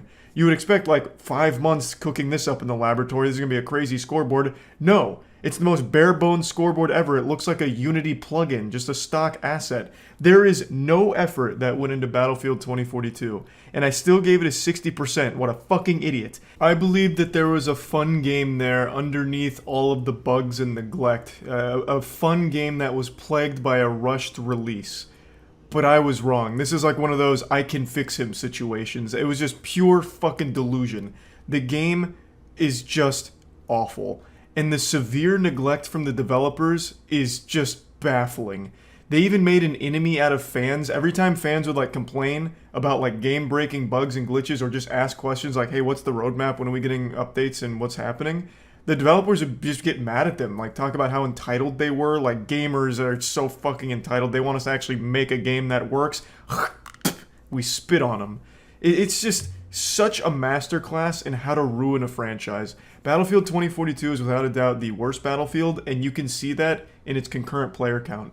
Battlefield 2042 is so fucking dead that when you check its Steam charts, it doesn't even register a heartbeat. This is just pure fucking flatline. Look at these numbers here. This is still a pretty new game. And Battlefield games have always had great staying power. And to prove that, you can look at previous Battlefields. Battlefield 5 numbers absolutely dwarf Battlefield 2042's. Battlefield 5 has been out for years. This is an older game now. And it still has a much bigger community than 2042. And going back even further, Battlefield 1 still has more than double, more than triple the players that Battlefield 2042 gets. It's not even close. No one wants to play this fucking game. They're playing the older Battlefields. Battlefield 2042 is just barely doing better than Battlefield 4, which is a decade-old game, basically. This game was a completely soulless, shameless cash grab, and they didn't even make it work. Like, the game just barely functioned. And the results speak for themselves. I don't know how Battlefield bounces back from this. The way they handled this post-launch is just laughable. They vilified their fans, and they made it like a developers versus gamers situation where they didn't want to listen to what the players wanted, and they just didn't do anything. They just let the game wallow in its own shit and die, just suffocating on the odious Methodist that they'd created with this stinky pile of shit.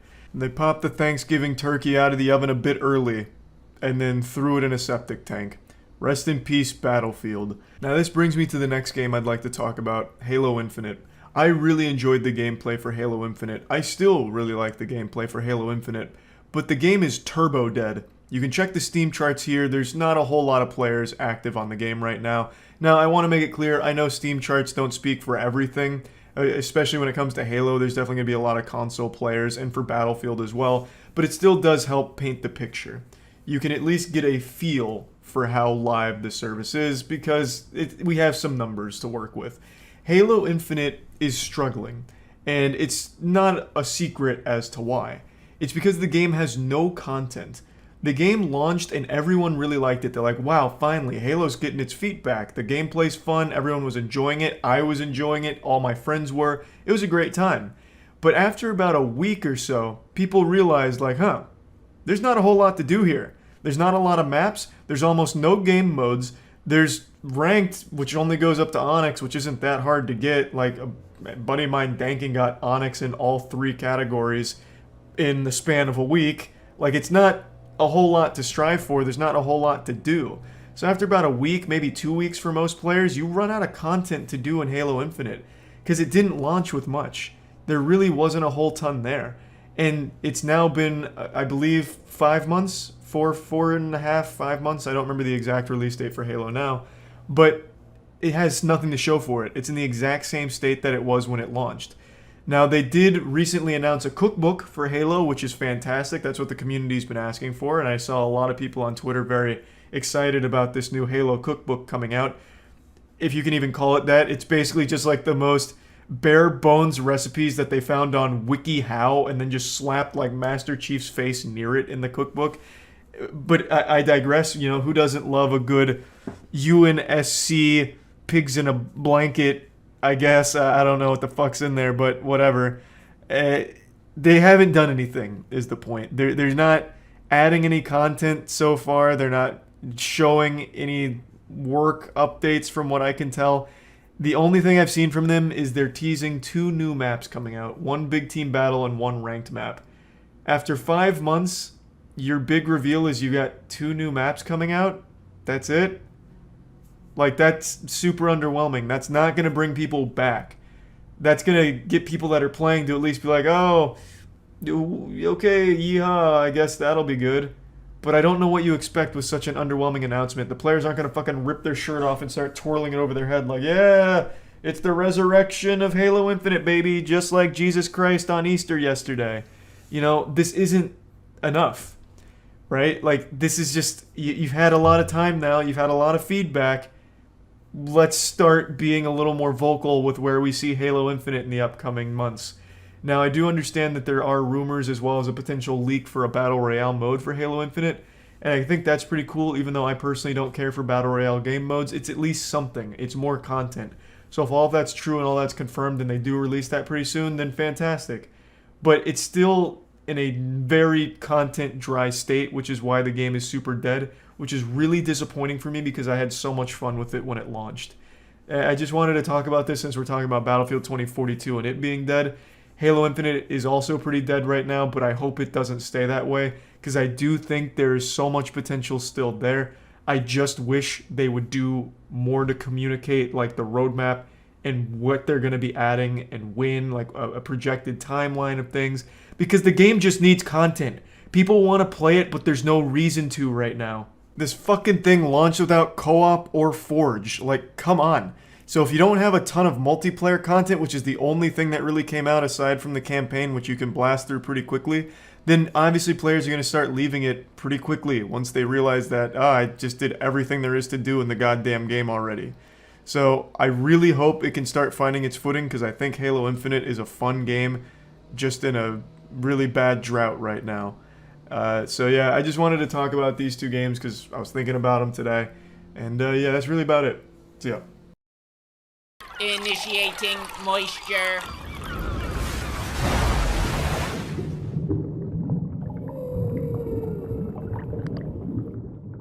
Welcome to the Moist Meter. Today we're taking a look at Elden Ring. That's a sentence I never thought I'd say. I was one of those lunatic conspiracy theorists that didn't think Elden Ring was real and was never going to release, and now I'm out here eating my own ass. The game is out, and it is absolutely outstanding. I'm sure by now the majority of you have seen the reviews. 10 out of 10 is pretty much across the board, 100% on most major outlets. This thing is the goddamn valedictorian of gaming, it seems. And I will say, it lives up to the hype. It is absolutely fucking fantastic. It is an actual masterpiece. Now, I will say, with the PC version, which is what I played it on, there is one major flaw, and it's the only flaw I can even point out in this game at all. It is an inconsistent frame rate. There was a lot of times where the game would just chug along during an intense fight, or if the terrain just became like overwhelmed with enemies. Then the frames would drop to like 15 FPS for just a couple of seconds, but it was enough to get you killed, because all of a sudden the game's lagging and you can't dodge in time, so you get fucked up. That is the only complaint I have about the game, and it's being addressed from the From Software team, from what I read. So that's going to be fixed, and after that, I have no complaints. I think everything that they did with Elden Ring, they did masterfully. Just like everyone's saying, the game is the culmination of everything From Software learned over the last decade or so of making the Souls series, plus Bloodborne and Sekiro, all rolled into the perfect package. Just this amazing entree, this beautiful dish that's so tasty even Gordon Ramsay would shit himself and come at the same time. It is unbelievable what they've been able to do here. Going into this knowing it was going to be open world, I expected it to just be kind of open world, like a pseudo open world. Not really fully realized, pretty primitive, because it's their first foray into that kind of ballpark. And I thought they were just going to dip their toes in it. They didn't. They dipped their entire fucking sack in here. They cannonballed into this pool. The world is massive. Absolutely massive. And it doesn't feel tedious to traverse, and it also doesn't feel dead, because there's a lot of enemies and there's a lot of just like open world mini bosses scattered throughout, dragons that you can kill, and just exploring, you'll find caves, you'll find unique items, you'll find unique NPCs that'll end up going back to one of the hub worlds, and you can talk to them, learn more about them, complete quest lines from them. It is so good.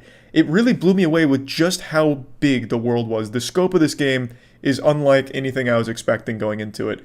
And there's so many layers to it. There's not just one surface level area to explore. It also goes deep underground. For example, there was this elevator in the middle of the forest that I found where you pay a couple keys, you get to unlock it, you go down, and it's unironically like a 6-minute uninterrupted elevator ride straight to hell. And by the time you get to the bottom, you get to this beautiful riverbank, and it is a massive area. There's like 4 different Lost Graces, which is your bonfires basically. And it's so huge. I think there's 3 bosses there. The main one is this deer spirit that you can revive and fight. And the deer spirit has a great soundtrack that backs it. The entire thing is just so cool, and it's just from exploring and finding this elevator. It's amazing just how much there is here. There's so many zones, and all of them are huge and so full of life. In that riverbank zone that I'm talking about right now, there's these like ghost archers that are aimbotting. So every time you try and go by them, they just fucking blast you, and it makes you really mad. But you can't help but be like, they're kind of cute though. Like, they're kind of beautiful looking.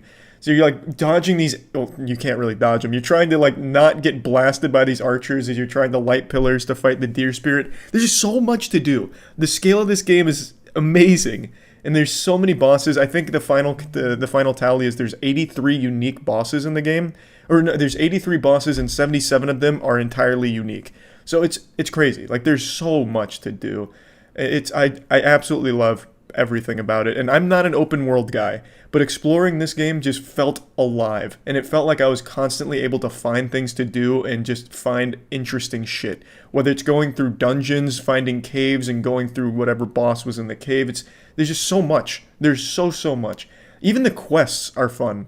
Like, for example, I met Kenneth. Kenneth is a guy who likens himself to the ruler of Limgrave, or the heir to it at least.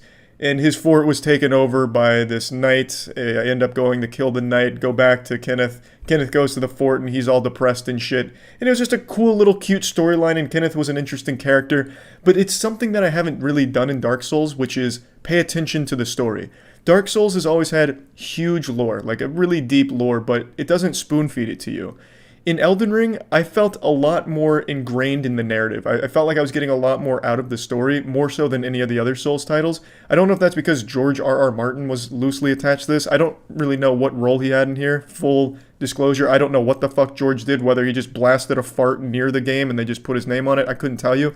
But regardless, the story here is a lot more digestible, and there is a lot more to actually get from the game itself, as opposed to having to go out and like look up lore videos on YouTube or deeply explore the terrain to find like some kind of obscure writing on a wall or an obscure weapon that has a little lore to it. It actually does feed you a lot of information about characters through the quest lines and the side quests, as well as just the actual general narrative of the story and what's pushing you forward, which I appreciated because I think it's interesting. I think the entire universe here is interesting.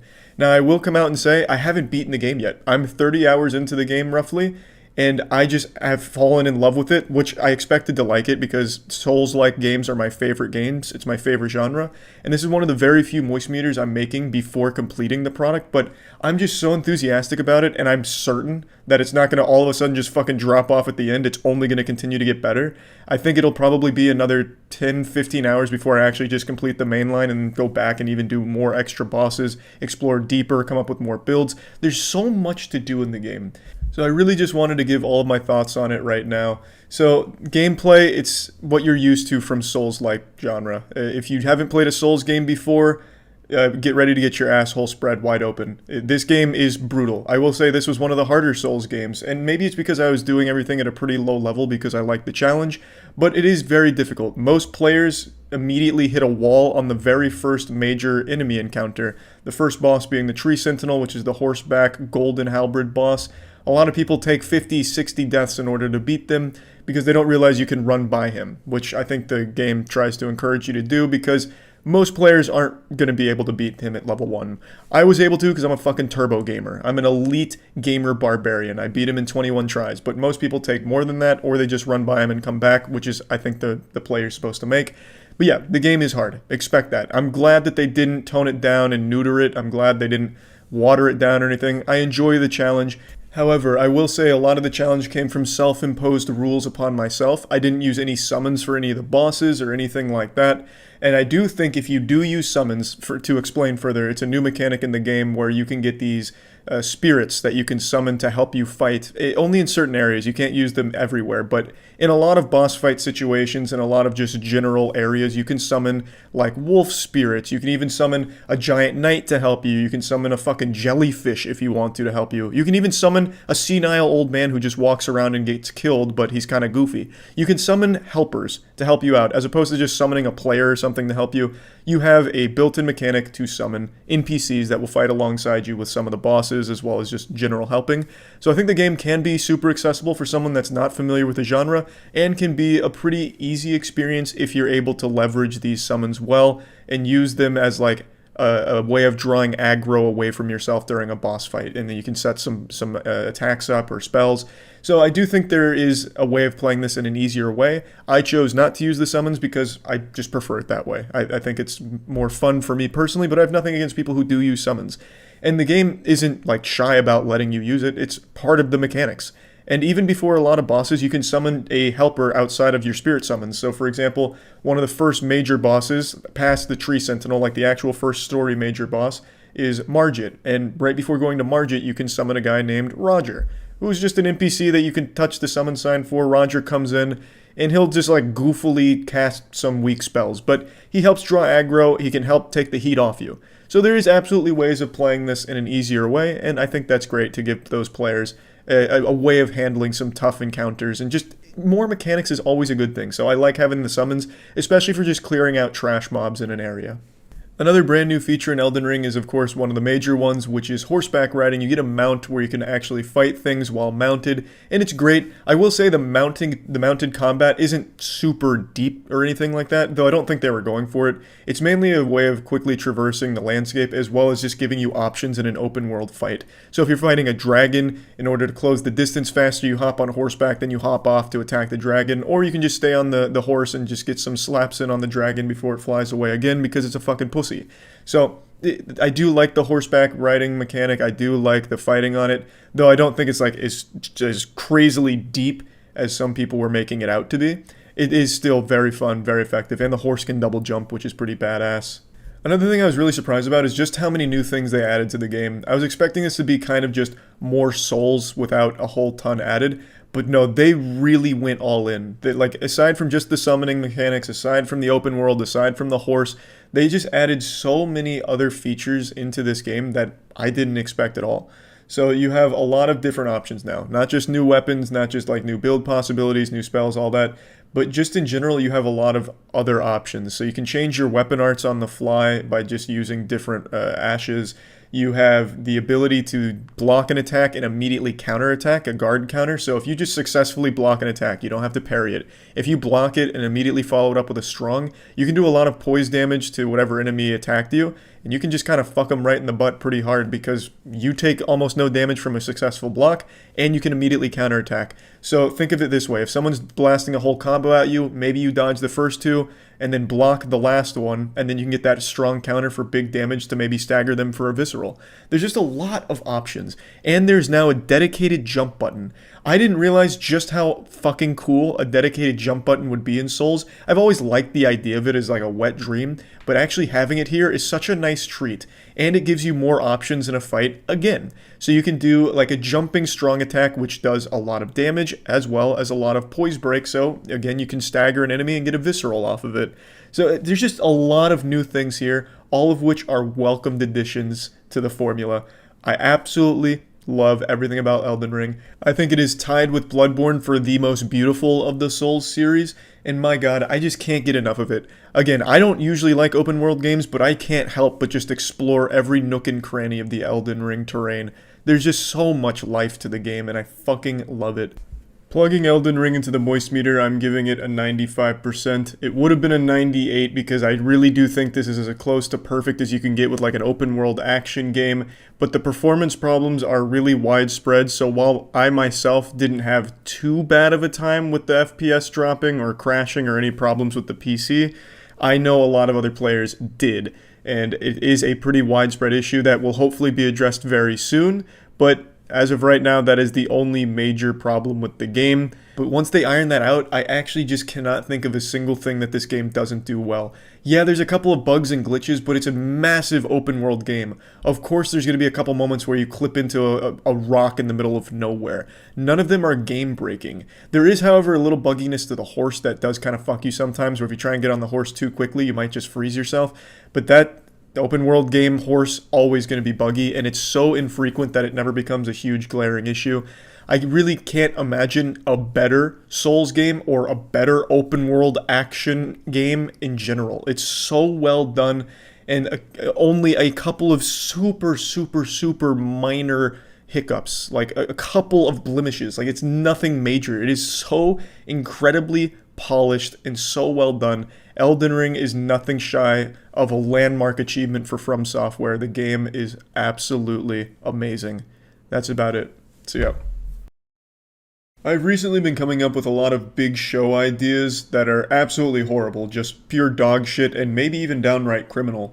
For example, I thought it'd be cool to do a Fear Factor type show, but instead of just eating spiders or drinking bull cum, you'd be taking the contestants' most personal fears and making them confront them. Like, we'd get one of the competitors' high school bullies to come on, and they have to finally beat them in a fist fight at the lunch tables or something in order to make it to the next round. And I've also been very inspired by Japanese game shows, more specifically this one that I always think about where it was karaoke, where they were getting a hand job, and when they ejaculated, they lost. So it was all about stamina as well as like actual singing ability. And I just thought that was such a creative idea. But amongst all of these like stinkers for show ideas, occasionally we've come up with something good. And recently we had the idea of doing a Shark Tank type show, which of course, you know, that's not reinventing the wheel. Everyone's doing their own kind of Shark Tank. But ours would be more focused on people that have ideas that will never ever sell more than like 5 copies or 5 units worth. And we'd invest in that and like get it started. It was actually inspired by Atrioc's show. I was on one of Atrioc's Shark Tank shows where people would pitch video games. It was all focused on imaginary video games that will probably never exist. Our idea was to focus on things that can exist and invest in them and make them exist and see if maybe we're all surprised and they just go fucking Insano style and something good comes from it. But, you know, either way, it was just like a goofy idea for a show just to have people pitch really silly ideas. So we shot a pilot of what it could look like, and I'll go ahead and show you that now. Welcome to the Shark Tank. Matt hasn't made me get off my phone yet. His presentation sucks. Boo. Bad. No tits. Nothing. Boo. Bad presentation. I'm locked into that phone. You gotta give me a sec. Oh, boo. This sucks. I don't like your idea. Alright, here we go. I think I've got it. Yeah, baby, we're live. No, you're not.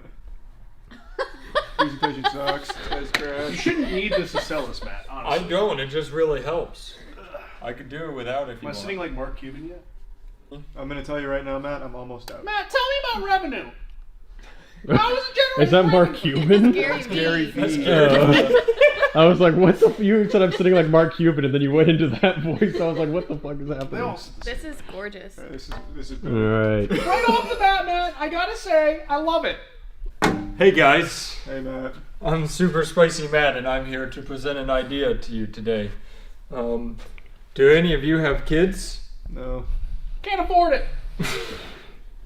We get him out. Alright, so, none of you have kids, but that's the problem. Kids. Mm-hmm. And what do kids need to do if they don't sleep? We know they have a lot of energy, but if it's not bedtime, what do we do with them? Teach them Latin. I don't know, man. This doesn't say anything. It's or stop for 1 second. Matt, focus. Come on. I see the problem. I can't understand the slides. You can't read Lorem Ipsum? It's not bedtime, but you need them to rest. What do you do with your kid? Knock him in the head with a frying You pan. put them down for what?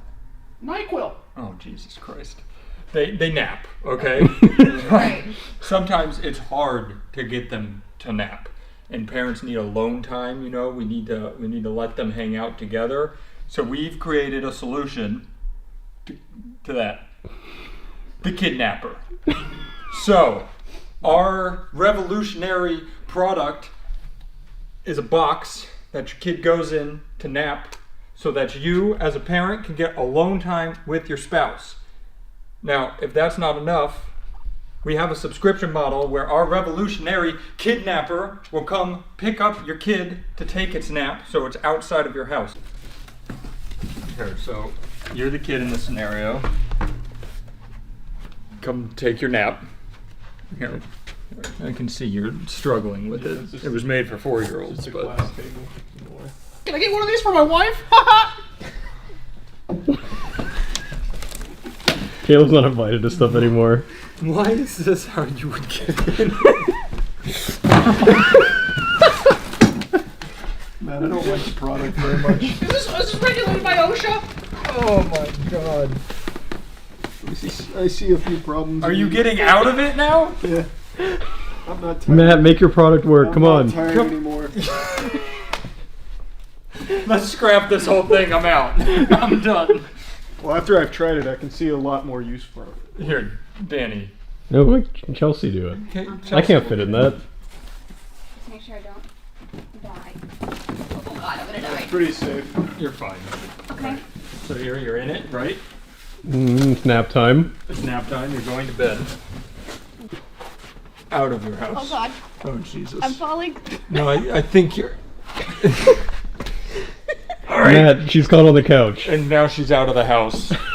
Couldn't they just... They could just come take the crib, though. How are you going to move a crib, Charlie? The same way, on a dolly, the same way you just moved. There's no way that would work. You gotta think bigger, man. Yeah. Well, What if you had a crib? Cribs aren't quite as easy to stack in like the back of a truck, though. right. You know? So, just let me get through. Chelsea, you can come back. She's napping, it's fine. Yeah, that's how good my product is. So we put together a revolutionary team. It came on the slide. So that's our team, Windy Writer. So they don't actually work for you? No, they do. Windy Writer's our CEO. Is that you? No, but we have a revolutionary Asia lead down here, Vinny Viewer. I'm sure you guys are familiar with Vinny's work. He's done some good stuff. He does great with Molly Maker in Europe. And then we've got our V2, oh wait, Impact. So this is our second one to address your problem of just pulling the crib out. Mm-hmm. You can just pull the kid out without needing extra equipment. You know I have one of those sleeping bags. Oh, Jesus Christ. Oh, that's a sleeping bag. Yeah, so the kid, what did you think it was? Oh, it looked like a hot box or something. So you're selling a service of just people taking the kids. Well, and the nap pods. So do you supply the pods? We're kind of like trashmen. Like you have to buy the trash can, and then we come pick it up. No. Well, why even? I don't even understand why you need the van. If you're just taking the kids out of the house, you could just take them out to the backyard and just leave them. Right? Like they don't need to go in a van. It doesn't add. That's anything. dangerous. Like think of the Florida heat. Your kid's not going to survive. What about there. the van? All right, it is air conditioned. I've changed my mind on that one. It's high quality AC. Because I'm not exactly sure like how to get. I'm just gonna. You're not supposed. Your argument was a little unconvincing, but I'm in, and I'll tell you why. Go ahead. I myself was just like you at one point in time, and somebody took a risk on me. All right, how much are you asking for? Initiating moisture.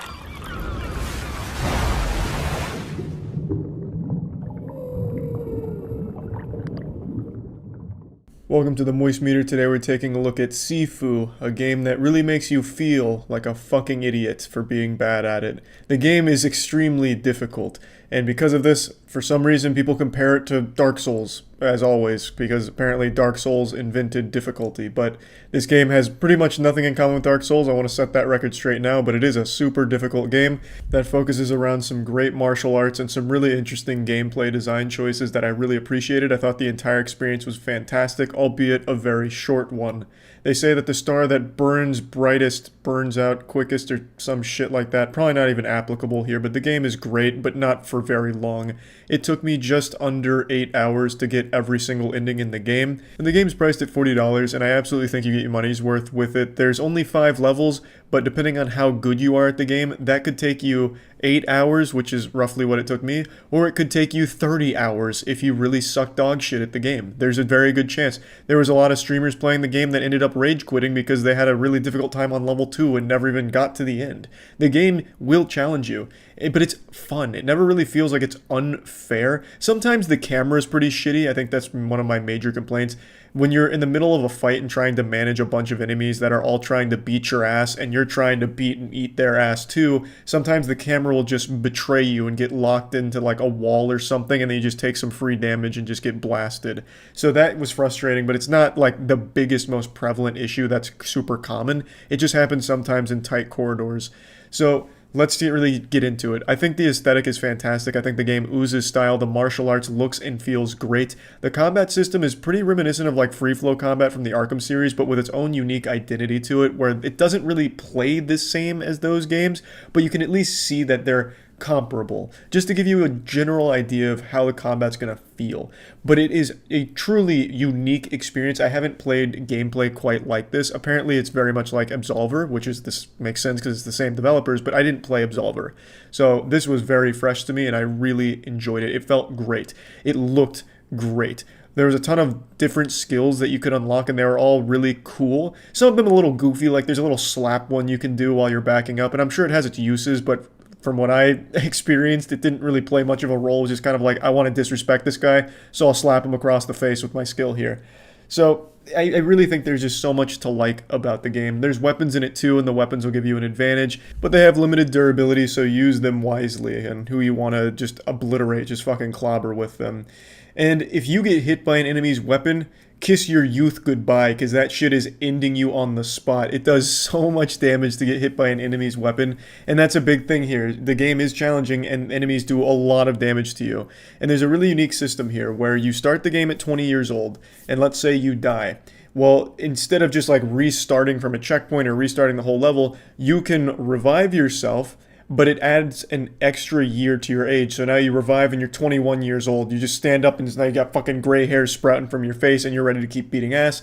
And that's a system that I think is really cool. So you can keep reviving all the way up until you hit 70 years old, and then if you died there, well, that's game over. Then you're going to have to restart. And I think it's just a cool system, and it stacks. So if you die again at 21, well, now it's going to add 2 years, so now you're coming back at 23, and so on and so forth. You can shave years off, not by using like biotin or Botox or whatever, but by killing strong enemies. They will take a year off, so when you die, instead of adding 2, it'll only add 1, but you never go backwards in age. So if you hit 26, you can never go back to 25. It's a really cool system that keeps it fresh, and there's these marks that you'll hit, like when you go to 30, you do more damage, but your health decreases. 40, even more damage, lower health. 50, same story. So as you age, you're doing more damage, but taking more damage at the same time. Very cool system, and I really appreciated it.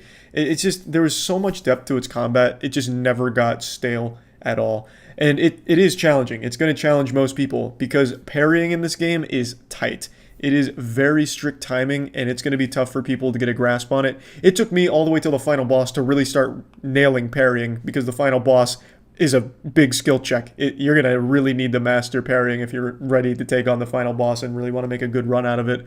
So parrying is something that's difficult. There are dodging options as well, but it's not like it's a great get out of jail free card where you can just dodge everything and be okay using iframes. That is also pretty tight. You can't just spam it. Of course, there are ways to cheese some of the bosses, but it takes out a lot of the fun if you do that approach, I would argue.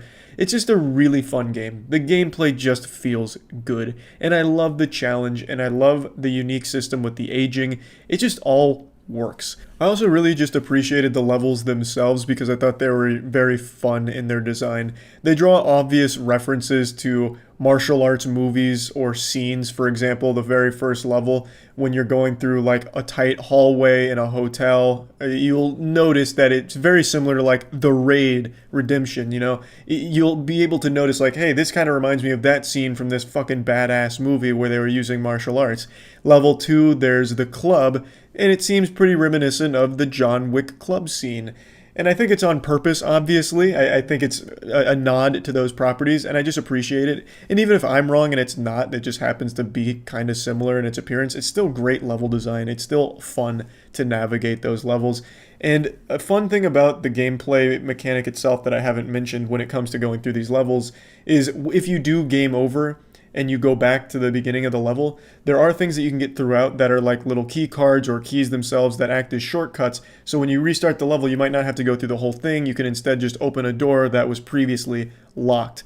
Also, when it comes to skills, if you game over, those skills don't carry over unless you unlock them 5 times as a permanent unlock in your arsenal. So there's just a lot of depth to it, and it was just super fun. It really was. The bosses I thought were all great in their design, except for the 4th boss. The 4th boss was surprisingly just super easy, just a big pushover. Really, the whole 4th level was kind of weak.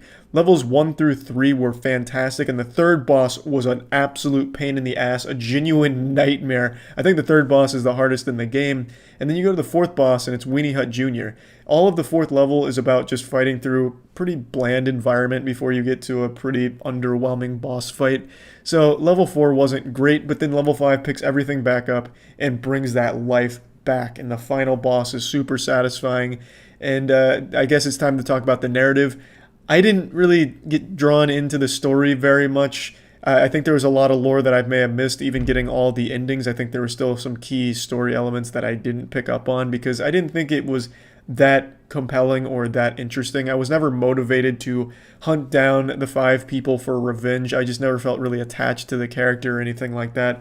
Not that I think I was supposed to. It seems like the narrative was pretty bare bones in order to just keep the story moving and getting you beating some ass.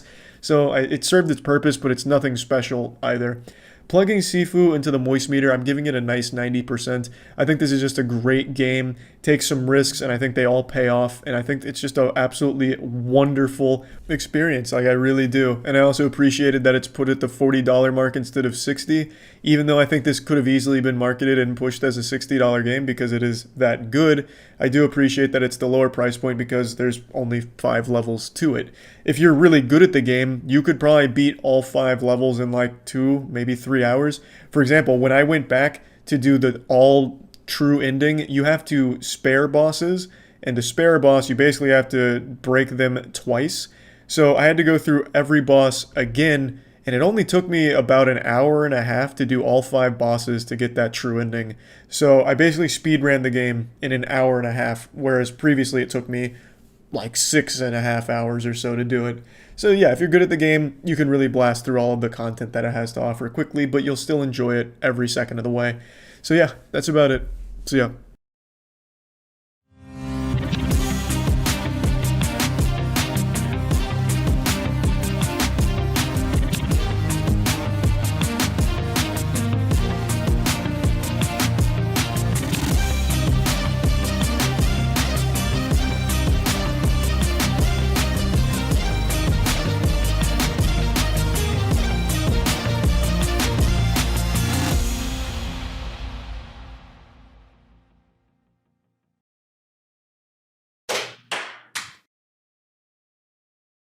Hello, everyone, and welcome to episode 270 of the official podcast, the only podcast in the world where we've had such varied guests as PewDiePie and a conspiracy theorist guy. There's a lot of guests in between as well, and this week we've got another one to add to the mix, Jonathan, J. Aubrey. How's it going, man? It's going good. Thank you so much for having me. No, it's awesome having you here. Yeah, it's surreal. Like I said, I've been listening for a very long time, but it's really cool. I've always wanted to be here, and I appreciate you giving me the time. Absolutely. No. Do you think that you fall closer to like PewDiePie or the conspiracy theorist on our guest spectrum? Scale, yeah.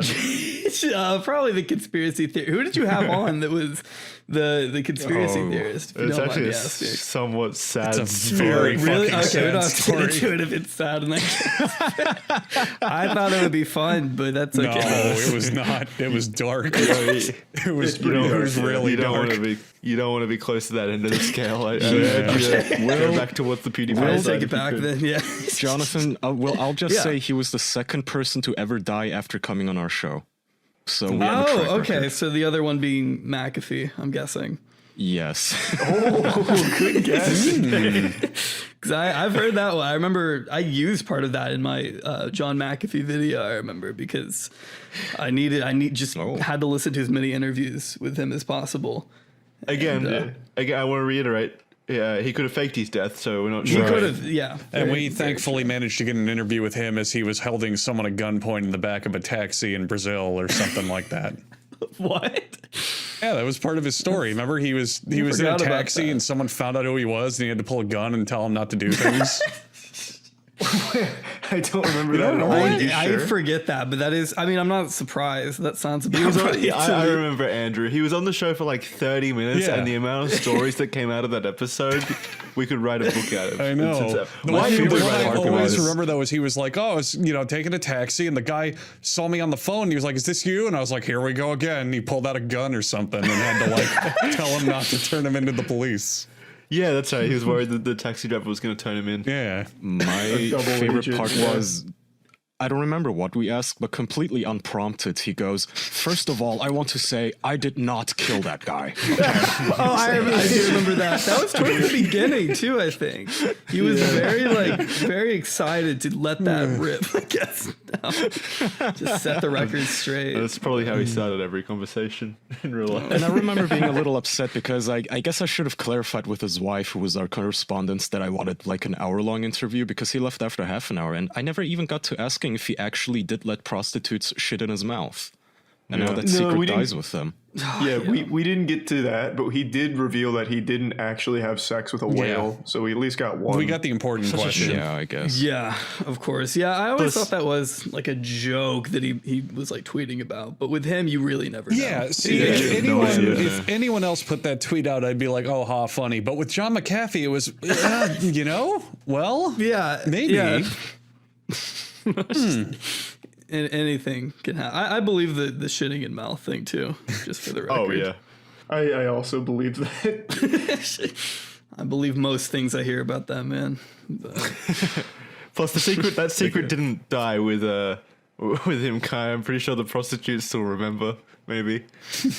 Yeah, you could bring them on the show, maybe.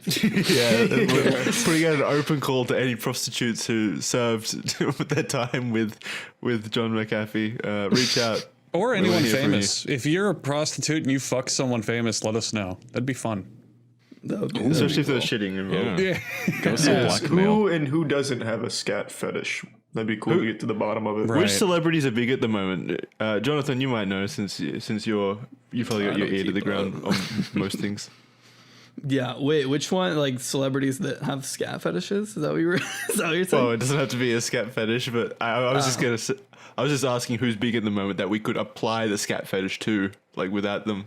Really. Oh, just put it on them without. Yeah. They have to go on the defensive. Yeah. Oh, I don't know. You could say that about anybody. Mark Zuckerberg kind of gives me that vibe. Prince Andrew, you can tell. Oh yeah, for sure. Maybe everybody involved in the Dubai porta potty shit, definitely, Jackson. What? Is that something you want to bring up? You were very amused by James that. Corden, I think that should be your topic. James Corden, yes. Absolutely. That man's whole career is a shit fetish. Anyway, the Dubai porta potty stuff, Kaya. You posted this in our secret Discord, like where we coordinate stuff. Tell us about it, because I did find it pretty amusing. It is amusing as it is sad. Jonathan, have you ever heard of what a Dubai porta potty is? I'm sad to say that I haven't, but I'm excited to learn. All right, I'm going to post this in our Patreon as well.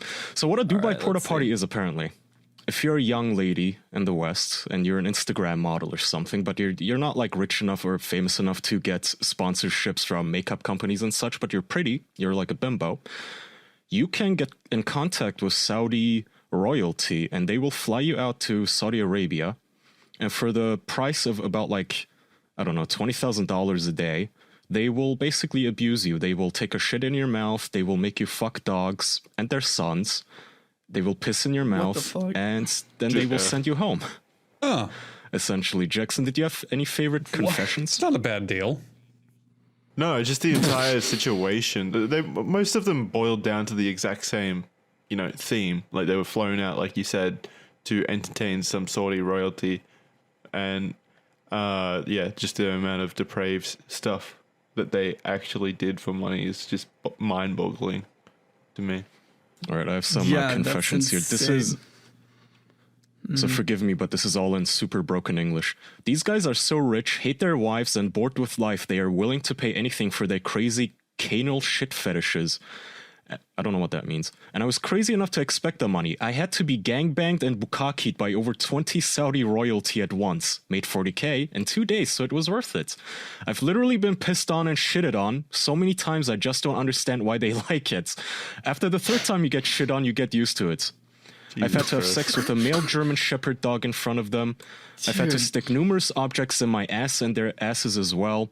I've got paid to eat shit. I've got paid to get beat up. I've had to stick a live salmon in some 65-year-old man's ass. I've had sex with their 14-year-old boys to make them men. I've drank cups of cum. And I've smeared my face with their shit. So to all of you ladies who are going to bash me, I'm 24 years old and I have $1 million liquid in my bank account. I'm now retired and can have normal sex with whomever I want. Blah, blah, blah. So that lady is it sounded like a fun day at the circus until there was the 14-year-old boys. Then I wanted to leave. Yeah, I mean, they go from like the wacky, like, ooh, put a fish in some guy's ass to just like, it's just pedophilia straight up. The fun wackiness of a salmon in my ass. Yeah. It sounds great. Well, it sounds like this woman doesn't think there's anything wrong with pedophilia as long as she makes money from it. Yeah. Like, as long as she becomes a millionaire. That's fucking insane. It seems like such a low amount of money to do. I was thinking that too. Yeah, that is not near enough for any. Well, you couldn't pay me $1 million to put a salmon up my ass.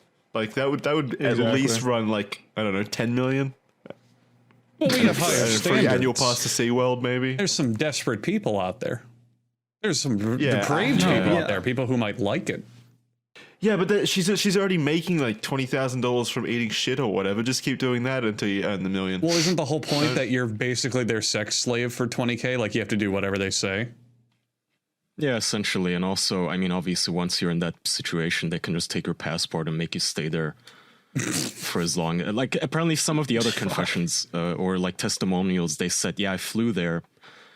And I changed my mind, and what they told me was, well, if you're not going to do this, then we're not paying you, and you're going to have to fund your own flight back home and shit. So, which, you know, a lot of the girls apparently couldn't afford. So wait, they don't tell them about like what they're getting into until they arrive?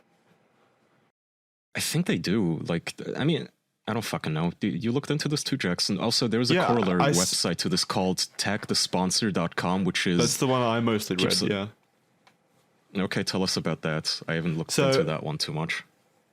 So these women obviously fly out to the Saudi Arabian royalty to partake in these fantastic sexual events, these extravaganzas, and the way that the Saudi royalty conduct their business is through Instagram. Usually, like they reach out to Instagram models or people that are hot on Instagram, and they offer to fly them out for these little sex holidays. But I never saw anything where they were like, fly over and I'll give you $20,000 to fuck a dog or stick salmon up my ass. It was mostly just like, I want you to eat my ass and then suck up my fart and hold it in like a bong hit. And that was the worst one I found. But yeah, this site is basically like a museum of those messages. And I'm pretty sure they're from a fake person. Like he's not actually Saudi royalty. So he just gathers these pictures of, I don't know, Instagram influencers agreeing to this, like to fly over for this money. And it's like legit, and then he posts them. Proof too, because he gets these girls to like admit on camera, basically sending consent videos like, hi, my name is whatever the fuck on Instagram, and I consent to flying to Saudi Arabia to have a man shit in my mouth. And then it's like censored photos of their passports and shit. Jesus Christ. Wow. Yeah, they actually send him those videos of them admitting it, and also like their passports and stuff, and then he just posts them online. Well, why would you like you must be pretty like they don't even look that desperate for money though. They don't look like homeless or anything. Well, how do they even like get money? No, sorry, go ahead. Oh no, you go ahead. I was just gonna say, like, I don't know how you can like get involved in this in the first place. Like, how does this present itself? Like, how do you Like, how do you get started in something like this? Probably like a sponsorship email, like, "Hey, saw you worked with Raid Shadow Legends. How do you feel about flying to Dubai?"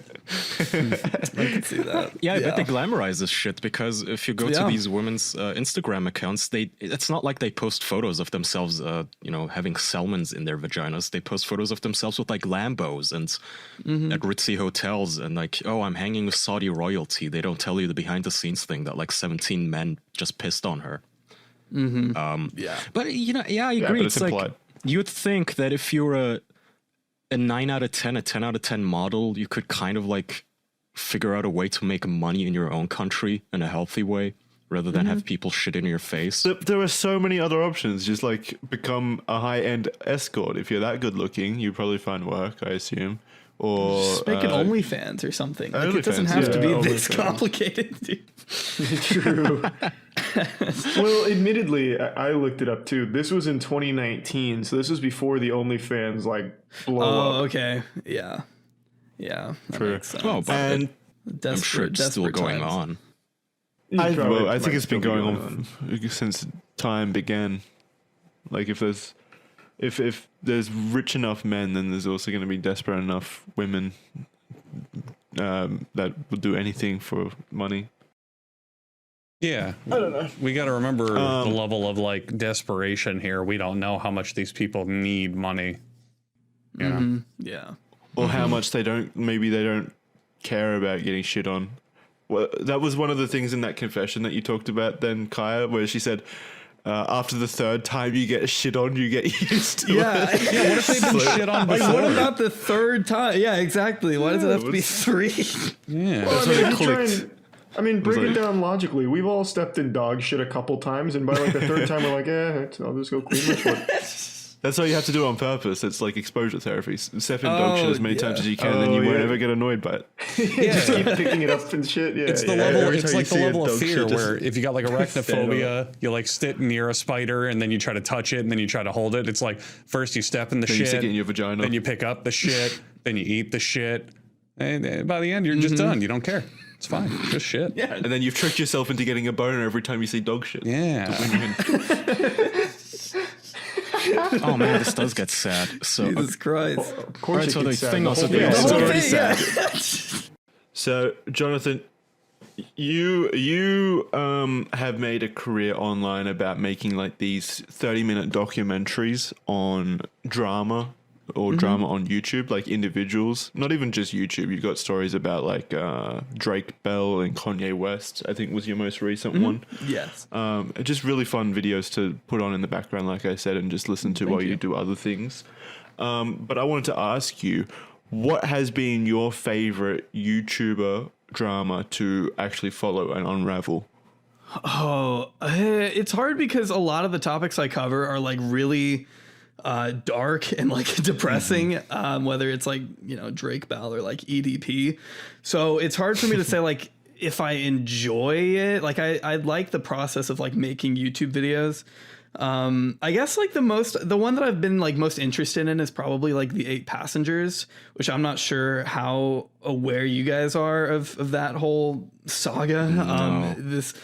There's this family channel called 8 Passengers, and they've got 6 kids, and they I don't know how active they are anymore on YouTube, but basically they started getting a lot of heat for I guess like the normal family channel, like just the things you would expect from any family channel, which is like exploiting their kids and like clickbaiting all this like, really personal things, so like standard family YouTube. Exactly, but it was like it was almost taken to a different level because like you had all of that, which was like, the kids on camera, like, like they would film like their girls like shaving their legs for the first time and put it on YouTube and be like, our first shave or whatever, which I mean, people have pointed out how that kind of content is horrible because people will go in the comments and like put timestamps for like when the kids are It's yeah, and then so it's like there's stuff like that, and then there were videos of them having like the sex talk with their kids on camera, and the kids are like,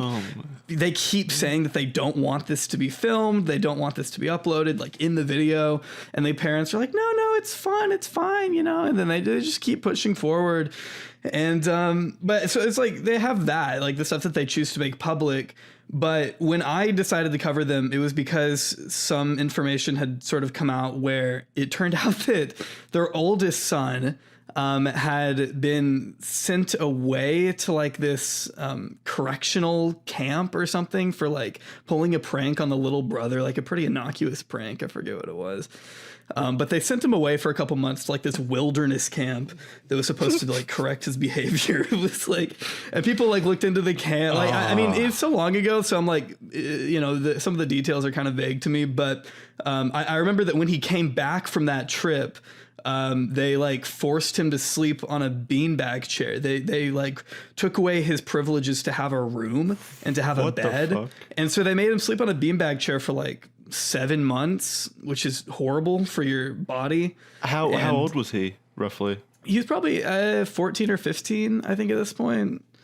And yeah, it was bad. Yeah, you can probably find a lot of stuff on it by searching it up, because I'm obviously like forgetting a ton of details, but it was bad. It was but that was like, I've always just been interested in like family channels and how like it's they're so obviously they're awful. Yeah, dude, it's so bad for kids, and I feel like it's just so new that like there aren't very many studies out there yet to really like demonstrate the long-term effects of like what this kind of thing can do to kids.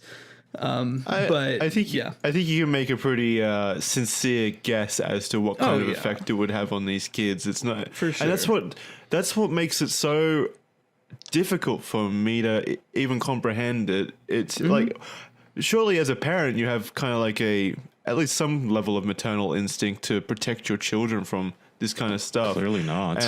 But that's what I mean. Like, where's it going wrong here? Surely anyone could see that putting every single second of your child's life up on YouTube and turning their like developmental years into a career almost in entertainment is going to have negative effects, but still they do it. And it happens so often. And what's even more baffling to me is who watches it?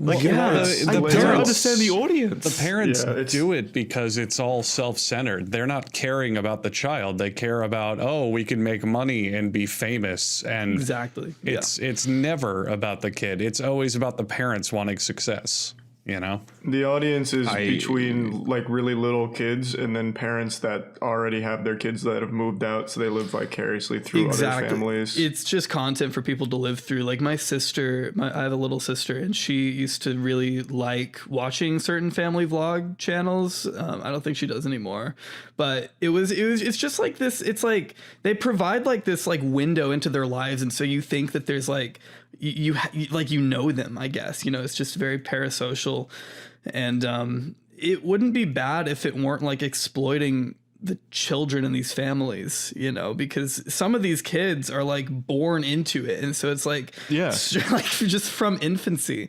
every single like developmental like moment in their lives are like, you know, clickbaited for an audience, and it's just really I've always said that the law needs to catch up here and give these kids, once they're adults, like the right to sue their parents.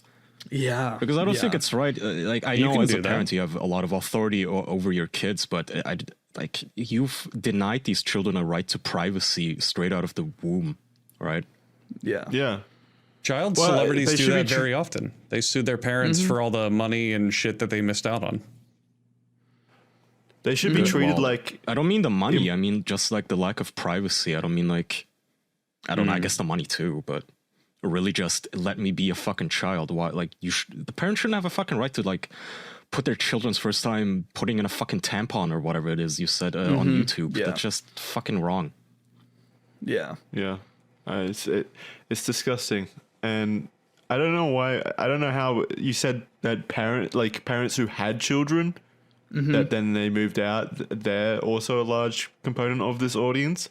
I don't know how you could do that and not see the just massive exploitation that is happening there and not feel bad about it. Like, it feels so uncomfortable to consume that material.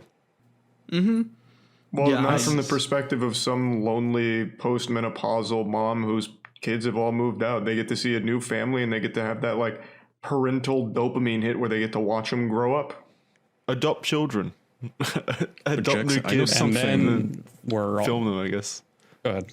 I was gonna say, I know something that's super comfortable to consume. Huh, Andrew? Oh, really? Oh my God, do I too? Oh my God.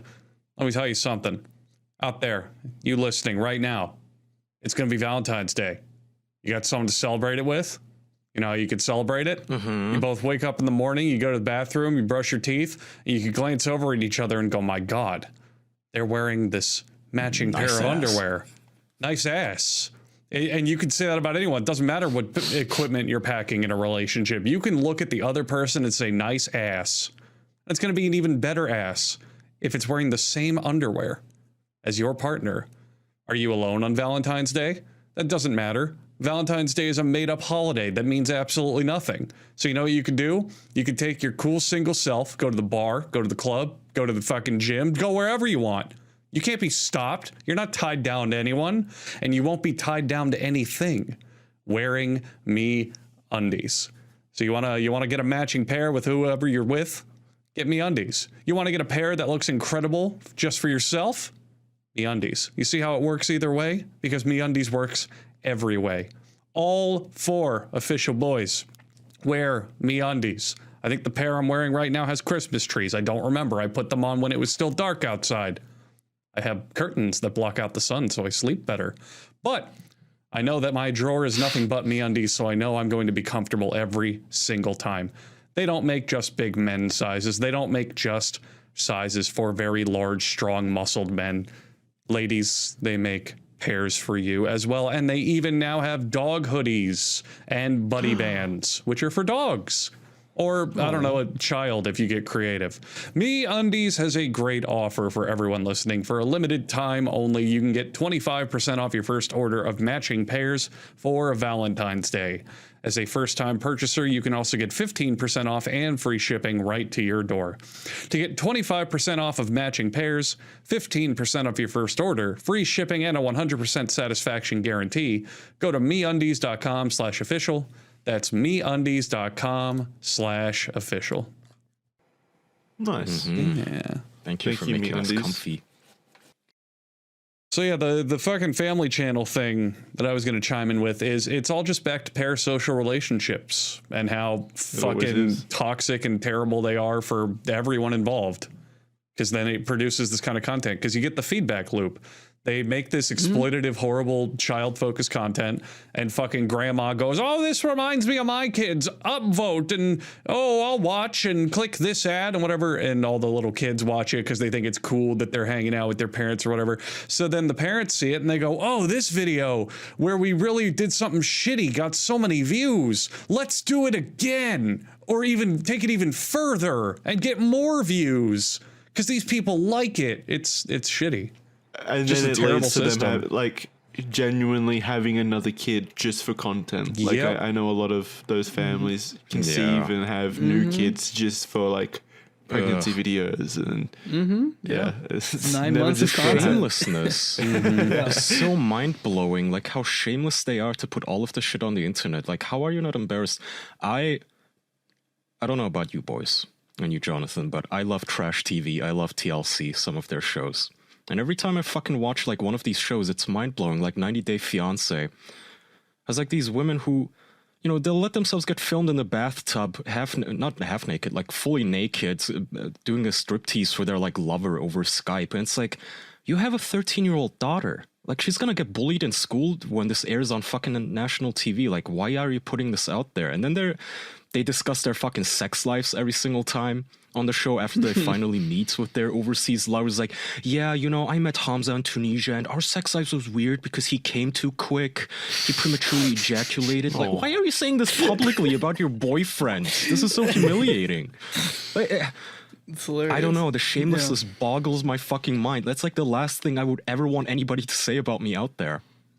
The thing, people are different. The thing that's really been hitting my brain hard lately, Kaya, that's completely related to that is how many people out there are entirely unself-aware I recently watched a Sacha Baron Cohen show called Who Is America? And it's his typical. Oh, is that where he dresses up as like a self-defense instructor at some point? Yeah. So it's his typical shtick where he dresses up in costumes and like tricks people into doing and saying dumb shit. And it occurs to me the entire time I'm watching it, it's like, I understand if you fall for the prank and you do some goofy stuff, but he gets these people to like scream the N-word on like recorded TV that they're gonna put out there as like allegedly national footage, and like do really suggestive sex acts, like either with other men or like say pedophilic things. And I just don't understand how people don't take a minute on certain things and go, maybe I shouldn't be doing this, you know? Well, he never provides a source of conflict to them. He always goads them on and stuff. And I think you're more likely to do that stuff if you think you're in a situation where that is, accepted, or the person is like encouraging it.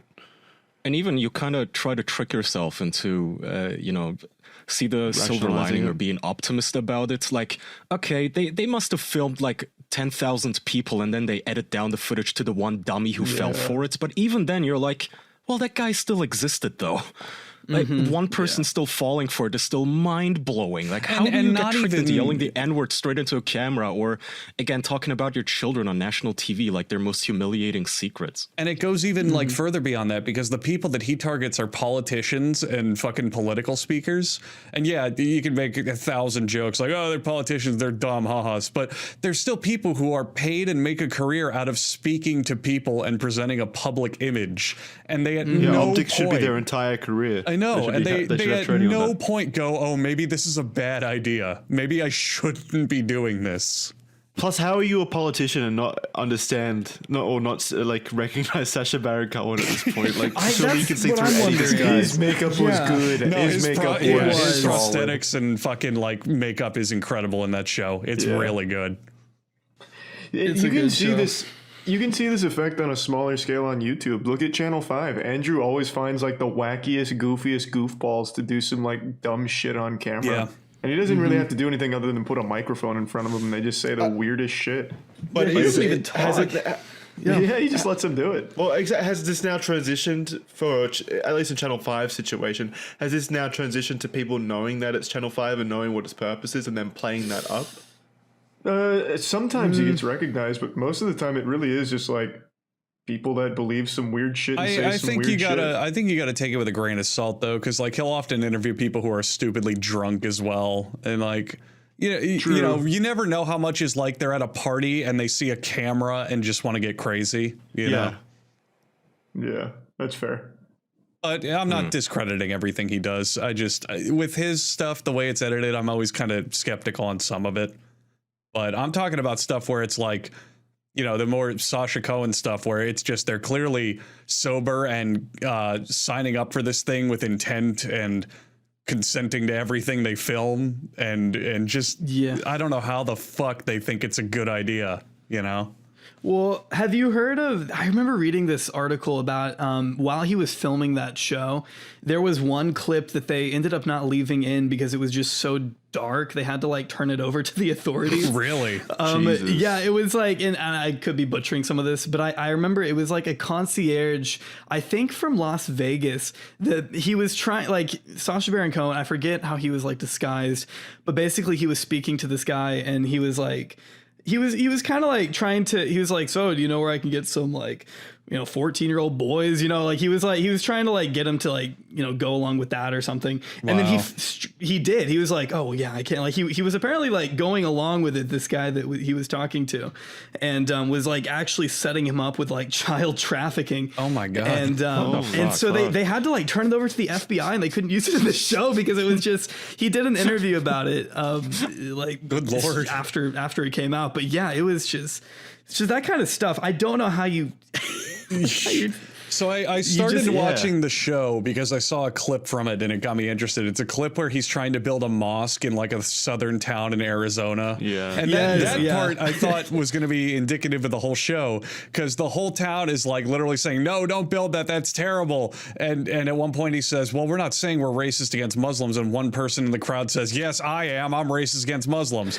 So I thought the show is going to be this like look of, people. He just finds random people and and like exposes like America and all this, but most of the people, 90% of the people in that show are like politicians and political speakers and famous celebrities, and it is just shocking how people who work with people and have an audience for a living would do this stuff. Like, we say dumb shit, but we're joking or intentionally being stupid. But these people literally, he gets celebrities to take photo shoots to Photoshop themselves into charity work so they can pretend that they flew to Africa to do charity work. And it's like, how do you not realize for a second that this is a horrible idea?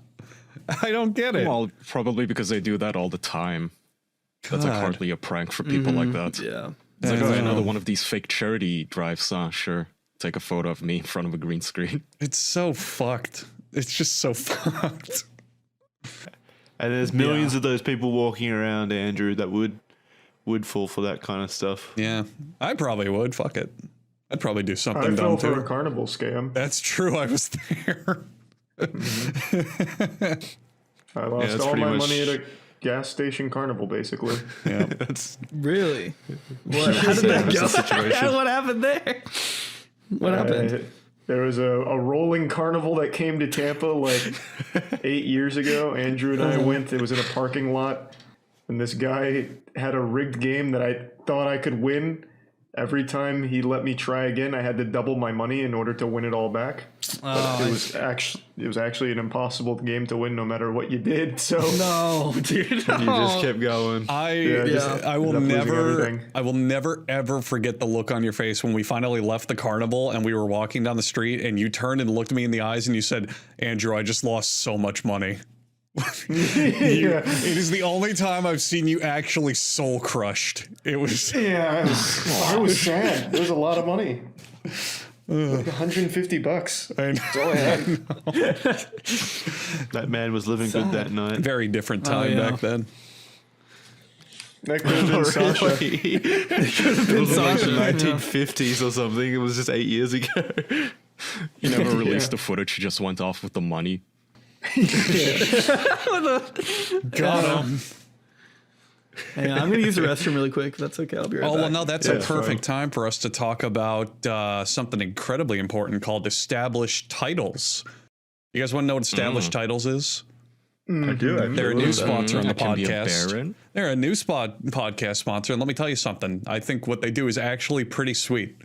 So, Established Titles is a project based on the historic Scottish custom where landowners are referred to as lairds, or in like typical English, lords and ladies. So you can buy as little as 1 square foot of dedicated land, and you can legally call yourself a lord or lady in Scotland. In return, they commit to planting a tree with every order to protect the beautiful, pristine woodlands of Scotland. So the primary goal... That's wholesome. Yeah, it's fun, wholesome little preservation work. So primary goal is to provide a fun way to preserve the picturesque woodlands and biodiversity of Scotland, while also raising funds to support global forestation efforts. It is a mainly fun new way to support conservation efforts, supports charities such as One Tree Planted and Trees for the Future.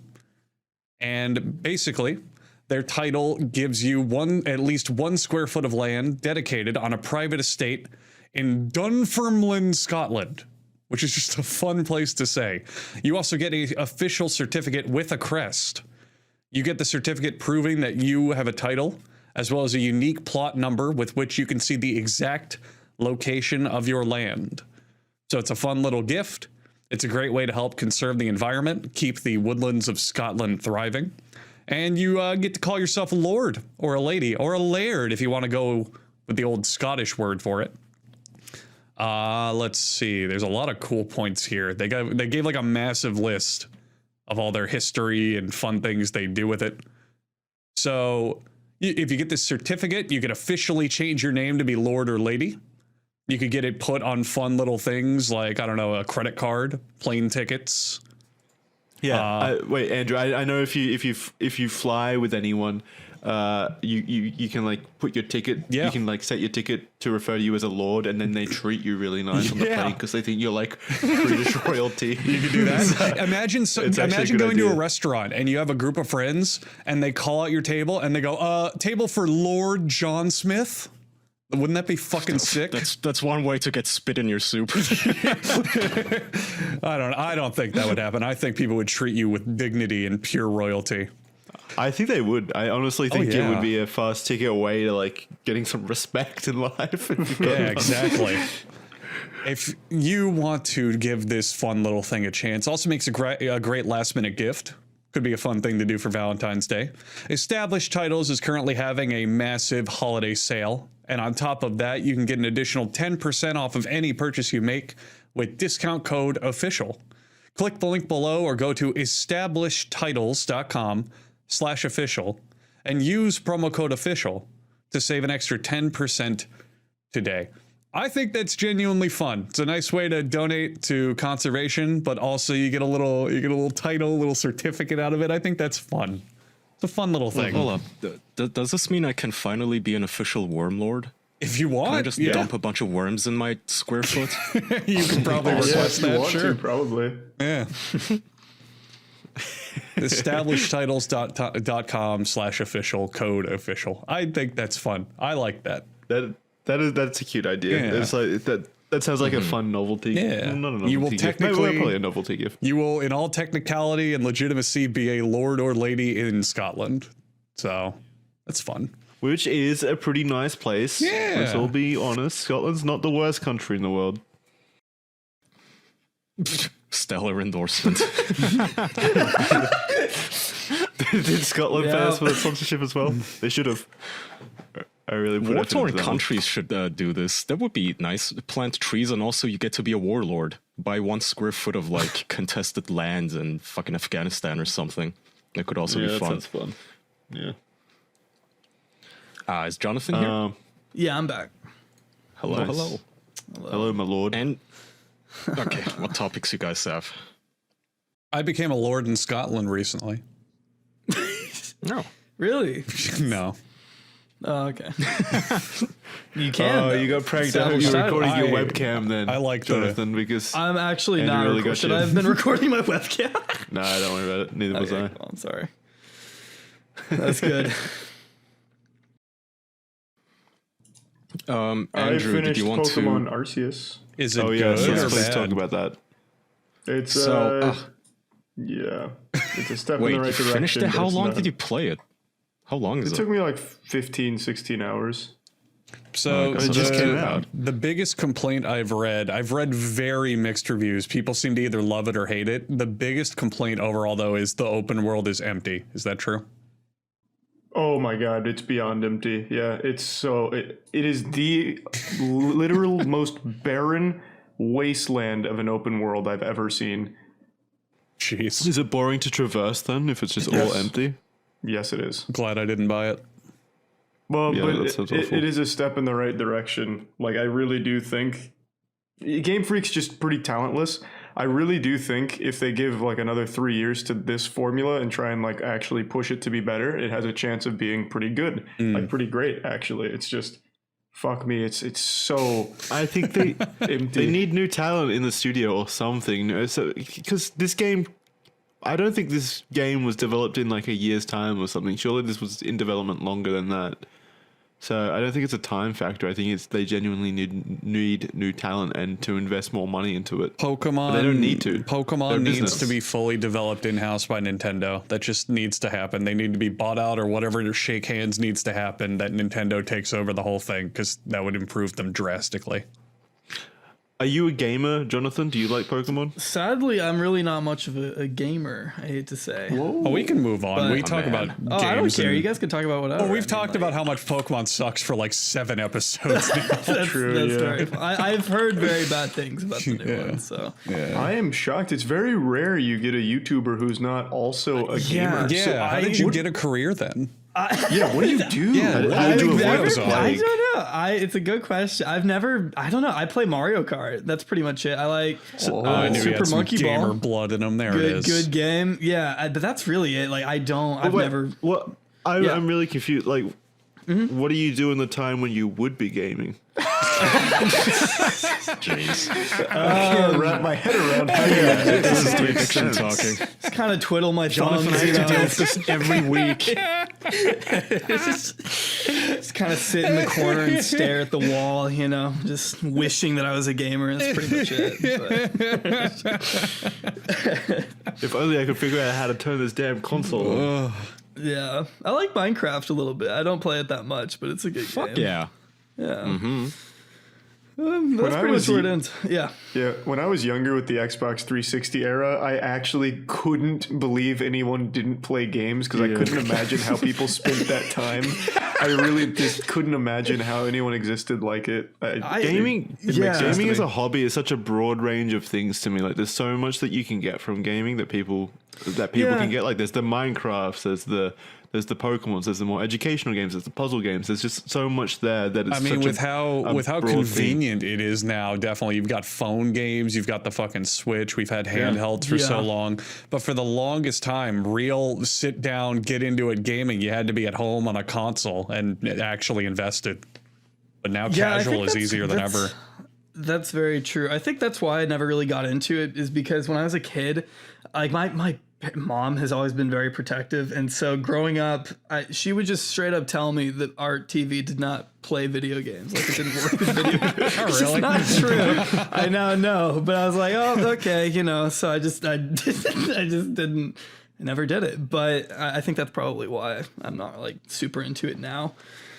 You just never had it. Because I didn't grow up with initially. it. Yeah. So that does make sense. So, what do you think if you I don't know, set aside a week this year and really gave it a crack? You'd gave gaming you'd be a crack? changed man. Probably. Really try. Where should I start? You're trying to get him addicted. Yeah, start with Dark Souls. Yeah, Elden Ring's coming out. You got a lot of catching up to do.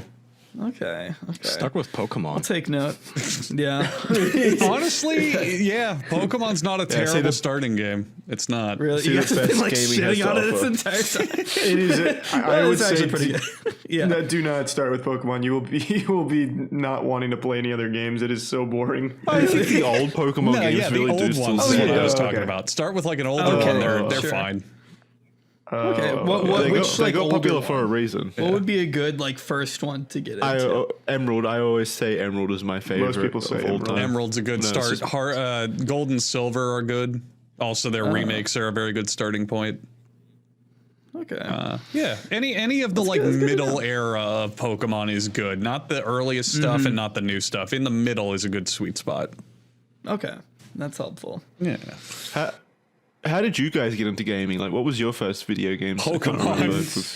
N64 Wave Racer or Wave Runner, whatever the fuck it was called. What was it? Did you know immediately this was going to be your life? No, I actually saw my cousins playing 007 GoldenEye. I was like, damn, that was cool. So then I was like, Mom, Dad, I want an N64. Like, all right, here's Wave Race. It was pretty cool. I think I had a Game Boy Color. I had an Atari and a Game Boy Color. Those were like my first two consoles, I think. Mm-hmm. Which allowed me to always just keep my head down and stare at my Game Boy while the adults were doing stuff, and I could just ignore everything. So you use it as a coping mechanism. That's probably why you don't like gaming anymore. Brings back bad memories. I played games here and there. Great memories. I played games here and there growing up, like vague memories. I don't know, like I had a friend's house but the first game I ever owned was Pokemon Red. So I consider that my first like actual game because it's the first one I sat down and beat and played and really got into.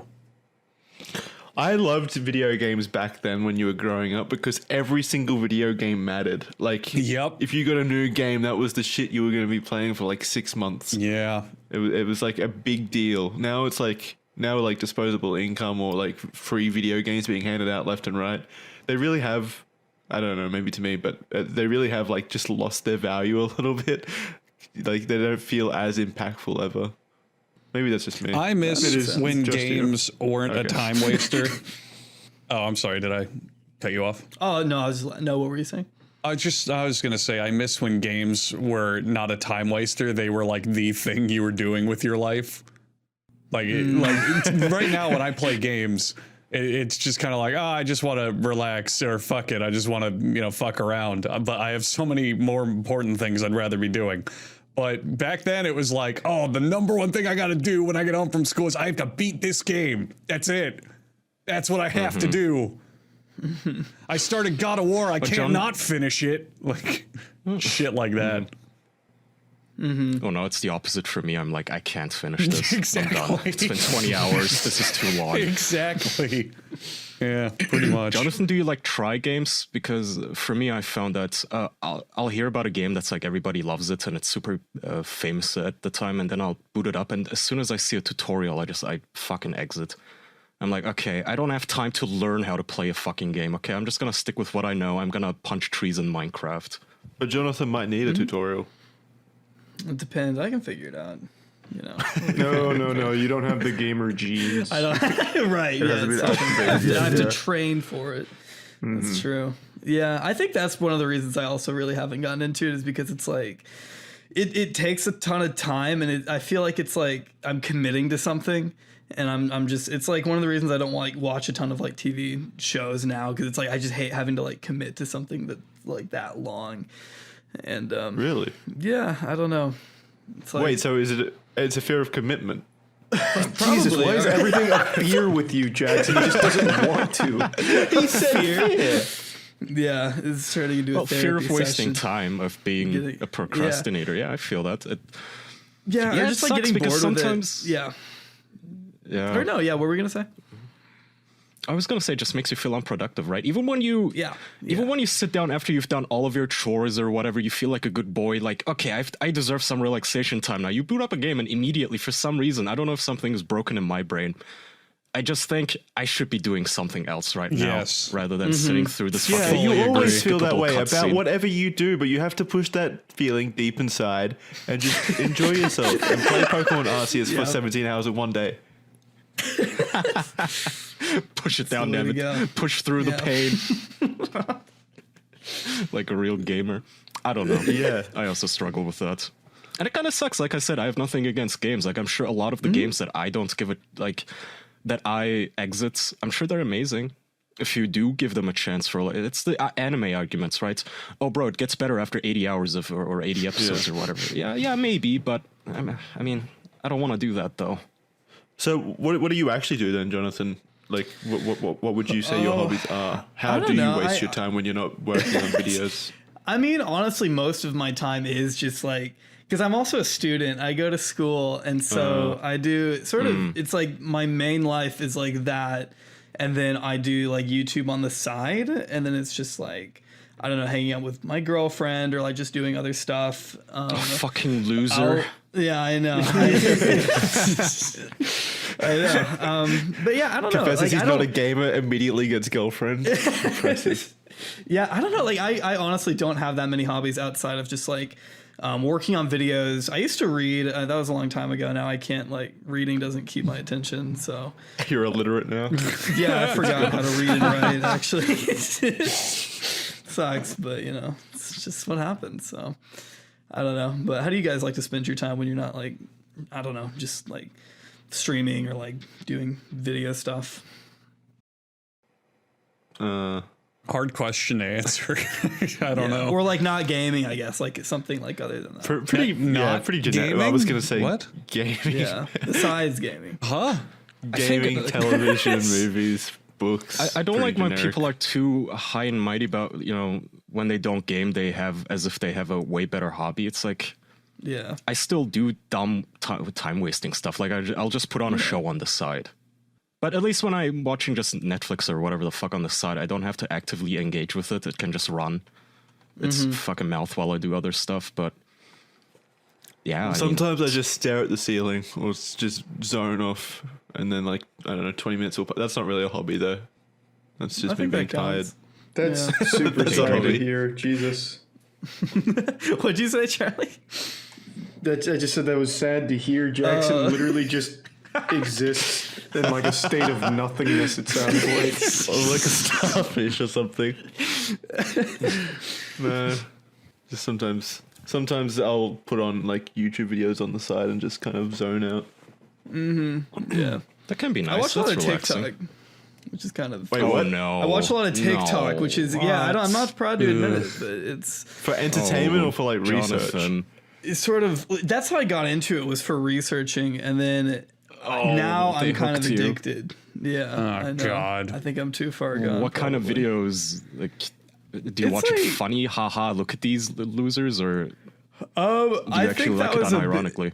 There are parts of it that I like unironically. Like there are funny people on TikTok, but then I think a lot of it is also like my For You page is just so like it's so all over the place that there is a lot of cringe on there that I just keep coming back to. And I think that's probably why I keep wasting time on it.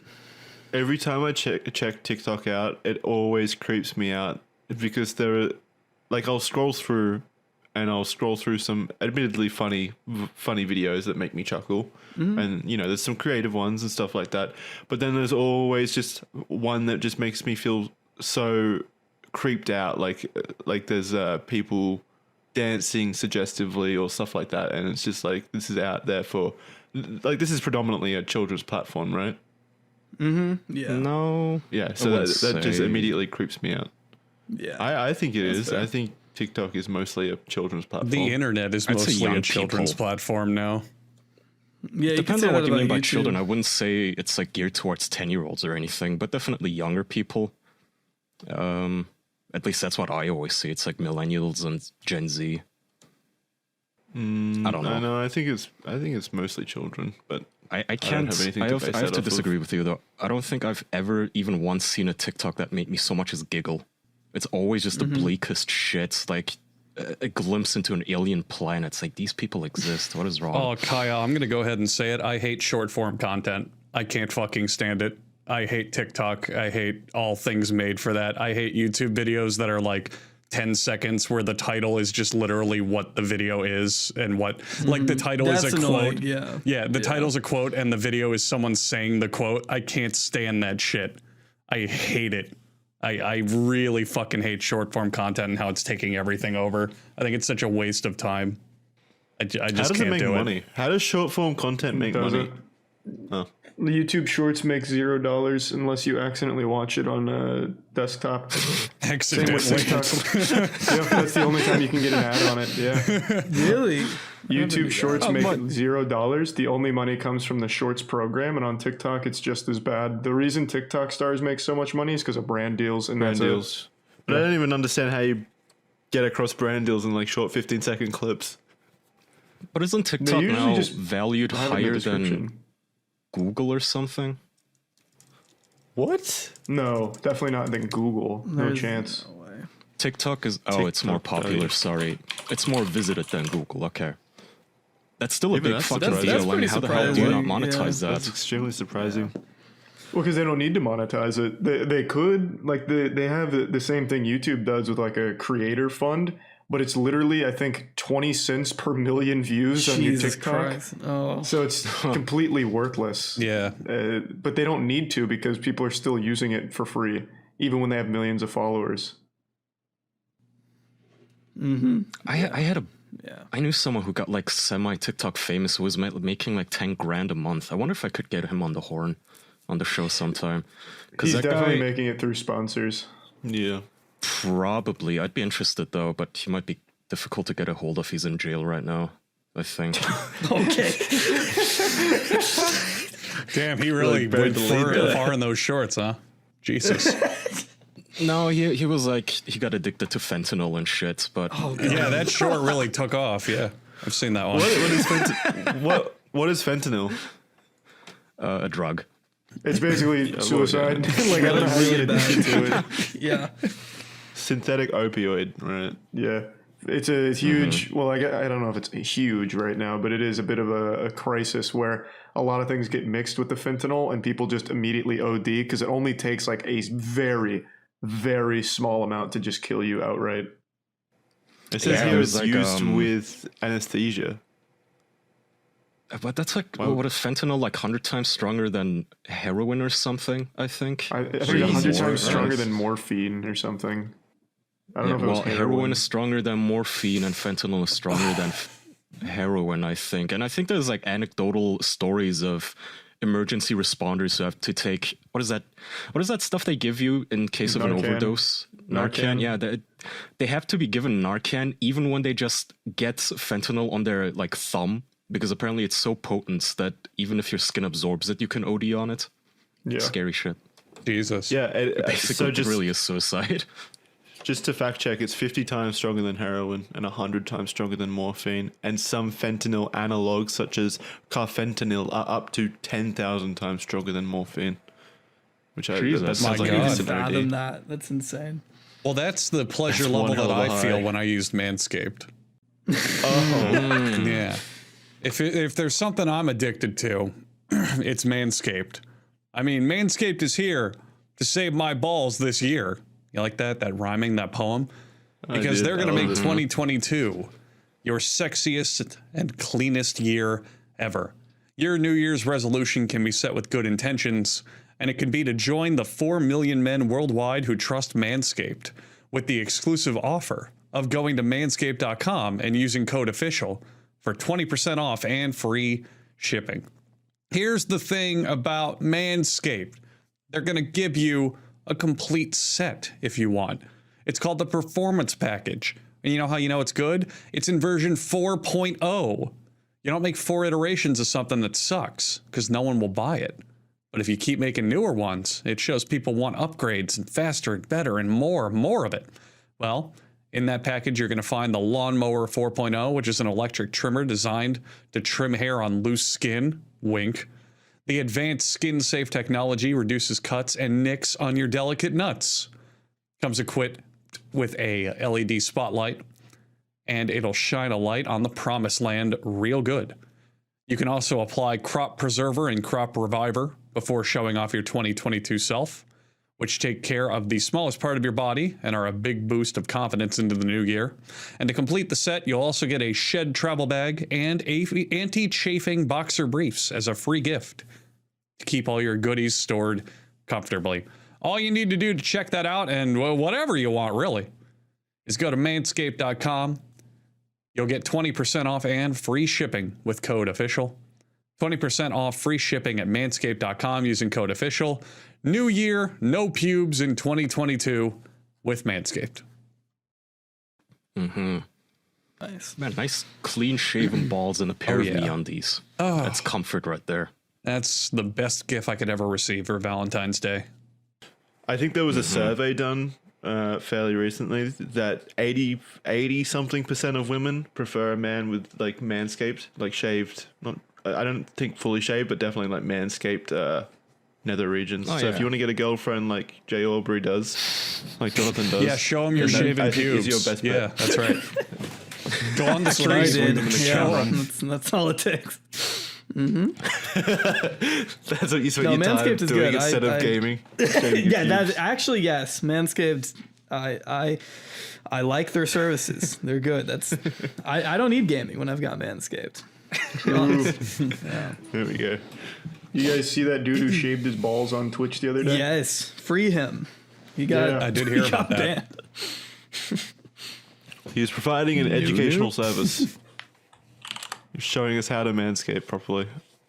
Yeah, did he just start? I mean, like, was there anything that led up to that, or did he just whip out the razor? I think he realized that he hadn't shaved in a while. He's like, well, I might as well get it done.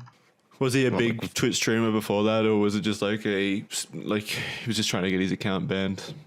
I couldn't tell you. I wasn't super familiar with him, but he still could have been a big Twitch streamer, I suppose.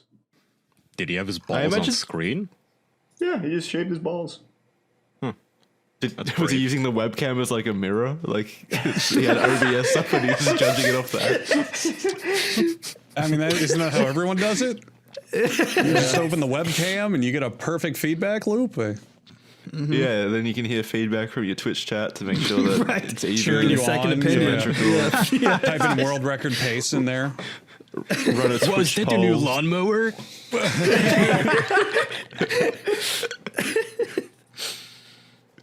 There needs to be a Twitch, but for more adult things. I've like said that. this for a years. million times. Twitch Yeah. needs a porn category. They would become the #1 website on the internet overnight with it. It doesn't even need to be porn. It just needs to be Not Twitch just adult porn, or Twitch After just Dark or adults. Twitch Red. Yeah, like Twitch adult, which doesn't just have to mean purely porn and tits and like bathtub bullshit. Just like Watching can people I do just say some fentanyl, yeah. words?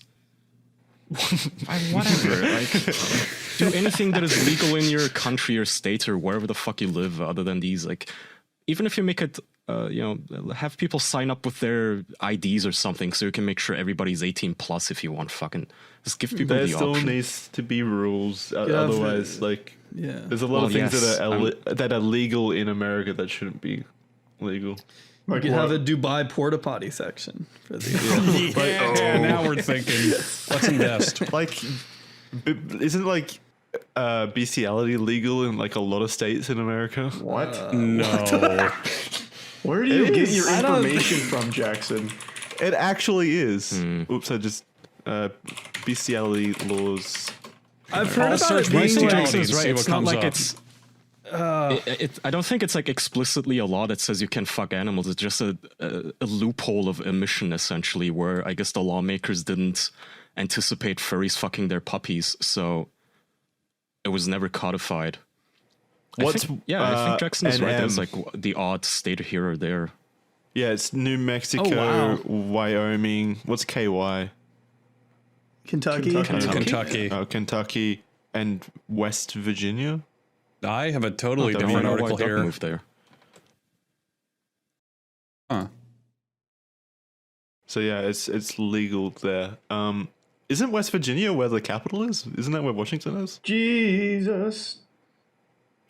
Is it? I feel like you guess the capital every single time we even talk about America these days. When have I ever done that? Literally last week we were talking about Pennsylvania, like when the monkeys broke out, and you're like, "Yeah, that's where the president lives." Right? It's close. Yeah. What? Anyway, fair enough, Jackson. So I guess we can have some rules. I'm just saying, remove the dumb word bans and all that stupid fucking shit. Just if a bitch wants to fart into a mic, whatever, let her do it on Twitch Adult. Yeah, they can make so much money just opening it up to that. I'm kind of surprised they haven't. Like, I hadn't even thought about that. What is stopping them? I don't understand why you wouldn't. Advertisers, they'd lose ads. Yeah. Just make it a different platform, and then make your entire monetization people subscribing to Twitch streamers. It'll still make a profit. No, it won't. Not at all. How would it not? Not for video hosting. It's way too bandwidth intensive and storage intensive to make money off that. OnlyFans gets away with it. OnlyFans doesn't have advertisements. I don't know how they do. Wait, what? What is bandwidth intensive? Storing video. Oh yeah, but I mean on Twitch though, usually what they do, unless you're one of the bigger guys, I think your VODs get deleted every 2 weeks, right? So it's not like they store them forever. I think the streaming itself might be very intensive though. I don't know. I mean the thing is though, if you go to Amazon, you can buy porn, right? I think you can buy like porn DVDs and sex toys and shit. So it's not like Amazon. It's the super squeaky clean family business. It's like whatever.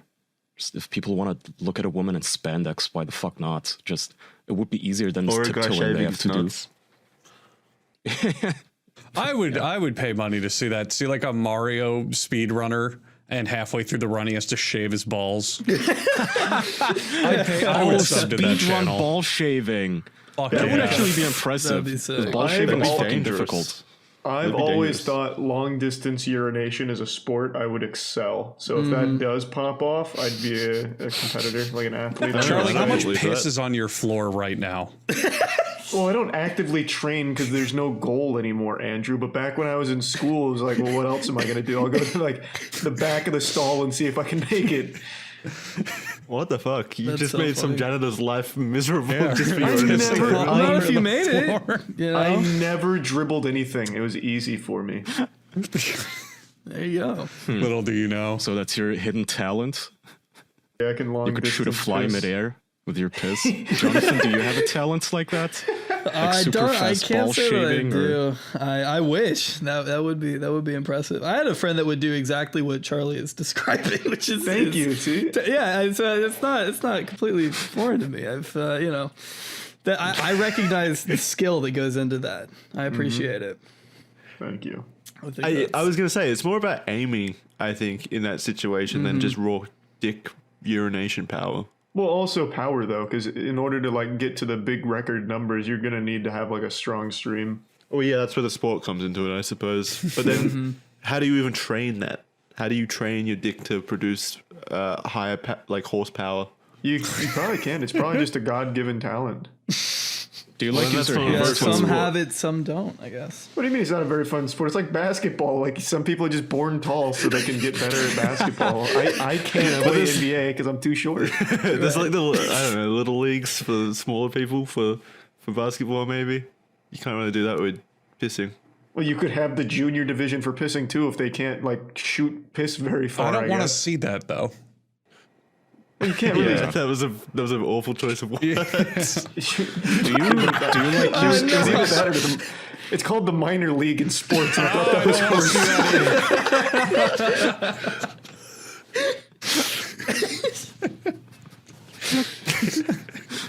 So that's how the Sacha Baron Cohen's strategy works. Right.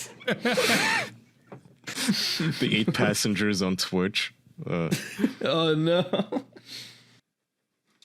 Well, what would you like, Charlie? Do you use tricks to enhance the pressure, like on your, like when you put your thumb over the end of the hose? Yeah. yeah. I haven't Like, tried do you squeeze that. your dick? The pressure builds up. No. Have you ever? That's dangerous. That's dangerous. That's like a risk reward kind of situation because you can really blow your nuts off or something. I don't know. You can fuck your urinary tract. Have you pissed straight up and measured height? No, but that would be interesting. I'd need to like dodge though, so I'd only have to be. Yeah, you'd piss in your face again. Yeah. Yeah, you could wear one of those umbrella hats. Those like tiny mini umbrellas. That'll be your next content. How high can I piss? I mean, that'd be fun. I'd watch it. I'd give it a click. They get on the trending page, I think. Yeah, YouTube trending have a number chance. 2 after Jimmy Kimmel doing the same thing. Yeah. After the What do you Jimmy think about Fallon NFT clip, it'd be that. Oh yeah. Oh, he was said the so fucking word. bad. Oh, fucking Christ. Oh, sorry. Oh, I didn't know no. that was a taboo. NFT, no fucking Yeah. thanks. Oh, God. There you go. Oh, so So infuriatingly fucking cringe. every week, something new. Not every week, every fucking hour. Every single hour, at there is least, a new yeah. article, there's a new joke, there's a new video about them. I'm just sick of hearing about them. I know they're bad, but I don't even want to talk about them anymore. Like, fuck. It's only the start of the year, Andrew. Imagine how bad it's gonna get. Oh my God, they're everywhere. It's the only thing people can fucking talk about anymore. I get it. God damn. It's so artificial and so forced. I am starting to believe that there is a conspiracy behind this. Like, unironically, it's like watching Jimmy Kimmel or whatever the fuck that late night TV bobblehead was, and Paris Hilton, that right? fucking It fake was, concept. It's like, Fallon and Paris Hilton. so Yeah. Paris, what is an NFT? Let me tell you about NFTs. So I have an ape. Meanwhile, the audience doesn't know if they should clap. I know. Like they're like, they were so confused. It was so uncomfortable. Yeah. I was like, what the fuck is this about? And she's like, everybody's getting an NFT today, yay! And they're like, okay, what is that? Oh, fuck, it is so forced. It's just scams. It's like an all STD. just fucking scams, and not even for the like, oh, they're worthless. It's just people who know that they're fucking tricking people into buying a worthless product. That's it. If anything, it shows like if you have an organized base or a motivated enough base, you can really make something mainstream pretty quickly. Like you can really Yeah, push for there's it. advertisements for them in major cities now. Like you can see NFTs at bus stops. Really? Yep. That's grim. That is. I've seen murals of like the bored apes. Yep, like in, there's like, murals just of on them. walls. Oh Yeah. God, what's the other one that's similar to Bored Ape? It's the guys who are like wearing hat. CryptoPunk. What? Oh, the CryptoPunk. Yeah, You're talking about CryptoPunks CryptoPunks, are right? popping up everywhere too now. Never even heard of it. Just another Bored Ape. I heard that the artist who drew the Bored Apes or whatever was only paid like a flat fee and then just got nothing else from it. I'm surprised he even got that much. It was a woman, right? but yeah. Yeah, I saw that. Oh, and they're gonna teach this shit to children. I also read that LeBron apparently has like a school or something called the I Promise School, and apparently he made a deal with crypto.com or something. So now they're gonna have a new curriculum where they're gonna teach cryptocurrency and Web 3.0 and fucking NFTs and the blockchain. It's like, get them young, I guess. Oh, did you guys see was it the Ubisoft CEO who said that gamers just don't get NFTs and they're gonna like it? They'll have to get used to it whether they like it or not. And it's just that Principal Skinner meme, like, am I out of touch? No, it's the gamers who are wrong. I've said for the last, I don't know, 2-3 years that Ubisoft is the worst video game company currently existing. I mean, it's competing for Game Freak, as we've said before, but I hate Ubisoft with a passion. They make the blandest, most uninspired games filled with like predatory microtransactions, and on top of that, they have just as many like sexual assault and harassment claims as Blizzard. But for some fucking reason, they get a pass. I don't understand why people give them a pass. They've got the same accusations as Blizzard. And I don't think they get a pass. They make shitty games. Most people don't think about Ubisoft. Blizzard was like the gamers' savior. Like people worshipped Blizzard. So that's why that one was so big. It's back to the It's back to the original point. I don't see anyone talk about it. It's back to the original Ubisoft in general. Yeah, because no one gives a shit. Jackson, no one cares. It's back to the original point. People want play game. They don't care about drama. They don't give a fuck. The only reason they cared about Blizzard is because it just got too big to not talk about. But that shit had been going on for God knows how many years, and people still ate their games up like candy. And then the games start getting bad, so they go, well, if we don't like the games, what are we going to talk about for Blizzard? Oh, how about the scandals that have been happening for literal decades? I think you guys underestimate how much, how many people like Ubisoft. Yeah, but I mean, a lot of people like their games, but not the company. What I'm looking forward to seeing is, do you guys think maybe this might be the beginning of Nintendo's redemption arc? Because maybe the fossils who run that company will be the only ones left who don't sell NFTs in the future? No, I guarantee even Nintendo is going to have NFTs pretty soon. I have a good feeling about it. I hope not. Nintendo's. They're one of the few big studios that still focuses on games. Come on, don't ruin it, please. Don't ruin it. That would be the last stone to fall. So go ahead, Jonathan. I was gonna say, it just seems like the grift recently. I know YouTube is doing NFTs, but I have no idea what that's even gonna look like. Or what that means. But wait, YouTube is jumping on it? Yeah. Wow. You can take this with you can take this with a grain of salt, because I found it floating around the internet, probably on Twitter. But apparently, out of people surveyed, 87% of people do not approve of NFTs. Like, that's an absurdly high number for a public don't poll. like pubes. Yeah. I could see that. Yeah. I mean, a lot of people just YouTube, don't understand it. Sorry, go ahead. No, I didn't mean to cut you off. Oh, that's I was just gonna say, I think YouTube, I think they saw what the Annoying Orange did and a bunch of other YouTubers, like the Charlie Bit My Finger shit, where they tried to make videos into NFTs, and it didn't work. I think the Annoying Orange tried to make an NFT, it bombed, and then he just re-uploaded the original video back to YouTube. And I guess YouTube saw that and said, fuck it, I mean, if people want to sell videos, let's get in on this grift. Let's take our fucking cut. Is that Nintendo tweet real? Yeah, is that real? Because they have already introduced NFTs, if that's the case. Oh, please, no. So just for clarification for people listening at home, someone in our Patreon Discord just posted an image of a Nintendo of America tweet saying, introducing hashtag NFTs, an exciting new service coming to Nintendo Switch. This will give players a new way to enjoy Nintendo products. Please stay tuned for upcoming information. Not sure if that's fake or not. I cannot find that tweet, so for now it seems like it's fake, thank God. God damn it, I want to believe people. I want to just trust screenshots. Anyway, So what's next for you, Jonathan? What, have you got anything in the works? Any big cases you're delving into? NFTs. Yeah, NFTs. No, I'm not. I have no idea. I'm sorry.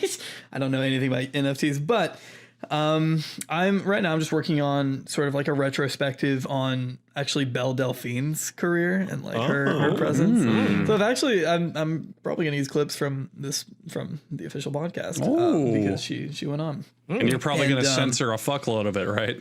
Yes, yeah. Well, YouTube's just been age restricting like crazy recently. A lot of people, so that's kind of gonna be the challenge. It's just making sure that nothing can get like the video jeopardized, I guess. I've kind of given up on monetization. If it's not monetized, that's fine. You know, I've got sponsors now. Very fortunate about, but you know, it's just trying not to get it age restricted, which is sometimes a hurdle depending on the topic. You know, but. Yeah. So, is there anything that you discovered in your research, or are you still researching her currently? I just started like a couple days ago. I really haven't done as much as I should have by now, but kind of behind schedule. Have there been any cases that you've done in the past that like you've come across like an earth-changing discovery throughout the process that's just kind of blown your mind? I think there are times where it's like usually when I like, you know, find a topic that I want to cover, I'll figure out that it's like a lot deeper than I originally like anticipated. Like, you know, I think that I can get a video done in like a week and a half, and then I start researching it, and then I find out, oh, this is going to take like a month or something, just because of there's so much that I need to like cover and like just make sure it's all right. And I guess like an example of that would probably be like Lion Maker. I don't know how much you know about that situation. Yeah. Because that was kind of before, like when Lion Maker, he was a Minecraft YouTuber who went to jail for being a pedophile. That was like before I was really paying attention to like stuff going on YouTube. It happened in like 2015. So when I made my video in 2020, I like went back and was looking at everything. It was just like amazed at how deep it went and like just how idiotic he was in a lot of the things that he did. It was kind of insane.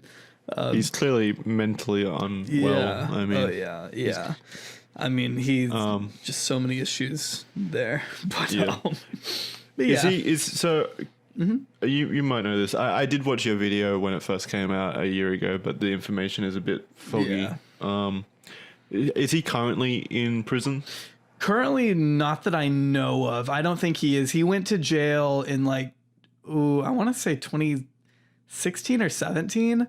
And then he actually came back to YouTube around the time I was making my video. That's what made me want to like cover it, was because he tried to make like a resurgence on YouTube because he was a free man. He didn't spend a very long time in jail.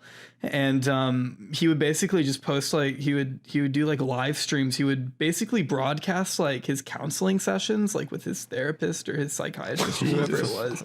And without them knowing, I'm pretty sure, because he would like blur them out and stuff. And it's just really, really dark stuff.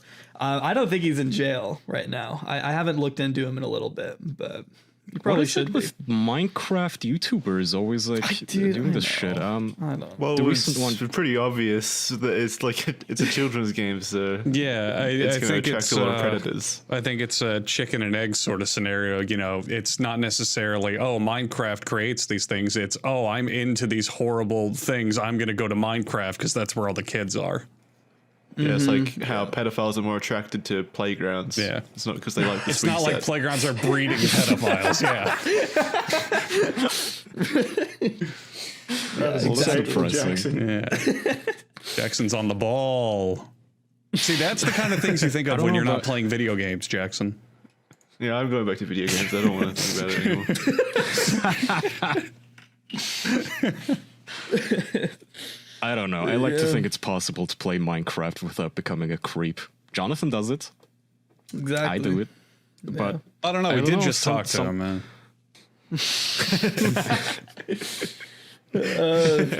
Yeah. No, I mean, it's just, I don't know. It's very sad. It's very sad to see all these different. Well, there's another. Oh no, I'm thinking of Austin Jones. I don't think he was a Minecraft player. We love Austin. No, well, we don't love you him. might be thinking of Sky Does Minecraft got recently called out by some of his exes, or one of his exes, I think, for being an abusive fucking person. And he genuinely seems like a fucking douche. And to her credit, the woman also posted a bunch of like evidence and like audio logs and chat logs and shit about all the stuff that he did. Apparently he was like force feeding a dog Gatorade.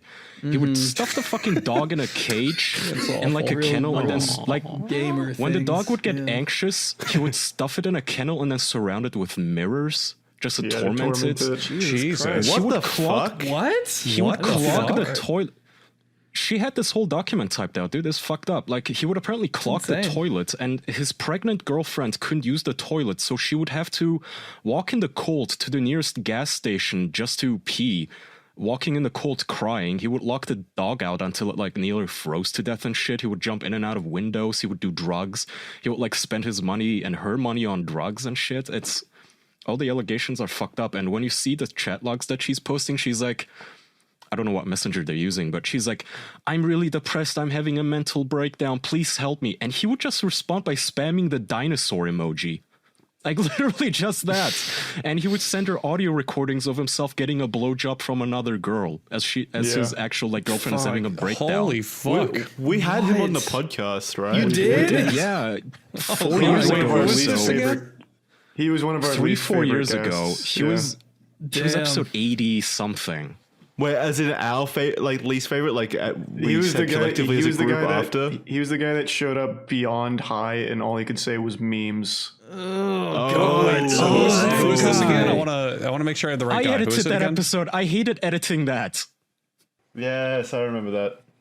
It was I don't remember it that much because I didn't edit it. I want to read this document, but this fucking website is trying to make me sign up, which I'm not going to do. You stole money from companies to buy drugs and never do the work, blah, blah, blah. Yeah, it's like she had to pay his money too, which is fucking weird because this guy's a millionaire, right? He's very... He should be. He has Minecraft YouTube videos that have like 80 million views and shit. Like, this guy was big. And then he like hassles his girlfriend for, I think, $200, which she doesn't have. And he's already abusing her. So she's having a fucking mental breakdown on the bed, literally howling. Like, not just... I'm sad, I'm gonna throw a hissy fit, blah, blah, I'm gonna try to make you feel bad. It's not like a manipulative girlfriend thing. You can genuinely tell, oh, this is a person having a genuine fucking mental breakdown right now. And he's filming her, making fun of her. Like, oh, look at you. Even the dog's laughing at you, ha ha. And uploading it, I guess. It's really not a good look where when you search for him, the top 2 recommended terms are allegations and exposed. So, not looking good. Oh, god damn! Yeah, what a douche. I had like skimmed that it was like a Google Doc, I think, that she posted. I'm pretty sure. Because I think I might revisit iCloud it. documents. I might make a video. Yeah, feel free. There's the iCloud documents. I can link to her tweets for you in the. I remember seeing the videos. Yeah, thank you. The videos that she posted on Twitter that were like, I mean, he filmed himself of her just like sobbing on the bed, and he's just like, oh, you owe me $200. You have to give me money. Look what she's doing. Like, just because she has to give me money, she's crying, and it's like, what compels you to treat someone like this? No emotion in his voice. Like, as this woman is fucking crying. Like, even if you hate somebody, it's like, you know. You might film it, I guess, maybe for your own protection. So, because I think they were married at the time. So I could understand him.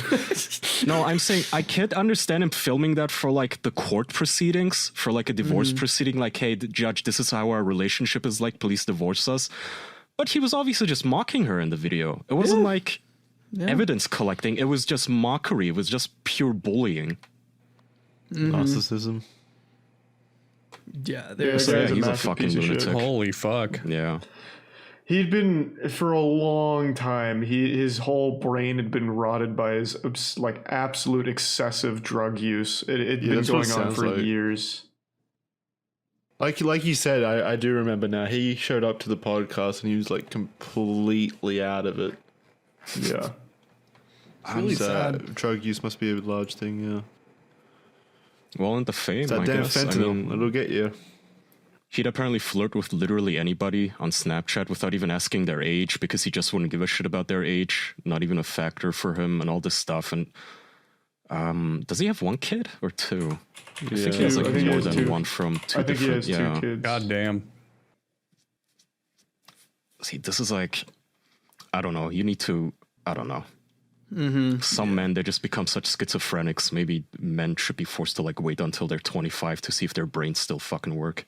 So Because this guy Jonathan- genuinely seems like a schizo. So, Jonathan, we're going to need you to stay on your best behavior. Don't do anything that'll make this show look bad in 4 years. Stay away from drugs. Yeah. If you please. I think the key is staying away from Minecraft. If we've learned anything, I don't want to see you. I don't want to see you on that Minecraft. Right. It's a slippery slope. Yeah, wait. Genuinely, Minecraft does just have so many of those individuals. I'm not sure if it's just because Minecraft is just such a massive property that there are a lot, like it's a large sample size. Like there's a lot of people using it for content. I think what? it's correlation, and that's about it. Like Minecraft is so huge, and Minecraft is so popular. Of course, bad people are going to come from it. I mean, you have like a couple of fuckos like this in Minecraft, but think of the thousands of others that have nothing to do with Minecraft. It's, you know, I don't think Minecraft is part of the problem. I think it's just so ubiquitous and interwoven with it that, you know, it just is. Mm-hmm. Yeah, as far as we know, EDP445 never played Minecraft. As far as we know, Jeffrey Epstein had a Minecraft account. A server. It's just Minecraft, you know? Had his own SMP. Like, I don't know. I don't think if you dig in the code of Minecraft, you're going to find instructions on how to, like, beat your girlfriend or anything. I don't think it's part of the problem. Instructions on how to be a pedophile and stuff, yeah. Then again, maybe you will. Yeah, I do think know. it's just a lot of young kids, man. Because when you go to his music videos now, his Minecraft music videos, the comment section is full of like people going, "Man, I loved your videos. You know, this is really disappointing. Like, I loved your shit 10 years ago. I grew up with your Minecraft Let's Plays, and this is like, I don't know if I can forgive you." I was like, well, you don't have to. Just fucking drop him. It's fine. Parasocial relationships. God love them. I hate how people online think that, like, their forgiveness is so important. I know. Like, they hold a weapon. It's fucking pathetic. So if you watch a content creator and let's say they like turn out to beat women or dogs or whatever, you can say, "Oh, I'm disappointed. Oh, I didn't expect it. Oh, that sucks." But if your comments are things like, "I trusted you. You meant the world to me," you are part of the problem and need to stop. Yeah. Well, but I'm to be not fair, going to forgive you. In their defense, though, the comments at least that I saw were like, "When I was little, I really liked you," and yada, Yeah, yada. You know, I I'm not gonna get get mad that. at like a fucking 12-year-old who watches somebody that- 5 hours a day wait, for but they're not 12 developing anymore. a They're bond. not 12 anymore. That's the point. They're Yeah. now like 20. That's 10 Yeah. years later, and they're still going, "I'm not going to forgive you." Like, grow up. Fuck. Yeah, Move on. it's people become attached to their content now to the point where it's their life. That's it. I don't think they do. I think in those situations, it's literally just about trying to exert power over someone else, like saying, I don't know. It seems like a power move saying, like, "I refuse to forgive you." It was never about you. You weren't the one that was like, Well, stuck in a think it cage could. and mirrors surrounded you. I think it could be both. I mean, you develop this dynamic where it's you connect with the content and you're like, "Oh, they're just like me. Oh, they're like my friend in my brain, haha." And then when this bad thing happens, you go, "Well, I don't need them. I'm better than this. Look how I came out on top of this situation that affects all of us." When in reality, it's you're not involved at all. Yeah, well, then maybe there's a just feel corollary to it. closer to it. Sorry, the yeah, corollary to it pisses me off even more, which is when they go, "I forgive you." Well, okay, but he's still like his victims are still victims. Like, I'm glad can't you forgive random him person on the for internet some- forgives them. Yeah. It's like you can't forgive him on someone else's behalf. You weren't the victim here. He may have raped somebody, and you're like, "Yeah, I think you can move past this and grow as a person." Okay. Oh Lord. Yeah, it's just what happens when everything like this is put in the public world and kind of used as entertainment almost. Mm-hmm.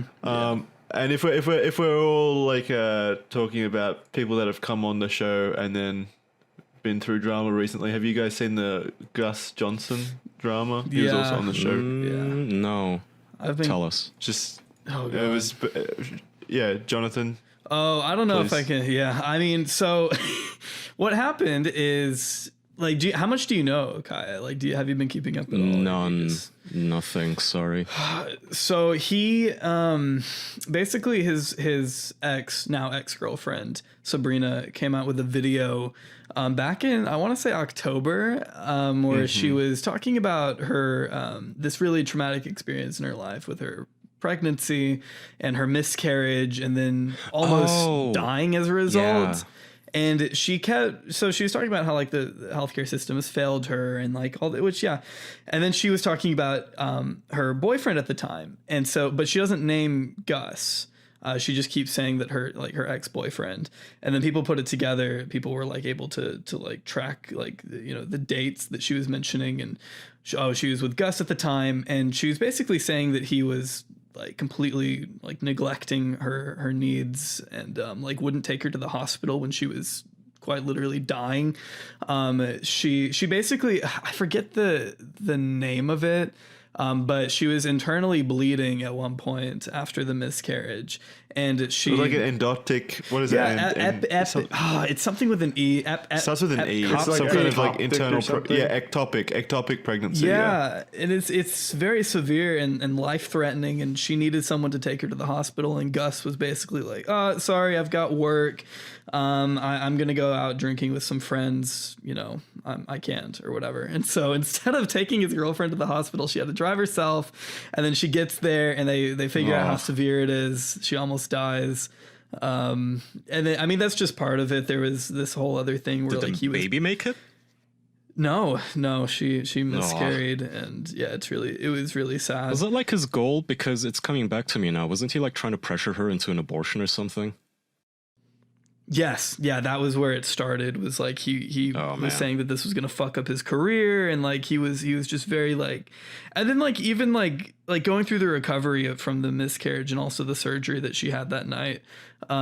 You know, he would just say things like, you know, another boyfriend would have like left you by now and stuff. Just really like verbally manipulative shit. Yeah, dude, yeah, it's bad. It's bad. Holy and fuck. I think he's handled it completely wrong.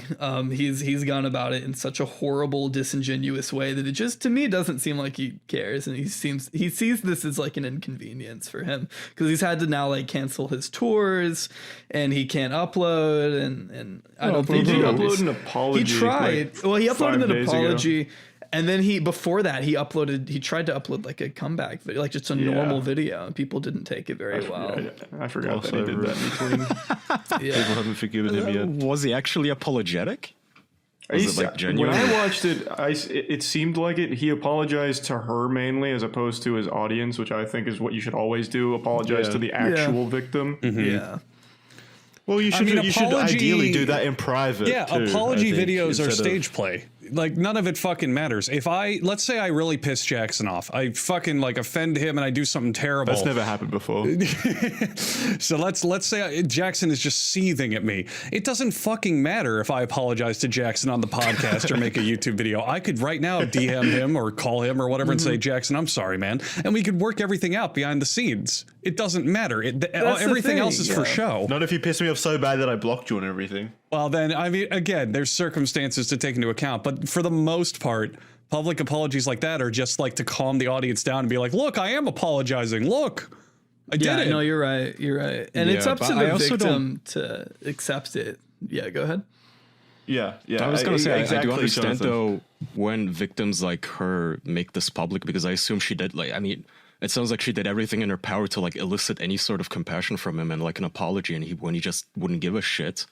Yeah, I kind of get calling him out publicly, like making this public. And she did it in like the most respectful, like she wasn't trying to like sabotage him, because she didn't even name him. Like, I think this was just, she mentioned in the video that like he forced her to like stay silent. Like, she couldn't tell anybody, not even her parents, like when she was in the hospital going through all of this. Oh my God. And so I think this was just her like reclaiming that and just like being able to talk about it, because she said like she only told like one friend throughout all of this, and now she's making this video. And after his recent an apology. She said on Twitter that she didn't accept it, and that, you know, he's basically lying even then, and all this. And so it's very, yeah, she had like an entire, like, she was basically saying that he lied, that they went to couples counseling, that they actually hadn't, or when they went to like some, wait, I saw that. They went to they went to like, it wasn't like the type of TikTok counselor or something. Yeah, it wasn't the type of like relationship therapy that he was making it out to be, like that had all this credibility. She was saying that they went to like this TikTok counseling session, Jesus. and during those they didn't even talk about her trauma. They just talked about like Gus wanting to fuck other women and her being okay with it. That's what she said on her Twitter, at least. So I don't know. The TikTok counseling session done over like 20-second clips? Like, how does that even work? I have no idea. I don't know what that TikTok means. counseling. I don't know. But that's what she said. Smash cuts with dances in between. Like, yeah, he abuses me, yada yada. Like 20 seconds of this lip syncing. What the fuck? Yeah. I don't know. It sounds like he wanted to. Wild, dude. He wanted to force her to get an abortion, and when she wouldn't, then he basically did everything in his power to not help her not have a miscarriage. Essentially. What a dick. I actually can't find that tweet. Do you remember where it was? It was it was from a few days ago. It was like right after he I would imagine it's still up. It might not be. I had to scroll a little bit when I was looking for it too. Let me look. In situations like this, I always advocate for dealing with this privately and personally between them. But if he, like Kai said, if he's not affording her that, found it. If he's not affording her that, then this makes sense. Hey, I mean, if he's not even affording her to privately deal with this and cope with this with her friends and telling her not to even talk to her parents, fuck you. I mean, at that point, all bets are off. Shitty. Mm-hmm. Like the shit that she had to go through, and then she has to like suffer in silence just so his squeaky clean career doesn't take a hit. Eat shit. Yeah, but ideally, like, Gus comes away from this and changes to be just a better person, and failing that, maybe if he can't become a better partner in a relationship, just don't enter relationships then. Yeah. Well, they want to fucking fuck. Comes down Positive change, and hopefully I can come to forgive him in my Twitter. I don't. Hopefully I can find it in me to forgive him. Yeah. Gus, I just need some time, please. All right. Is there anything else you guys want to talk about, or should we start wrapping up? It's up to you guys. Good time to wrap. Jonathan, shout your stuff out. So. Yeah, YouTube is just J Aubrey. My Twitter is JAubreyYT. And then Instagram is also that, even though I don't post there. So that's pretty much it. What's your TikTok? I don't post on TikTok, sadly. Maybe not yet, at least. I don't know. Maybe at some point. But thank you very much for joining us, man. It was super nice to have you on. Yeah, it's been great. It was awesome. Thank you. Awesome to talk to you. Like I said, I'm a big fan of your content. Thank you. Yeah, I appreciate you inviting me. That's really good. All right, and thank you to everyone listening at home for sticking with us for an hour and a half. We appreciate your time and attention, and if you would like to support us in other ways, we have a Patreon at patreon.com/theofficialpodcast. We have bonus episodes over there, and we also have movie nights. I just released a bonus episode on Patreon where we discussed rather thoughtfully, I might say, we discussed porn addiction and if porn is a good or bad thing. And the comments were pretty enlightening over there. Pretty split, actually. People said they really enjoyed that more... I don't know, more educated take on the... Finally, something we know what we're talking about. Yeah. You're so educated. We do know our porn. So you can head on over there to listen to that and find out what our opinions are. It was split 50-50, actually, which is pretty cool. Apart from that, this has been the official podcast, and we'll see you next week. Thanks for joining us. Bye. Bye. Bye.